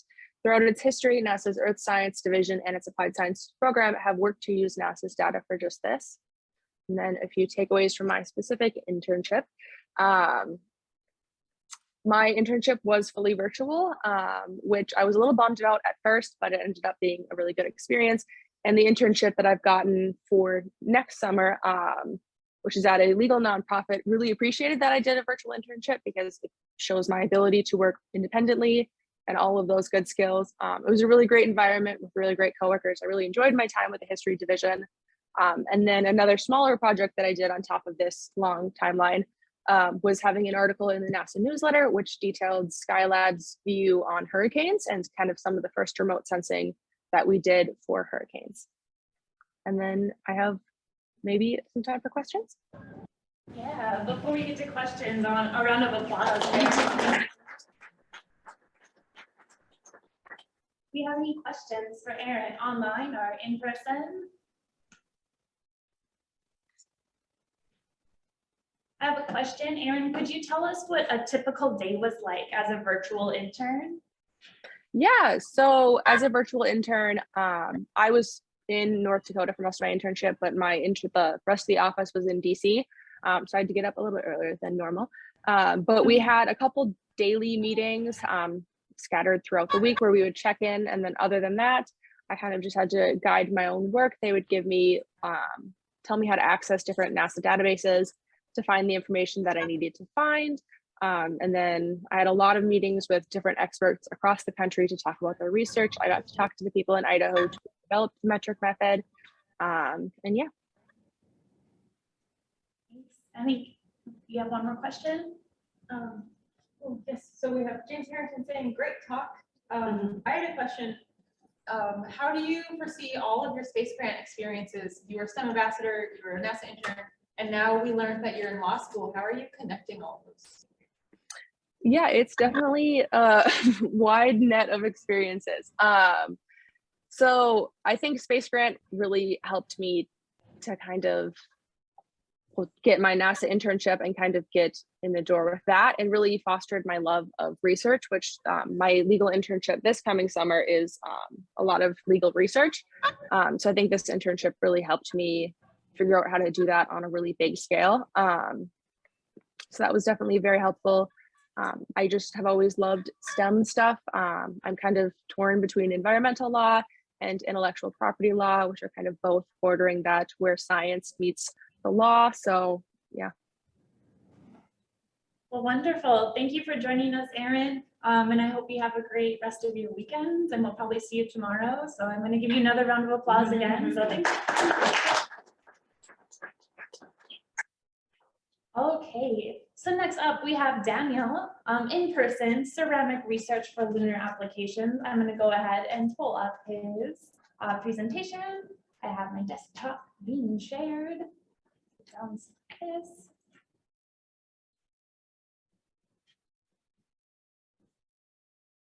Okay, and Daniel, we have this for you. I'm sure it works.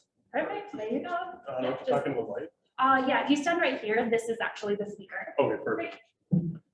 Thank you. So yeah, my name is Daniel Trieff, and today I will be talking to you about my experience with NASA as a researcher on ceramic materials for lunar applications.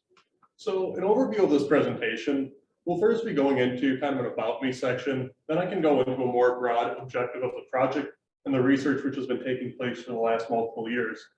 And then I can give you a background on what we call MAB phase ceramics and selective laser melting. Moving on, I'll give you an approach to how we characterized our ceramic samples throughout the summer, the results of our research, the lessons I learned, the challenges from the project, and the future outlooks on the project and life in general. So about me, I'm a student at the University of North Dakota studying mechanical engineering.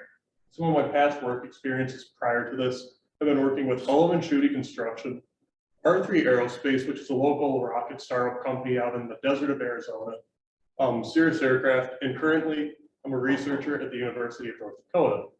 When I'm not doing all this, I'm also a pilot and an avid scuba diver. So kind of an overview of the objective of this project. As I mentioned, it actually stems back multiple years because in the materials science lab here at the University of North Dakota, we've been doing ongoing research on ceramic materials.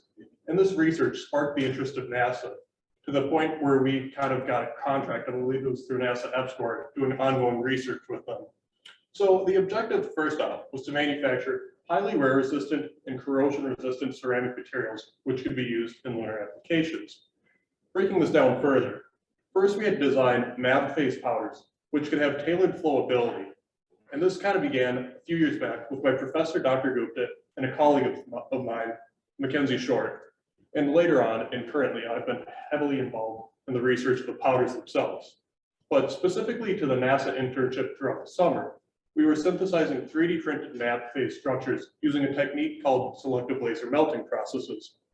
So you might be wondering at this point, why would we study MAB phase ceramics and what are MAB phase ceramics? Well, fear not, I'll answer both of these questions.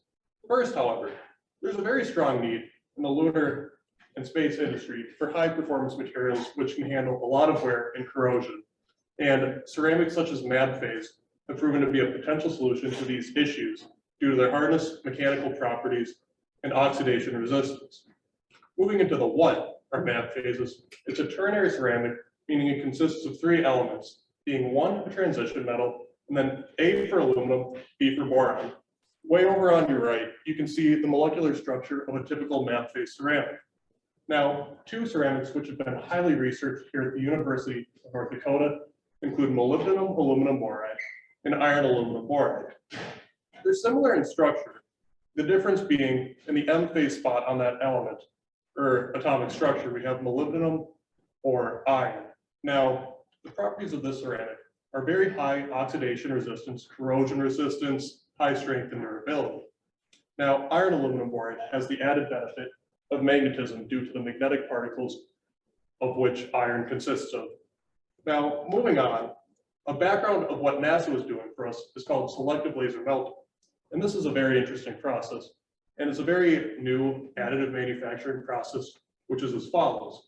It's essentially a process where you lay a powder layer, layer by layer, using a spreader like that, and then you melt it with an extremely high power laser to form a solid part, and you build up layer by layer until your complete part has been printed through and it's suspended in a powder bed, meaning you can make extremely complex geometries, which cannot typically be made using other forms of additive manufacturing. Now, at NASA, our job was to figure out which variables, included wattage and scanning speed of the laser, would produce the best ceramic.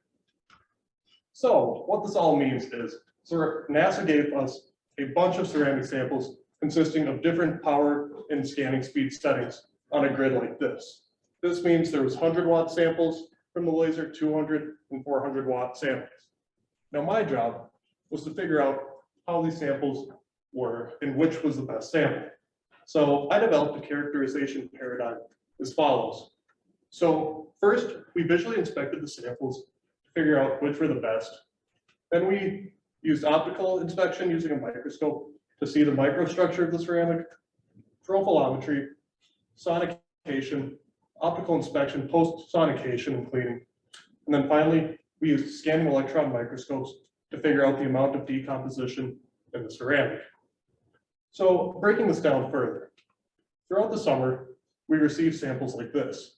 There's 42 different samples on the substrate with the different power settings.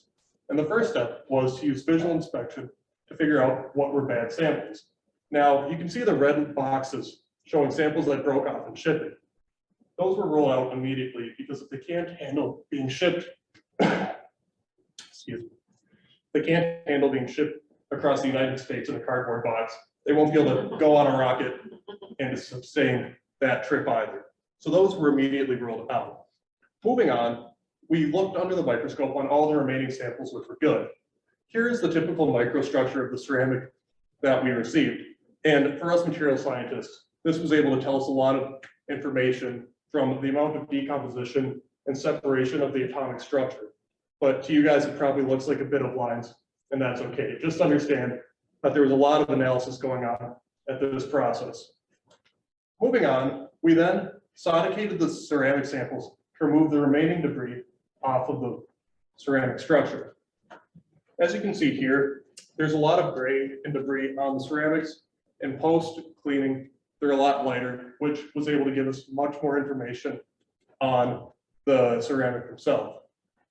So after this, we moved on to profilometry, which is basically a fancy way of saying we figured out the surface characteristics of the ceramic samples. Now, our hope was that the smoother the sample, the higher the density of the sample would be. And this proved to be correct, but the issue was we did not have enough time to figure out how to tune the power settings to get the densest sample. But through further research, we believe we can figure this out. Finally, we moved on to SEM, which shows the amount of decomposition present in the ceramic sample. So looking at the sample on the far right, you can see little black dots, which is aluminum separating out from the ceramic. And this is an undesirable characteristic of the ceramic, but our goal was to minimize it by controlling those variables which NASA had determined. So the results of this are limited because I can't discuss in too much depth because of the ongoing research, but what I can tell you is SLM appears to be a promising method for additive manufacturing processes of mad phase ceramics. Now, the laser setting which affects the surface finish is known, but we don't know how to control it to make a more desirable ceramic. Finally, microencapsulation of the ceramic using a polymer coating may make a denser ceramic, and we're working on this currently in my senior design project, which leads in the next slide of challenges. So those challenges of working remotely were as follows. So NASA had all the equipment for 3D printing in Langley, Virginia. So we were tasked with developing the ceramics throughout the summer and mailing them back and forth to have them 3D printed. So as you can imagine, there was a lot of periods of inactivity where we just had to do a bunch of additional research on our ceramics at the University of North Dakota. This also made a bit of a time crunch at times for getting the characterization done because our first round of samples weren't received until week 7 of the 10-week internship. So if overtime was a thing, we would have been getting a lot during those last 4 weeks of the internship. But because of effective communication, we were able to get all the data needed for the project and confirm the feasibility of mad phase ceramics. Now, the results of this internship led to the following. I became the senior design project manager for my research on lab phase ceramics and additional research throughout the UND Materials Lab. Additionally, I presented these findings at the International Conference of Advanced Ceramics and Composite Materials. And finally, I've now earned a position with Blue Origin as a materials and process engineer on a rotational basis. And I don't think any of this would have been possible without working for NASA, and none of that would have been possible without the grant from the North Dakota Space Grant Consortium. So with that, thank you. And if you have any questions, feel free to ask.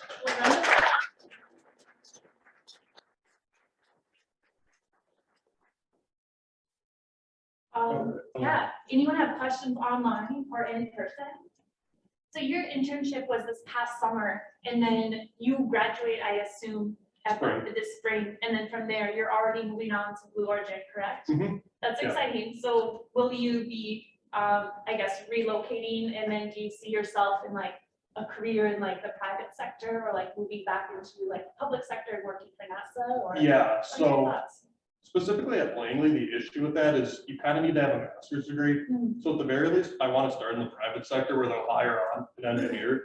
And if in the future I end up getting a master's degree, I would gladly go back to NASA. But at the current time, I don't think it's feasible for me to get a master's without knowing where I want to specialize my research.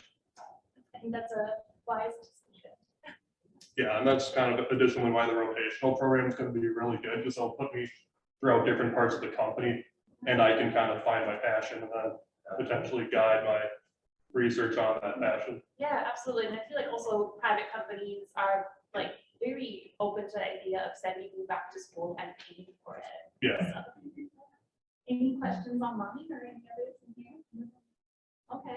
I would also like to ask if you could share with the students that are here, like your path from like your freshman year to the internship to now. Oh boy, that is a loaded question. And a traditional experience as a college student. Well, that's also really wonderful because I think it's Yeah. like I don't think there's really a traditional college experience anymore.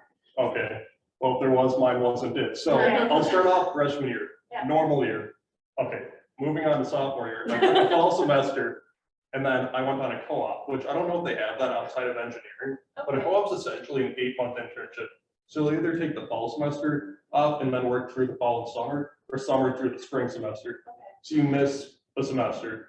Because of that, in the engineering department, you get offset on a really weird schedule where like you have to take this fall class, but it won't be offered till the next fall. So my junior year, I came back and did another spring semester co-op with Cirrus Aircraft in Duluth. So for sophomore and junior year, I only had a fall semester each. And then last year I came back, studied a full year, and then had my NASA internship. Came back this year, another 2 semesters, and then graduating. So kind of a weird setup, but it worked for me. Great. And then do you feel like you had, it was like I guess like who pushed you towards the co-ops in general? Like where did you learn about your co-op opportunities and then like the NASA internship opportunities?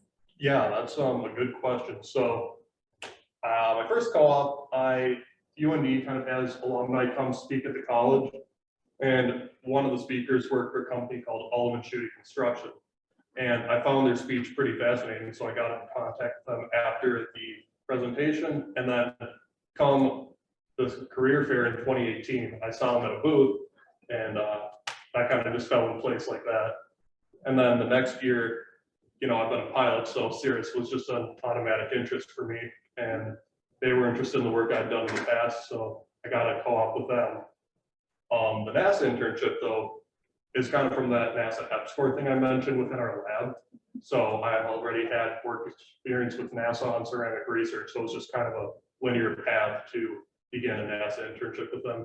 Granted, I was really lucky getting selected and applying, but besides, I was pretty linear moving from researching in the lab to researching in the lab virtually with NASA guiding us. So, great. Yeah.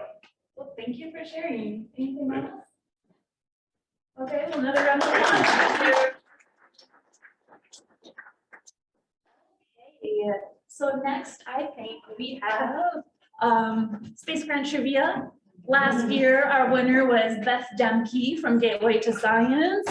Maybe Gateway to Science can take that title back to Gil Science. I think maybe we should get a big 3D printed trophy and whoever wins it. Yeah. and keep it. Like a traveling. Yeah, a traveling trophy. I think that's something, yes, please write that down. Any notes or feedback? Caitlin has been taking lots and lots of notes this entire time. So Marissa, I'll let you control this here.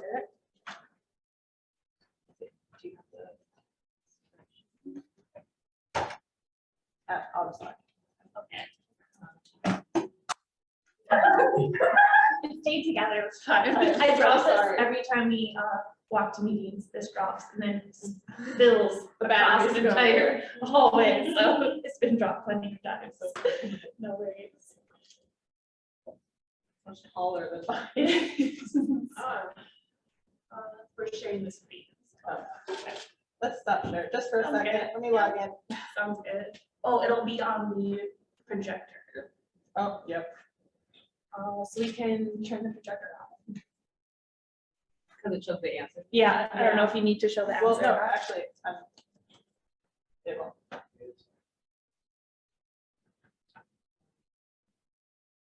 Do you need to take a look at it, or do you want to share it? I think you have to just click continue with Google, Marissa. Oh, continue. Oh, it's going. Thank you. Yeah, thanks. Teamwork.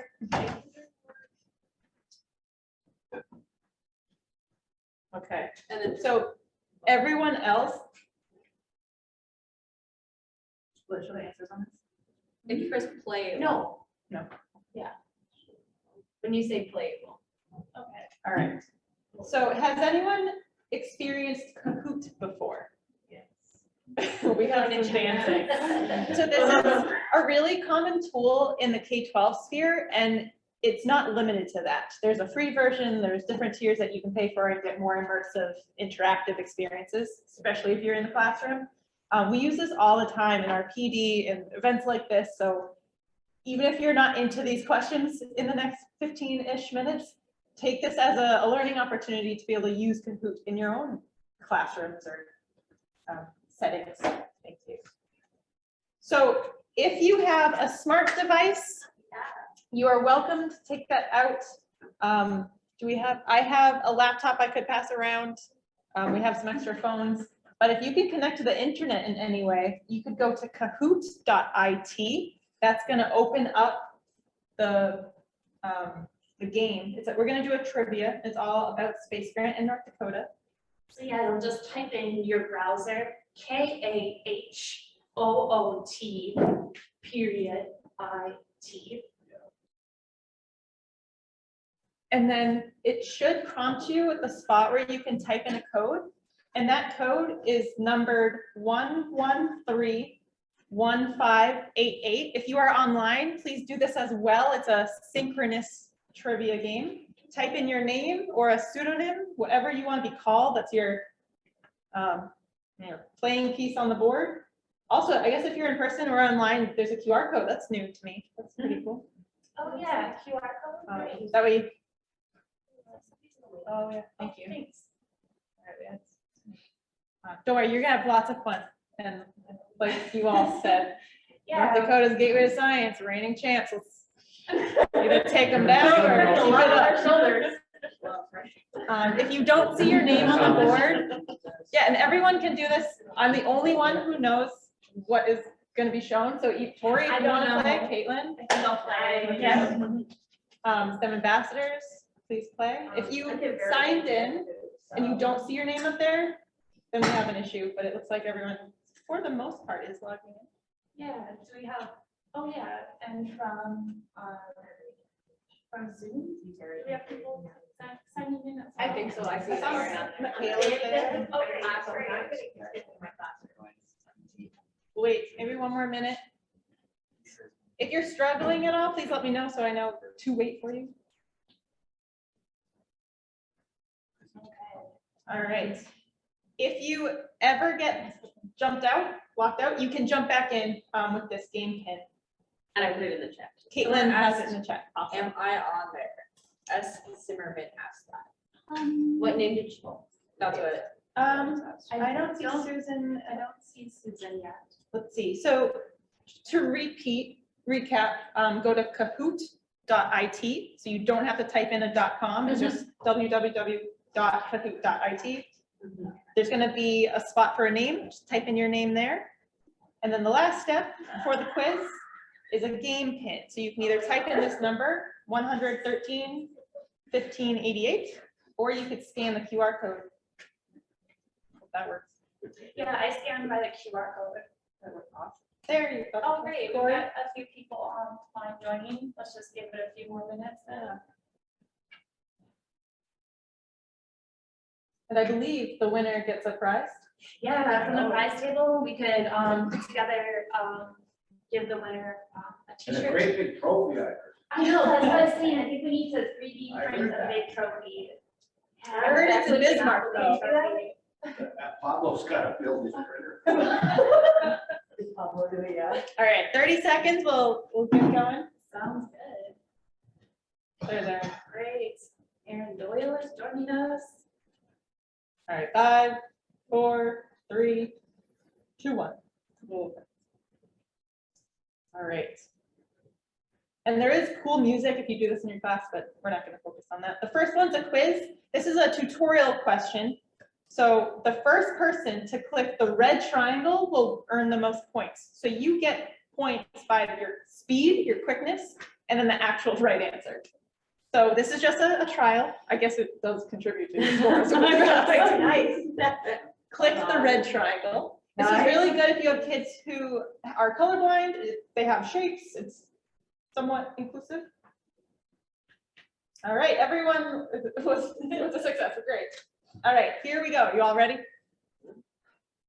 Bailey was the quickest. And Thomas. Ooh, gateway to science. How many affiliate institutions create the North Dakota Space Grant Consortium? Is it red 10, yellow 18, blue 52? Yeah, that's a football day. Or green 16. And you can set the timer for this for your students. You can give them 5 seconds. You can give them 4 minutes. And we love it because it's synchronous with remote learning and in person. All right, the answer is 18. We have 16 schools and 18 total. All right.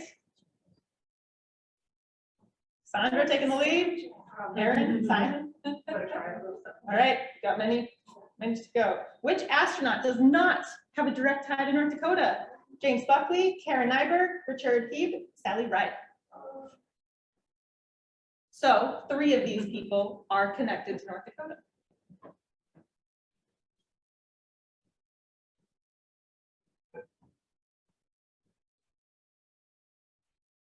See a lot of stares. I know, a lot of thinking. 5 seconds. 4, 3, 2, 1. Sally Ride. We have a few natives from North Dakota. They were born here. Karen Nyberg went to school here. She was born in Minnesota. Good guesses. Erin. All right, here's a quiz, a 4-part answer. I'm a student who wants to work with my advisor and study water quality at my local river. Which program is it? A travel grant, a research fellowship, a NASA internship, or the STEM ambassador program? So they want to study a river in North Dakota. That's a good one. Good question. That's a great question. So if we had a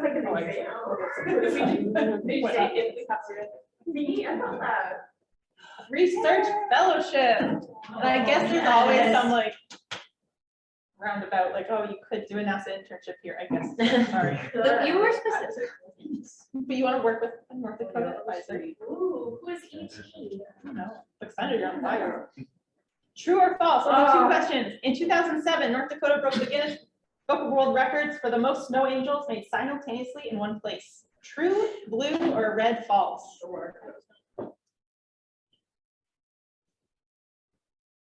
Snow angels. That's very hard not to like. I know, especially when there's not a lot. It's like you can always skip. No. We gotta give them. We'll have to give everyone a chance, yeah. Can think about it. I think the time does stop with everyone's answer. True. Yeah. Ooh, the majority said true. That is correct. It was in Bismarck. Please, were you in that one? Were you guys part of it? No. Okay. Simon taking the lead. True or false? Anyone interested in learning more about Space Grant can join monthly coffee chat Zoom sessions. We did. True or false? Oh, everybody answered. Whoa. Well, you're listening. True. Yes. Very true. Anyone as well, friends, peers, colleagues? Just want to hear what's going on?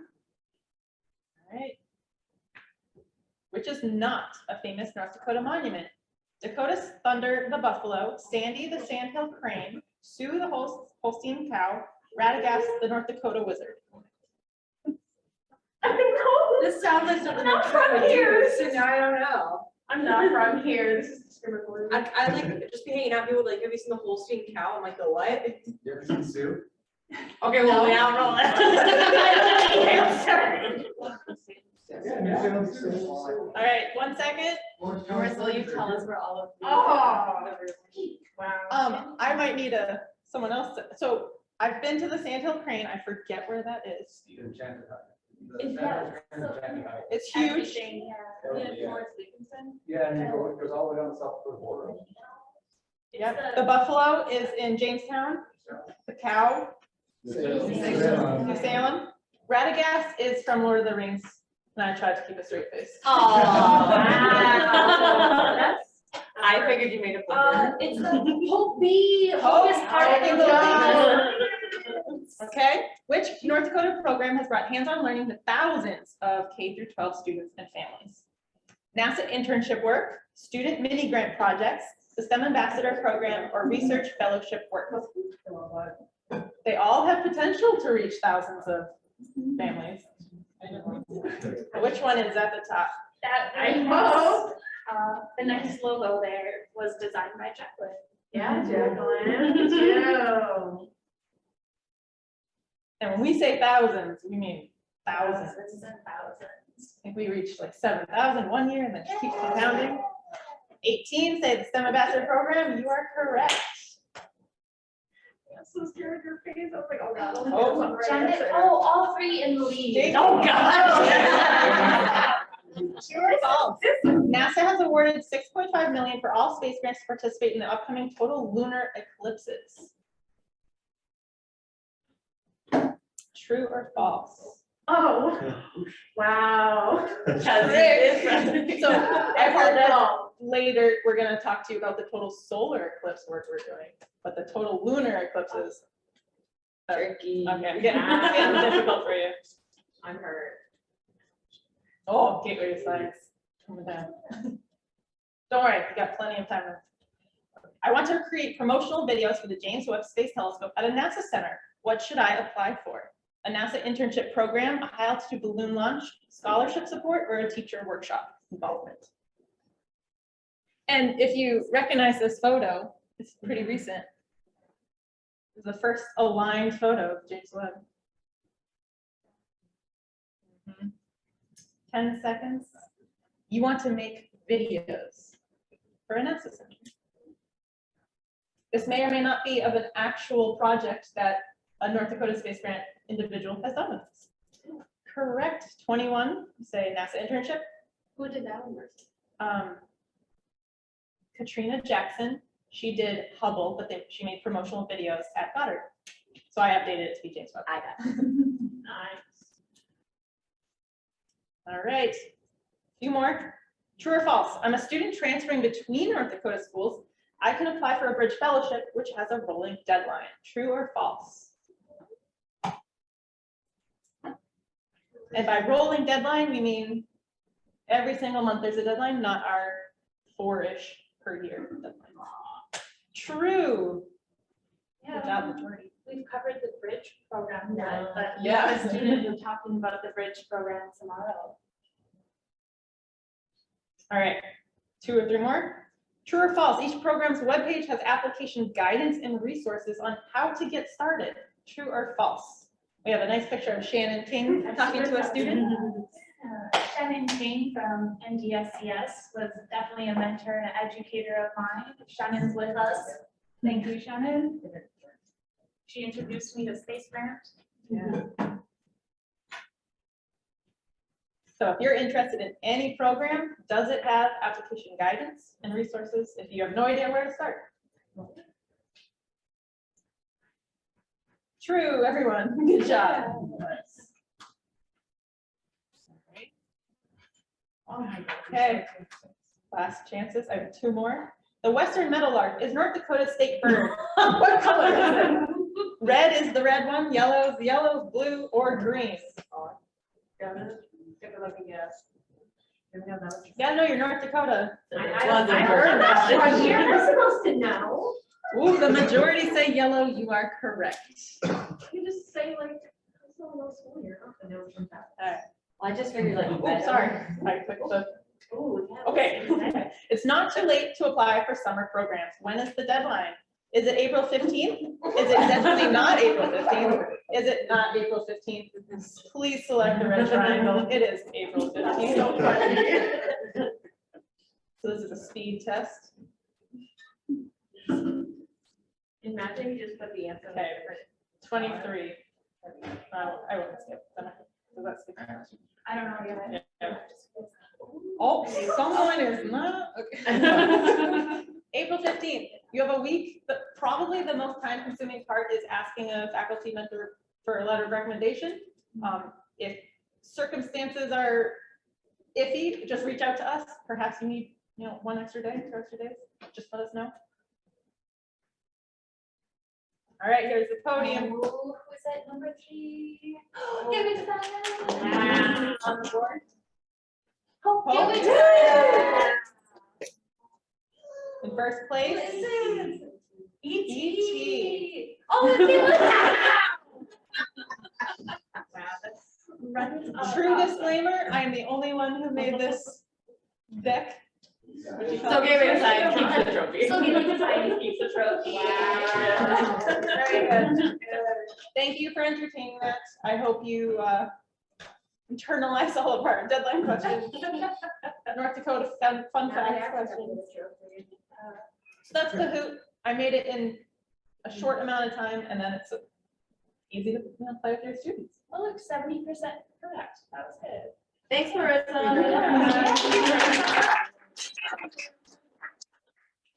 Have you ever used quizzes? No. Or GimKit? They're two really similar programs, but they are a little bit more competitive. Oh. But GimKit is definitely the one that I like to use. So, That is awesome. Well, thank you so much for entertaining that. Everyone online, I hope it worked out for you. Drop some feedback in the chat box. You could even direct message it to the, I think it says like conference room, perhaps. Let me know how that went for you. So we have, thank you, Marissa. The Kahoot game is wonderful. Okay, we will leave this here. Before we move on to our break, I want you to give a wonderful round of applause. We are housed here at the University of North Dakota, and we get so much support from our dean and our university president and from the Space Studies Department, and we are incredibly grateful for that. So I would like to welcome UND President, Mr. Andrew Armacost.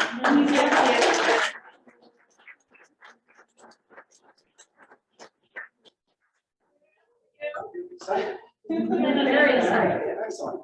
I figured I should stand at the podium, right? Well, it's great to see everyone. And I think my first exposure to this group was actually online. It was last year. It was last year. And I think we can all agree it's so much better to be together in person, right? And when you can gather as a group of like-minded, like a limbo under it, right? This Friday, right? But when you can gather and share all the thoughts on a topic that is of great interest to each of you, and have NASA EPSCoR and the support that they provide to so many college students, not just in the state of North Dakota, but around the country as well. It just really galvanizes this creative thought process about what's kind of the future of the world. And then next week, we talk about the future of the world as well, right? Or the future of agriculture and how space actually connects with agriculture, both current space-based support to agriculture, but also I know there's some talks on what would it be like to grow, to do agriculture on Mars or in outer space. And so these types of kind of creative ideas are fostered in environments like this, and the chance to host an event like this. And I think we have online people too, don't we? Yeah, the camera's sorry. on you, don't worry. Okay, where's the camera? That owl. Right. Owl What's the right owl? here is the camera. All right. With the owl. Can I turn it? See, that's why they call it the owl. It's 360. Yeah. So it does the whole thing. I know, but I'm not turning it to the, I'm showing the owl, right? Because it looks. They should know why it was called the owl, but to all the folks online, hello, and thanks for joining us as well. How many are online? Oh, a lot. Yeah, quite a few. Yeah, we have a couple individuals joining from across the state. We have NDSGC here. We have First Robotics. I know you were at the championship Yeah, it was the other day. incredible. Jamestown is here. Oh, good. And then we have Turtle Mountain Community College, Williston College here. James Harrington from NASA Goddard has joined us as well. Dr. Mora from NDSU. So we have a really strong showing. And we have lots of students in the audience from across the state as well. Yeah, wonderful. And there's a lot of action going on in Washington, D.C. right now about science and technology, including in space. And that is, there's an act called USICA or USICA, USICA, the U.S. Innovation and Commercialization Act, which is proposing to add a whole nother division to the National Science Foundation and to look at how do we commercialize technology. And so there's a multi-state consortium between North Dakota, South Dakota, Wyoming, Montana, and Idaho coming together for a rural states consortium. So it kind of relates to that score a little bit. And looking at all kinds of technologies, both in space, artificial intelligence, and so forth. And it will be interesting to see how this plays out because it could amplify all of our efforts that happen through that score. So, so congratulations to all of you. And there's students, faculty members, staff members, just a collection of people to share ideas. And the process of discovery, right? It's really cool to be able to say, I've got an idea, and let me see how I can make it happen. And the support, of course, to NSF and NSF on the other side, but NASA on this side, really make the magic happen. So thanks to all of you for being here. And it's good to see you. Great, thank you. Thank you for stopping by. You all right? Would you like some? Oh, no, well. Great, thank you. Yes, and we can go ahead and take a break, and then when we return, have James Harrington from NASA Goddard give us a presentation about some open access science and TOPS. And until then, you can enjoy some refreshments in the back room.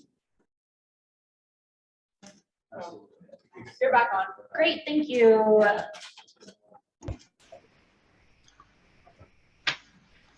Okay, so Mr. Harrington, you are up next, James. Thank you so much for joining us today, and thank you for all the wonderful comments and the questions. It's greatly appreciated. So I'll let you take it from here and start your presentation. Okay.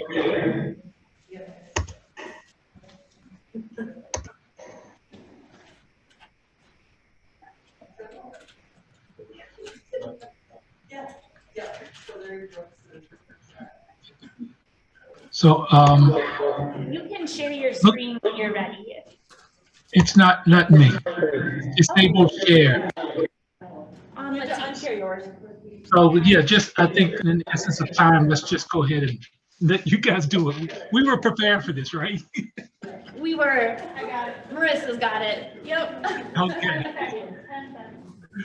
Slideshow and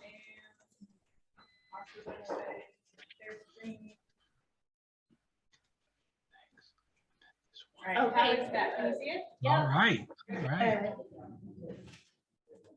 Okay. So all of that stuff at the bottom, I'll go over during the presentation, my organization and all that, and my affiliation with Space Grant Net School. So if you can go ahead and go to the next slide. All right, so I met this wonderful Space Grant management team in Arlington not too long ago, and we just hit it off, right? And so I'm just excited to be here, and from what I hear from the dean, I need to be here. with you guys today, because you have so much to contribute to what I'm going to be going over in these next few slides. So before I get into my individual initiatives as a space grant and EPSCoR specialist, let's talk a little bit about Goddard. The team told me, they said, hey, James, tell us a little bit about Goddard. And so what we can say, and these aren't my words, right? I got this from our Office of the Chief Technologist, right? So this is basically, we're a world-class organization.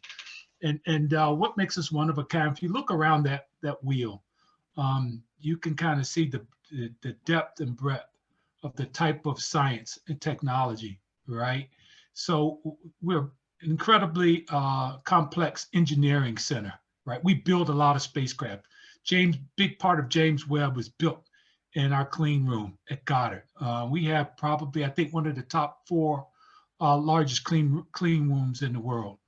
And then you see over on the right, we're a world leader in understanding the sun's impact on Earth. And I think that's what really got me and the North Dakota people, because I was basically blown away with the Aurora cover of your space grant catalog, and started talking. And as I told the team, I was so proud that I made connections with you guys and with an opportunity that I just put out and you guys responded to. I went bragging, and my co-solicitation lead was like, James, I already know them.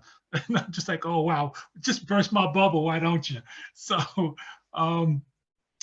yeah, understanding the sun and its impact on Earth is huge for us. And it looks like you guys are very proud of your vantage point geographically and being able to assist us with parts of that interaction with the sun, and that is the Aurora that it gets created.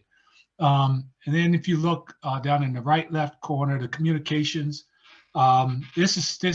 you heard Elizabeth talk about the data. Well, we capture like 98% of that stuff, right? In various places. It's not all Greenbelt. I mean, we have a facility out at White Sands that does a lot of data capture. So we're busy with that. A big part of my platform that I'm going to talk about a little bit later has a lot to do with transmitting data more efficiently. And then the ISS cargo. This is really something really cool and new, right? We're actually doing SpaceX launches now from Wallops, and Wallops is a part of Goddard. And then the independent verification and validation facility. This was actually born from the tragic incidents from the Apollo, right? And so we were having issues with validation of code with our computers. And someone said, you know what? Our brightest people who are writing these things can't always see things that are right in front of them, right? You need an independent organization that takes that code and runs it through strenuous tests and makes sure, because we're putting people's lives at stake. We're putting billions of dollars of spacecraft at stake. And if this stuff doesn't work right, a lot of times certain components of missions just won't function well. We can all remember what we thought was going to happen at Hubble when the mirrors didn't work, right? We had to do a special repair mission. So those types of things are fairly rare right now because of the IVMV. Next slide. Okay, so we're just a big time technology, and the technology that we do is for the engineering of science, right? So our core lines of business, as you see in the three boxes, are our science mission directorate lines of businesses, right? That's what we primarily do. And then with our huge engineering division and our spacecraft building efforts are all cross-cutting for enablement of those 4 lines of businesses, those sciences. So I'm going to be leaving you with these slides because they're fairly in depth. Almost every line in here is somehow related to what's been presented during my experience with this meeting you have today. Next slide. All right, so this is a visual, right, of our lines of business in motion. So we either built this spacecraft or we are monitoring, or we built pieces of it, or we are actually actively monitoring each and every one of these missions. Some of these missions I think may have been retired, but you can see in the background, you can see the lines of businesses, right? If you look up to the left corner, you can get confused because of all those spacecraft, but if you look really back in the background, you see the sun, right? And then if you look over in the right corner, you see all those Earth observing missions. And then you look right below those, you can see all the stuff for astrophysics, trying to understand what's going on in the universe and our place inside of it, right? And then down in the bottom, you see Mars. And then what you probably can't see very clear in the middle is things we're talking about doing with the asteroids, the whole asteroid defense stuff that the Dean was talking about. That's inside of there, right? And then down in the left-hand corner is all the planetary stuff, right? All the stuff that God has had a hand in terms of understanding our universe. Next slide. Okay, so let's talk a little bit about the center and where I'm located, right? So I'm in the Computational Information Sciences and Technology Office. And basically NASA funds two high-end computing centers, Goddard and Ames, right? And our role, as you can see in the right-hand corner, is to provide computational services as well as applied information systems research and services, primarily to the Sciences and Exploration Directorate. That's what we call it at Goddard, but it's SMD, right? And then and so we have supercomputing silos, and we house all kinds of expertise for the communication between computers, right? So we used to replicate a lot of supercomputing capacity across the centers, but with the advent of high performance networking, we now can realize almost real-time bandwidth from applications to our high performance computing center. And so NASA quickly realized with the advent of these high performance networks that we could scale back and we didn't have to have so much of this stuff replicated across the agency. And so Ames is strategically located out near Silicon Valley, and then Goddard has just been a legacy of knowledge for high performance computing. So we are the two high-end computing centers. I, in particular, work in 606.3. This is a little bit dated. We haven't updated our website. 606.3 is now the data science group. So I'm housed there. I'm a computer scientist inside the data science group. And as you can see there, we perform strategic planning to prioritize IT advances needed to enable science investigations and missions, right? So that's a very important thing I'm going to next slide. All right, so the big push. My office, we're really in a big high-powered mode to support what SMD has identified as a roadmap from 2019 to 2024 for groundbreaking science. What we're doing with big data, data management, and computing for groundbreaking science for 2019 through 2024. A big part of that is data science literacy. Our Office of the Chief Information Officer is looking at the potential or the need to establish data science organizations at every center. That's how important this stuff is. You've probably half the presenters today talked in some way or means about data and the importance of us understanding and utilizing what big data provides us, and how it actually transforms, or what we call a digital transformation of how we do manufacturing, engineering, and breakthrough science. So you guys just seem to be all over the place. Almost half of your presenters are doing some type of AI and ML or data science in their work. Data science has experienced a 650% job growth since 2012. And recent reports show that 7 out of 10 of the fastest growing careers are data centric. All right, next slide. Okay, for NASA, why data science literacy? This is the report I was referring to, right? And there are 3 goals in that report. One goal is to enable open science, right? So open science, basically in NASA science and data existed in fairly proprietary silos, right? Those people that that were principal investigators and chief scientists on missions, design the data capture, the data return, the data storage, the data format for what they thought their needs were to conduct the groundbreaking science that the spacecraft was awarded to do, right? But what we found out is, if you remember Elizabeth's chart, that data started to grow so exponentially that the teams could not be relied upon with 7 or 8 guys or 7 or 8 individuals or institutions who have within them limited resources to conduct what they needed to do, either for their industrial needs or their higher ed education needs or whatever, to deal with that vast amount of data. So we quickly began to understand that we needed a new strategy for data management and computing for groundbreaking science. All right. One of those strategies was to enable open science, right? And that's one of the goals. The other goal, goal 3, is to harness the community and strategic partnerships for innovation. And that's what I was originally primarily coming to you guys today about, is because I've got a really cool initiative, a national initiative that I'm getting funded by SMD to conduct, and that is to be an ambassador for data science and broaden the participation of the National Space Grant community and EPSCoR community in our ability to conduct high-level data analysis for groundbreaking science. So in particular, strategy 1, through an effort that I'm going to show to you in a second, we can look at to cultivate strong community of practice across SMD. So you'll see that in some of the announcements that I put out that are in collaboration with the division leads.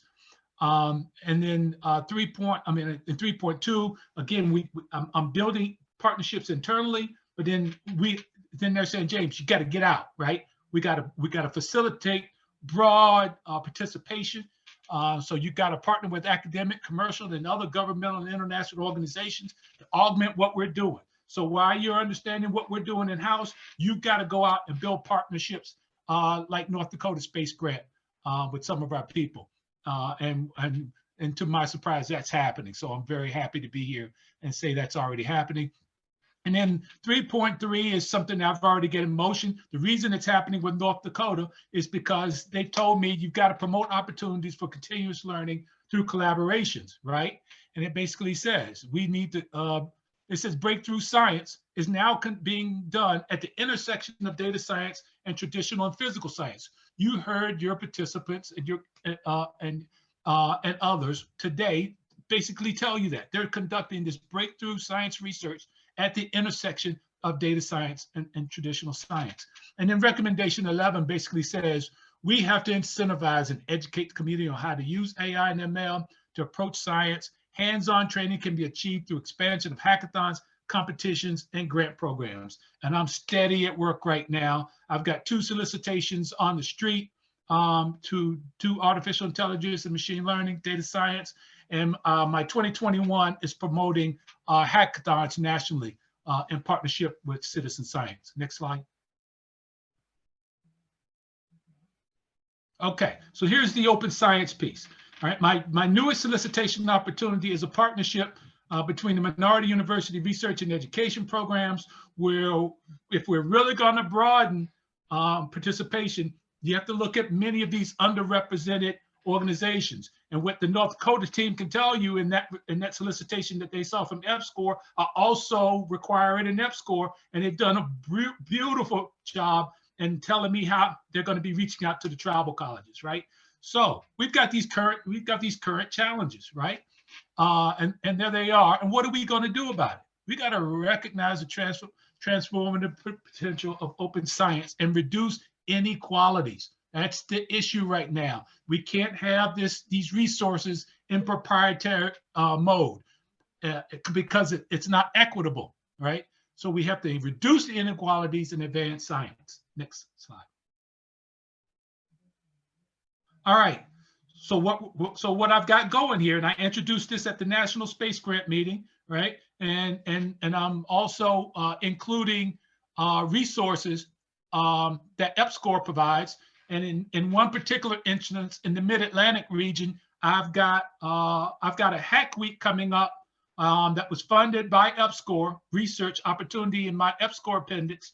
But the space, because EPSCoR cannot spend funds outside of non-EPSCoR states, the Mid-Atlantic Region Space Grant Directors are funding faculty and students to come and participate in the hackathon and see if we can determine how we can better understand spacecraft resiliency. So the EPSCoR and Space Grant regional collaborations are working beautifully. North Dakota is just one of those beautiful states that's also happens to be an EPSCoR and Space Grant state.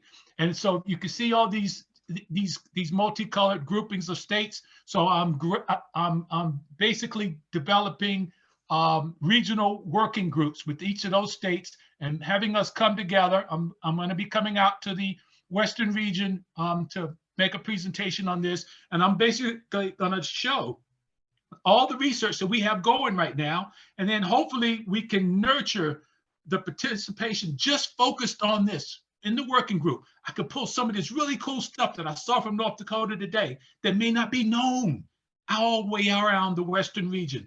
We're going to be sharing all of this stuff that's happening in all these states. Some of it's our funding, some of it I'm not funding. You got a guy from Ames who's doing an internship out at Ames. I'm going to want that guy to come to the Western region regional a working group meeting and do a poster or a presentation. Next slide. All right, so these are the things we're going to be doing inside of this working group. We're going to be providing a lot of opportunity for education and training. Some of that will come through internships. I'll make sure my center people are there to talk about what types of things that are problem domains for us. And we're going to be listing those as intern opportunities and having students come in. I'm going to have industry people like Microsoft, Amazon, Google come in and talk about tool development. And then we're going to be doing community building. I'll have all the different jurisdictions coming in and talking about building community around common things, doing interdisciplinary research, and then recruitment and networking. Again, we're going to be establishing a much larger data science presence within the agency. We're going to be looking at this fertile ground because by the time we go in to get our pickings, they've been slim. Amazon, Apple, everybody comes in, triples the salary, provides them free lunch and free dry cleaning, and we don't stand a chance. So the pipeline has to be made bigger. Next slide. All right, so here's the example of what I talked about. So what this fault diagnostics of spacecraft systems is all about is that Goddard, not only do we manage spacecraft, we build them and we monitor them. And a big piece of that data that's coming down that nobody pays attention to is the resiliency of the spacecraft, right? And these spacecraft can report faults, which means they basically aren't working correctly. We are to assume that they're not working correctly. So we're feverishly trying to figure out what's wrong. The problem is many of those faults are not real, right? So there's a resiliency issue. And so that became a very high interest research topic at Goddard Space Flight Center within our Office of the Chief Technologist.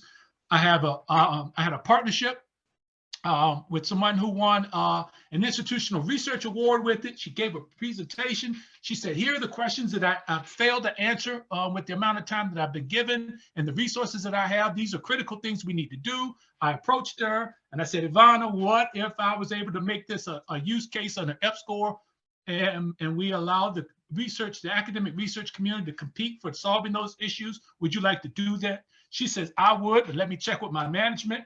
Office of the Chief Technologist says, oh my God, James, this would be wonderful. Can we do this a lot? And I said, yes, we can. We made this award. They're having incredible outcomes with this. So it's becoming a best practice for how we can implement EPSCoR. And again, because Space Grant and EPSCoR are coming together for these hackathons, this Hack Week, we're broadening participation across the whole entire Mid-Atlantic region. Next slide. All right, so this is the newest one that came out, and this is a perfect example of what I talked about earlier. This puts all the pieces together. I represent the SISTO group, where we're looking to facilitate all of our resources for high performance computing and natural language programming. Then we have Dr. Elizabeth McDonald, who is the lead for citizen science for NASA headquarters for heliophysics. She said, James, we've got a lot of issues with data with our heliophysics citizen science projects. Can you help us? Yes. And then I said, okay, well, if we're going to kick off this open science stuff and really create a really nice collaborative platform, I got this guy, Brian Thomas, that I collaborate with, who's a data scientist in our heliophysics science division. And he's created a cloud instance built directly to support open science. So this is really exciting. The good news is I'm not in control of the reviews of it. I just happen to know that we're going to be working with North Dakota in heliophysics for some time to come. So I'm just happy to report that today. Next slide. Okay. Yeah, this is basically just in words what I was just talking about between myself and Liz McDonald and Brian Thomas, right? I think this one talks about the big data working group findings and how this solicitation really looks to bring everything together from that report, that we need to enable open science. I need to work with the NASA line of business divisions to understand what their needs are, and I need to reach out to the community. This is the data science piece and the open science piece. Next slide. This is the piece for heliophysics. And so this type of thing are going to be coming to the working groups. And we're just going to see a huge ramp up. And what we're going to be hoping is that all this type of work that we're doing, particularly as it relates to North Dakota connecting in with the tribal colleges, let me tell you, folks, that stuff will get very large news at NASA. The last one I did, I have 4 awards, and they were all doing that same type of diversity. They were pasted up on the NASA front page of the NASA website. So, and then you guys will get it completely adopted by our NASA Citizen Science Project Office at NASA headquarters. They'll be asking you to make presentations. So it's just gonna, you're just gonna get all kinds of kudos for pulling this stuff off. So I think that's it for me today, and then I'll be open for questions. James, a round of applause. Thank you, James. Does anyone have any questions in person or online? Okay, James, I have a question for you. For the students here today, could you please tell us a little bit about your school and then your career path and how you got where you are? Sure. So I'm a graduate of I grew up in North Carolina, and I attended University of Maryland College Park, where I majored in computer science. And I started out in private industry. I was working at the time on the development of multi-process operating systems, writing code for that. And then I went from there to managing metropolitan networks for a real estate firm. And then the real estate economy went broke, and the budget for what we were doing got erased, right? Which included my job. And one of my best college buddies, his dad was a director of the high performance computing center at Goddard, right? And so, you know, out of the blue, the center had just undergone a major lawsuit for failure to promote diversity, both in hiring and in promotions in careers, right? And so basically, the lawsuit, the person who filed the lawsuit was awarded, and the center at that time got some support from the agency, but afterwards, the center, the agency basically said, "Got it. This is the last time you got to get this support. It's going to come out of your budget next time." That woke us up, and my friend's dad called me and said, "Hey, I need you." I said, "Perfect time, because I don't have a job." So that's how it happened.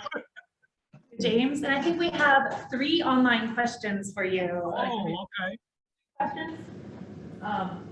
3 minutes. Here's number 1. Real quick, I can't really see them. Help me out. I'll read them. Yep. How will these developments and potential future opportunities be announced? Where might we look for them once as they move forward? Great question. One of the best and most reliable places for me right now is EPSCoR, right? So every year I have an EPSCoR appendix. It's Appendix F. It's always the same letter, all right? Every year there's a 1-year award that I put out that's pushing the broadening of participation for AI and ML for NASA, and most importantly, skill development and capacity building for research. All right, what's the next one?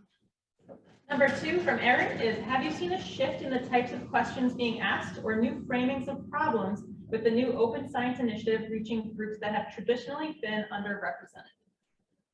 Yes, well, there haven't been much shift, right? It's like what Elizabeth was talking today. How do I get to it, right? That's been the major barrier for broadening participation. This stuff you saw when she did her search and then she got 100 hits. It's like, I mean, what am I doing? How do I do this, right? It just has not been easy at all for us to broaden participation. So that's our biggest goal right now. And because the biggest problem, the biggest questions are, how do I get started? Great. Number 3 is from Kaela. What do you recommend for natural science majors to bolster data science skills to be most competitive for where NASA funding is headed? Oh, that is beautiful. That is beautiful. So all right, there are lots of ways of doing it. It's so bad of a problem right now that Department of Labor is offering data science curriculum, and they're guaranteeing new jobs, right? So if you're in a job and you just can't figure out how to advance or do the types of things you want to do in your life with the type of money you get, Department of Labor is now offering it. All of the technology industry leaders, Apple, Google, Amazon, they're all doing it. So if you have a natural science, if you have an understanding of natural sciences, they all have specialties in terms of their professional development roles for the natural sciences. You can go in that and get something done probably in 6 weeks. It's really cool. And I mean, I'd be highly surprised if there isn't something within the North Dakota system.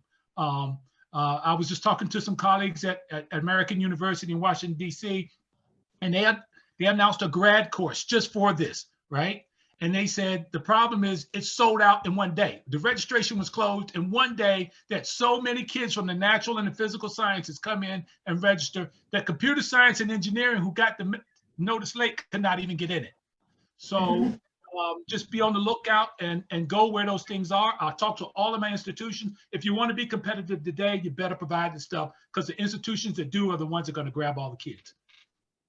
Wonderful. James, thank you so much for this presentation. And again, we can't thank you enough for your support for the space grant and your enthusiasm for the space grant world as well. So another round of applause for James. Thank you. Thank you so much. Thank you, James. Okay, and we have another presentation. And this one is from our first robotics in Jamestown. So Jordan, whenever your team is ready, you guys can go ahead and share your screen.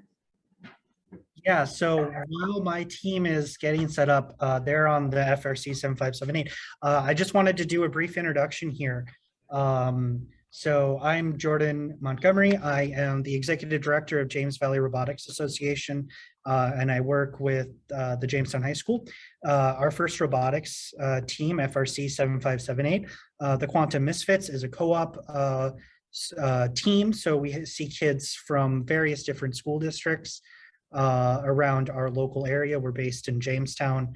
Our two presenters today are both Jamestown High School students. And so I'm going to turn it over to them. We have Jordan Dooley and Jackson Nauman. And so you guys can take it away. Hi, I'm Jordan. And I'm Jackson. And we are members of our first robotics team here in Jamestown. So our presentation just kind of walks you through what our season was like and what we've done that helped build the robots and build our team. And how we did at competition and the science and engineering behind that. So first of all, what is FIRST Robotics? FIRST Robotics is a STEM-based, student-led engineering and design competition that combines the excitement of sports with the rigors of science and technology. So essentially, teams from all over the country will get together to compete on a 3v3 game that lasts for several minutes, where we have certain ways of scoring points and certain rules and stuff. It's very strict on resources and time. We only have 8 weeks from competition reveal to competition itself. So during this 8 weeks, we have to design, build, and test a robot that will compete in a game. And the game is laid out in a giant rule book. This year was 136 pages that covers everything from robots restrictions to game rules to human regulations during the matches and field element specifications. So we could build and test things here at our own facility. So during the preseason, we got a lot of new students this year, so we had to teach them how to safely use the machines. We make all of our own parts out of aluminum stock. So we taught them how to use the mill, the lathe, the bandsaw, grind wheel, table saw, and general power tools. We did all of our modeling through, we did 3D modeling for our robot through SolidWorks to get a design together. So we knew if the pieces would work together and how they would fit together. And then we used that to design blueprints, which we handed off to people machining them. So on the right side here is just an example of one of our pieces that we would have somebody go and make. We also, for the start of the season, we have our previous season's robots. So we use this for a model to show the new students on like what our wiring looks like, how we mounted the pieces together, how we ran belts and pulleys and all those things. And then just to get some team cohesion, we had foods, games, and we watched videos on the past season to just get everybody familiar with each other, make sure we're working together as a team. So our kickoff event, the way that robotics works is we don't know what our competition, what our goal is going to be until the first Saturday in January. Because this year's first Saturday was New Year's Day, it was moved to the 8th, but this was held at the Fargo Air Museum. It was a worldwide live stream of the game reveal. So teams from North Dakota got together and we watched this live. Marked the starting of our build season. So this is when we had our rules and regulations to start moving forward. And because we attended the event, we got a free Ender 3 3D printer. So we were also taught how to use that and how we can take our design pieces and print them out before actually making them out of aluminum, which saves a little bit of material costs and helps with the design process. So during the early season, we determined that our competition this year valued motion because we had to run around and collect oversized tennis balls off the ground and shoot them into a goal that one's at 4.5 feet and one's at 8.5 feet roughly. And then we had to climb a monkey bar sort of stage thing, but it really relied heavily on motion. So we decided to go with a swerve drive. And if you're not familiar, swerve drive, each wheel can control the rotation side to side, 360 motion, and then control the wheel rotation as well. So this allows for full speed in any direction, as well as very quick with rotating the entire robot. And it's really useful for fast maneuvers, and it can also be used for very precise maneuvers. The only downside is these wheels are kind of expensive. I think each one of these modules was like $450. So that was kind of a setback. And then a main part of the game too was climbing, we had monkey bars that had separate heights, and they were spaced apart by 1.5 feet or so. And we had to climb from one to the next and keep going up without being able to touch the ground. And the farther we went up, the more points we got. But we opted to just go with a single stage elevator to grab onto the second bar, which would get us 6 points. This saved us a little bit of time. You can kind of see it here in this center picture, what the elevator stage alone looks like. In this third picture, you can kind of see the chain mounts. So we had a 100-to-1 gear reduction on a motor. So we had enough power to lift the entire robot up by itself, which was about 120 pounds or more. But you can see how like we went from just general frame with some wheels to loading up the elevator and the motors, and then adding in all the wiring and all the motors and belts, and it got a lot, and there was not a lot of space left when we were done. So later on in the season, we had a few complications with our elevator. When we modeled it out in SolidWorks, everything fit, everything worked okay. But once we actually made it, we realized that the spacers that went between the parts were a different size than what the SolidWorks had them as. So it didn't fit in the frame. So it took a little while to figure out how to save that piece. We ended up taking it apart and cutting down some pieces so it was a little bit more narrow, but that ate up a lot of our time. So we had a little bit of a time crunch. In the late season, we worked on all of our wiring. So each component has to be wired together ourselves. We opted to have power poles, they're called, for all of our wires. So we prepped all of our wires so they had quick connects, which should make it a lot easier for next season, but it took a lot of time this season. So when we were wiring together, we have motor controllers for each motor on the robot. We had power distribution panel that manages the amperage and voltages, voltage regulator model to make sure that nothing is being underpowered or overpowered. Our Robo-Rio, which is the main brains of the operation, and then our wireless access point. So we have a wireless connection to our robot and allow it to drive from our driver station. And then in the late season, we built a shooter. So we had to pick up the oversized tennis balls, like I said, and shoot them into goals. But so we had a polycarbonate arc that maintained contact with rubber wheels that were driven by belts and pulleys. So you can kind of see a little bit of the arc in the top right here, but that made sure that it maintained contact with the ball and the wheels. And then because it was polycarbonate, it was see-through, it made it like a cool factor for our robot. You could see all the wiring and we could still access it pretty good. And then here's a few more pictures on like our designs. Our intake folded out to pick up the balls off the floor over our bumpers. So this kind of moved freely. We engineered these hangers. Our initial design started out with the 3D printer. We modeled it in SolidWorks, printed it out, put it on the robot to see how it would fare with putting together and whatever. And then here's a better picture of what the internal of our wiring did.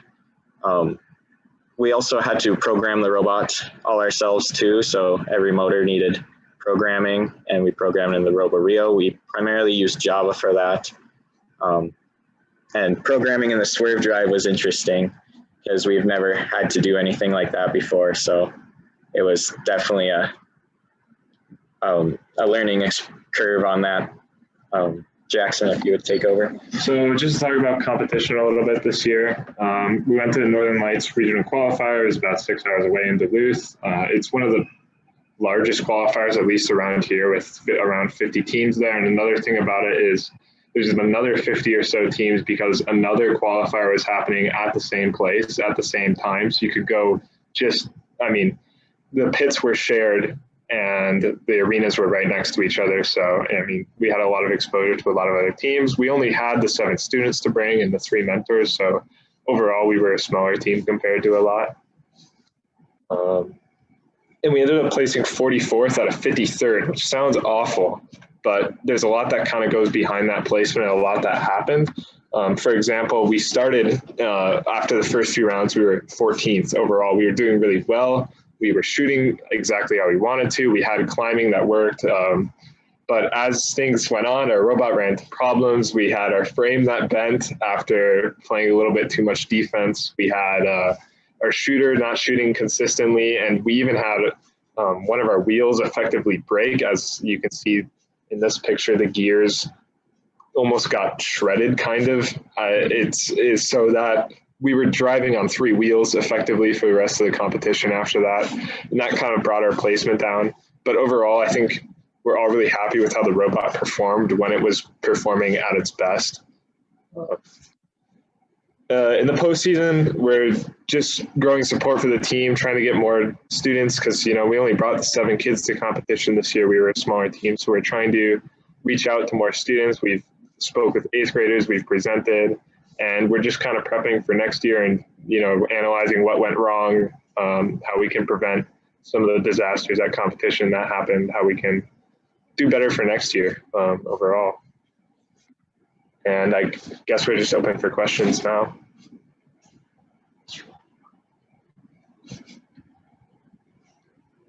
Students that are high school students.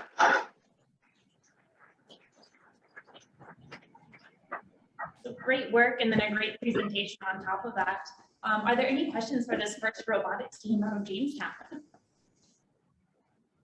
Go ahead, Caitlin. So you said that you're based in Jamestown, but you have multiple schools with you as well. So my question is, how many schools do you have with you and what challenges did you overcome in getting that coordination together, students from multiple schools? So right now we see consistently people from 3 schools participating. The biggest challenge is that a lot of schools have different ideas on how to run activities. It's really hard to get them to coordinate. Schools don't really like to share resources, which is why the First Robotics team is run by a nonprofit rather than one of the school districts themselves. We're still continuing to encourage other school districts. We did a presentation 2 weeks ago now with another school district that's really interested in joining. So, you know, just continuing to find people in each school district that are willing to support us. Any other questions online or in person? Go ahead, Carrie. What do they think caused the failure of the wheel? What is their solution for next year? I think one of the theories we have about the wheel is when we ordered the wheels, there was only 3 of them available in stock, and the 4th they had to make and ship out to us within the robotics season. So we have kind of this idea that the 4th wheel was put together hastily and kind of shipped off pretty hastily because, I mean, overall the other 3 wheels didn't have much of a problem. So we're thinking it was some sort of defect, but at that point, it was too late to get another one. I mean, there was really nothing we could do. That's, I think, what we came to the conclusion about, is that's what happened. Note to have spare parts for next week. Yeah. Have you thought about testing that faulty wheel? I mean, looking at the differences and seeing what else you can see? Asked if you would consider comparing your faulty wheel to the other wheels and what differences there are. There wasn't really any like apparent noticeable difference to it, but just going through competition, we noticed that the wheel that broke was misaligned a little bit. It was slightly off to the side, and just by going through competition, it got worse and worse until it finally broke. So that's really the only thing that we noticed different between them. But Okay, well, thank you. We'll give you another round of applause. Thanks. Okay, and we have one more presentation today. We have the Renewable Rocket Engineering. This is a senior design project from the University of North Dakota in the Mechanical Engineering Department. So Nathan, Casey, Benoit, whenever you are ready, take it away.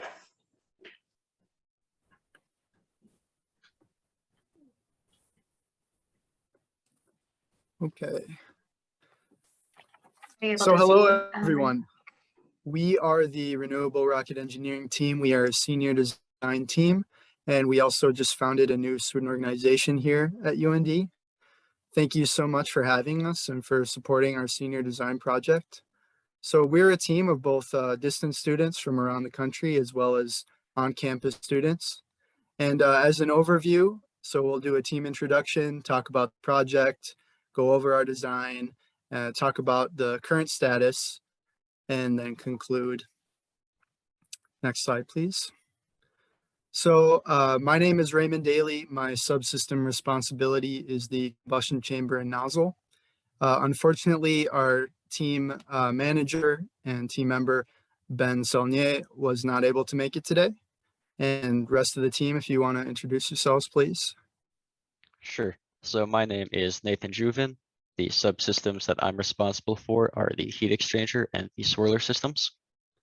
My name is Jenna Casey, and I'm in charge of the fuel storage and assembly systems. And our faculty advisor is Dr. Forrest Ames.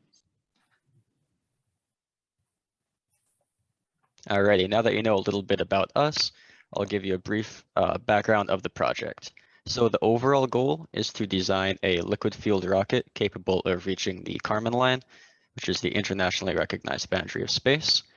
It was initially started as part of the Base 11 launch competition and has continued as a mechanical engineering senior design project for the third year currently. It is an ethanol and liquid oxygen fueled rocket designed with 2,250 pounds force of thrust. We've also formed a new student organization called Renewable Rocket Engineering. Sadly, the Base 11 launch competition was canceled until further notice, but getting a launchable rocket is still our main goal. And now for a little bit about the design concept. So everything you see in red on that flowchart is going to be ethanol, and everything in blue is going to be the oxygen. So there are 3 tanks, 2 of which will hold ethanol, and 1 of them will hold the liquid oxygen. There are pumps for the ethanol and the liquid oxygen to pull them out of the storage containers. The combustion chamber and nozzle are going to be regeneratively cooled with the help of a recirculation system, which will get us up to 3 total pumps. The liquid oxygen is going to be gasified through a heat exchanger and then fed to the combustion chamber via swirlers to optimize the mixing. And then an electrical system will be powered by LiPo batteries to power the pumping systems and that ignition system. As far as specifications go, as I mentioned earlier, the design thrust is 2,250 pounds force. The planned weight is 1,500 pounds, with 1,000 of that being the fuel and oxidizer. This gives us a thrust to weight ratio of 1.5.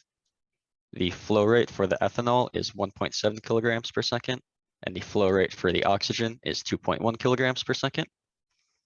The pressure inside the combustion chamber is 24 bar, and the electrical power required is 25 kilowatts for approximately 2 minutes of continual burn.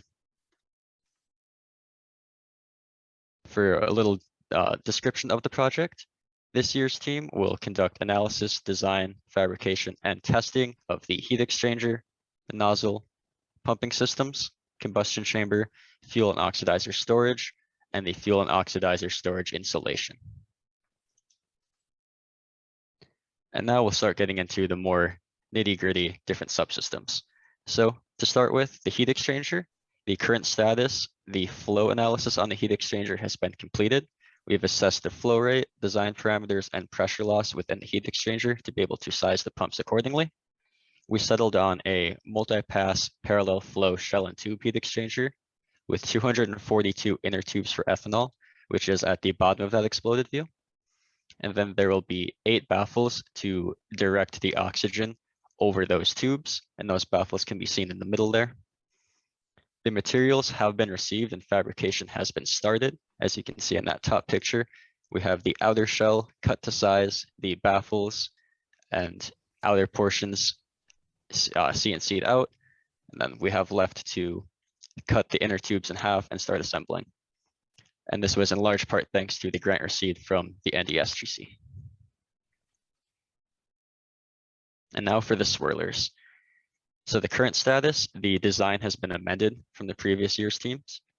The swirler vane angle has been changed from 50 to 60 degrees for better mixing. If you look at those bottom 2 pictures, the one on the left shows at 50 degrees, while the one on the right shows 60 degrees. So as you can see from that flame, just changing that angle by 10 degrees does greatly optimize or improve the mixing. We have increased to 8 vanes instead of 6. We've repositioned the holes on the inner tube, and because of this, we've had to redesign the swirler vane because the inner dimensions are going to be different. And then the inner and outer tubes have been purchased. So what's next is we're looking to get final approval of the design of the vanes to begin fabrication and testing.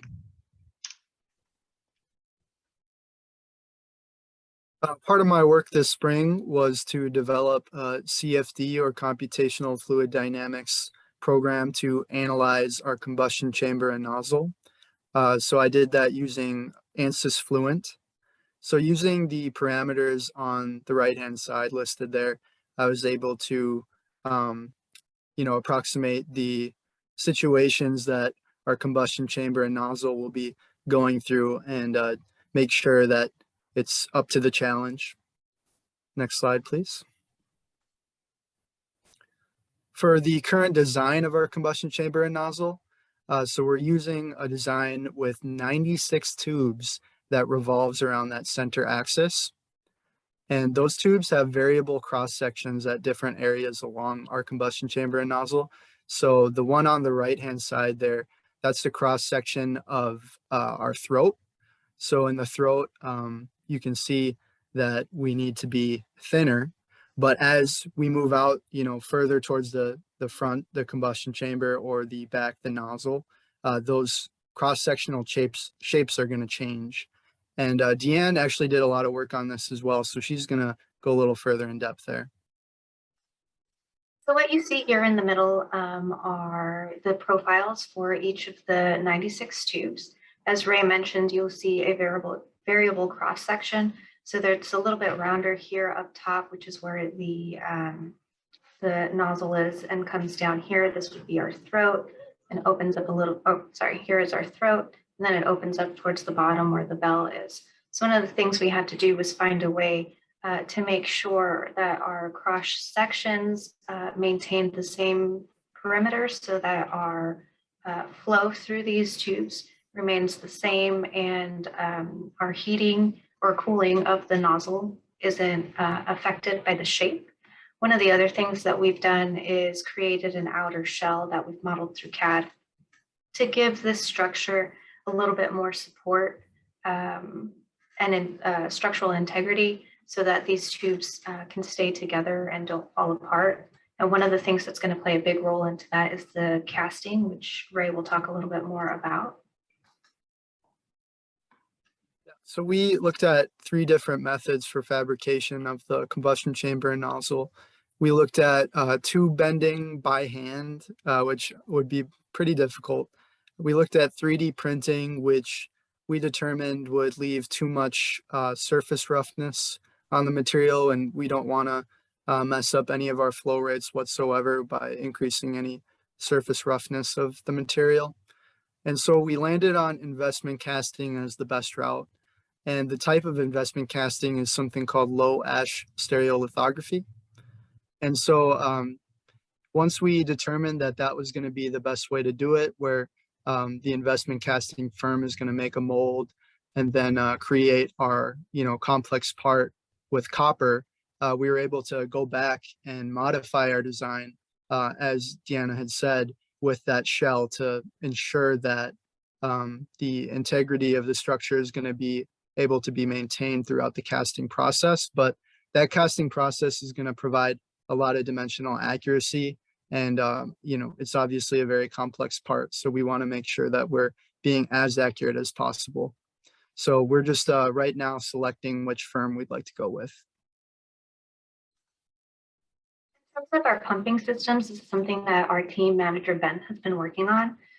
So we'll be using 2 different types of pumps. We'll be using a stainless steel centrifugal pump to move the liquid oxygen from the tank into the heat exchanger and ultimately to cool the nozzle. We will be using 1 or 2 aluminum gear pumps, which you can see right here. This is a Dan Foss gear pump, which we have selected and actually just recently ordered. So we'll be waiting for this to come in. As we search for centrifugal pumps, some of the issues that we've been facing recently, especially after COVID, are supply availability as well as shipping times and prices due to recent inflation has really increased the cost for these pumps. So we will be looking for different pumps and seeing what modifications need to be made in order to support the cryogenic temperatures of the liquid oxygen. So as that comes in, we'll be able to do more testing and modifications. So currently, in terms of the centrifugal pumps, we are still acquiring different pricings and drawings for them. The 2 gear pumps will move the ethanol fuel from the tanks. One will move it to the heat exchanger, and the other one will help move the ethanol from the heat exchanger to the combustion chamber. So our next steps are to complete the motor coupling design, so determine how we will be attaching these different motors to their different systems, as well as complete a pumping test of this gear pump once it comes, once it arrives, once it comes in from the manufacturer. Now, in terms of our storage and mounting system, as mentioned before, we will have 3 tanks. 2 ethanol tanks will be 10 foot long, 10 inches in diameter. Our liquid oxygen tank will be 12 inches in diameter and 11 foot long. We will be using a triangular support design using composite struts that you see here. These hemispheres that you see at the end, we have ordered and they are in, and we'll be working on welding or finding how we're going. We still need to determine how we're going to attach the struts to the hemispheres. So as soon as we can determine these connections and weld them on, we'll be sending the hemispheres to a manufacturer that we found in Fargo, who can weld the hemispheres to the aluminum pipe tanks, which we found. The tanks are made from pipes used in irrigation. So we were able to find a manufacturer that would weld them and ship the completed tanks to us. One of the other things that we need to focus on is insulating the liquid oxygen tank to maintain the low temperatures. So we'll be using either a solamide foam insulation or a microlight blanket. Our plans are to use a cryogenic adhesive to mount some plastic composite, either nails or brads, to the liquid oxygen tank, and then mount the insulation around the tank. So some of the next steps that we have are to design and determine constraints for reducing vibrations in the tank during flight, as well as to complete some heat loss and stress analysis with the installation, as well as the stress analysis on the struts. And we will be determining which cryogenic adhesive we'll be using for these composite brads or nails that we'll be mounting to the tank. So in conclusion, our team has met several of its objectives for the year, including getting an approved analysis of the heat exchanger subsystem, as well as design and complete drawings for the heat exchanger. We have ordered materials for the heat exchanger tanks and pumping, and we're working on fabrication of the heat exchanger as well as the pumping system and some of the tank parts. A full system testing will probably be a goal for next year's team. However, we are going to continue to work towards building a flight-ready rocket. If you have any questions, we've provided our emails here, and you can feel free to reach out for us. If you would like to provide some more funding, we would be more than thankful for that. Or if you'd be interested in joining or advising our organization, we are also open for that as well. But we'd like to thank you for your support and your time. Great, let's give a round of applause. Are there any questions for this student? Go ahead, Nathan, or excuse me, go ahead. Bailey. I have two questions. One is. Can you come up here to make sure they can hear you? Thanks, thanks, Bailey. Bailey has two questions, and I think there's one question online too. Good. Okay. First is, did you use steady state or transient flow analysis when you were designing your combustion chamber and nozzle? And secondly, similar to that is, what was your design process for determining the nozzle profile and the throat to outlet ratio? Well, for the combustion chamber and nozzle, in terms of that variable cross section as well as the shape of it, so that's been in design for 3 years now, where the 2019 team began with a shape of, it's all designed around what type of thrust we're looking for and then the pressures involved. And so we have some pretty massive Excel spreadsheets, very massive Excel spreadsheets on that heat transfer, the temperature changes, the pressure changes, all as those relate to the changing shape of our combustion chamber and nozzle. As far as the CFD, it was a steady state analysis. So because we have done such extensive calculations in Excel, we didn't feel like we needed to, go too accurate with that CFD. It was more to just confirm what we already had calculated. Thanks. And there's one question in the chat box. Yes. What does the thrust curve for this motor look like? Does it have a very sustained burn? When you fly it, how big would the rocket be? Would you also build it yourself, and how high do you think you would get to? So I believe yeah, go ahead, Dee. Oh, well, I'll go ahead and answer some of this if you want to go on the talk about the burn. So how big will the rocket be? So right now our tanks, our largest tank, which is the liquid oxygen tank, is 11 foot long, not including the hemisphere. So I think that pushes it to 12 feet. And then underneath the tanks will have the heat exchanger and the rocket, the nozzle. So it's going to be pretty large in terms of height wise. We have not yet started looking into like the outer shell of the rocket, which will contain everything. Since we're still working on the analysis of the subsystems, the overall size is not yet determined, but I would say probably maybe 15 foot. What do you guys think? Yeah, 14 or 15. Yeah, somewhere close to that for sure.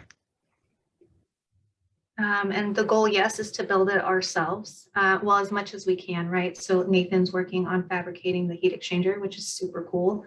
And then once we get the design complete for the tanks and the constraints to hold them together, we would hopefully be putting those together as well. We are having to outsource some of it. Like Raymond talked about the investment casting, that has to be outsourced because we don't have the tools as well as the expertise there on campus. Unless you guys would like to provide that, we are also open for that. So whatever we can do, the goal is to do it ourselves. I don't know, Ray or Nathan, if you have anything on the thrust curve for the motor. I just wanted to add that, so Nathan is our only on-campus student. The rest of us are distance students. So that also provides a difficult challenge for our limitations, I should say, when it comes to fabricating on campus. So Nathan is working hard on that heat exchanger, but unfortunately, that leads us to have to outsource a few different things. Nathan, did you want to talk about the thrust? And I believe there's a question in the chat about the heat exchanger. Yeah, so about that heat exchanger, if you want to back up real quick, D, to that exploded view.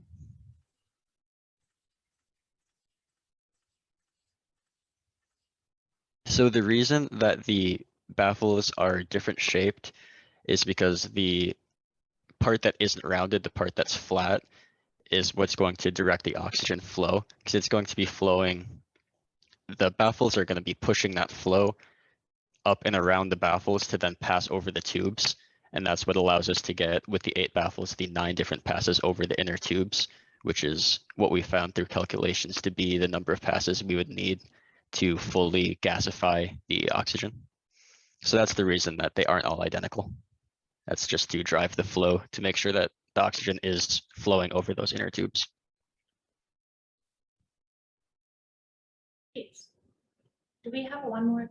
We do. Do we want to go back to Kansas? Yeah, I think we're gonna call it time. We're at 4:16, so we can move those other questions over to our mural board. But again, thank you team for presenting. It's very impressive that you started your own group. Very impressive that you're working in a hybrid setting. And Nathan, very impressive that you're putting this all together. So another round of applause for this group. Thank you. And again, here are our emails if you have any other questions or funding opportunities. So thank you very much for your time, guys. Thank you. Thank you. Okay, so that was the end of presentations today.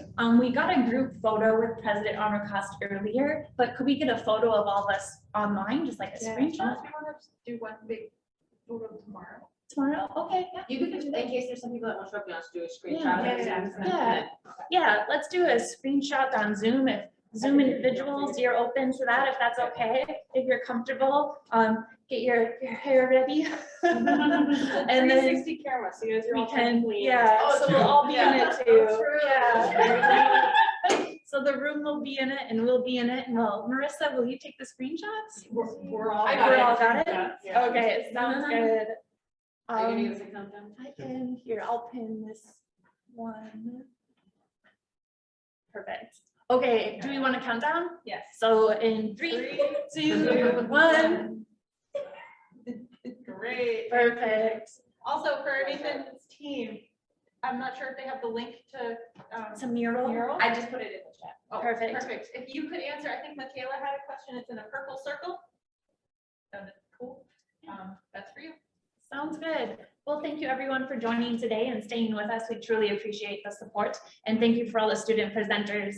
And we will be back tomorrow. If anyone has any questions in the meantime, feel free to send an email or approach us or ask us anything. But until tomorrow, everyone have a good night. And Zoom, we will be logging off and you take care as well. Okay. Woo, perfect. And in-person attendees, if you need any recommendations for places to eat tonight, we were discussing this yesterday.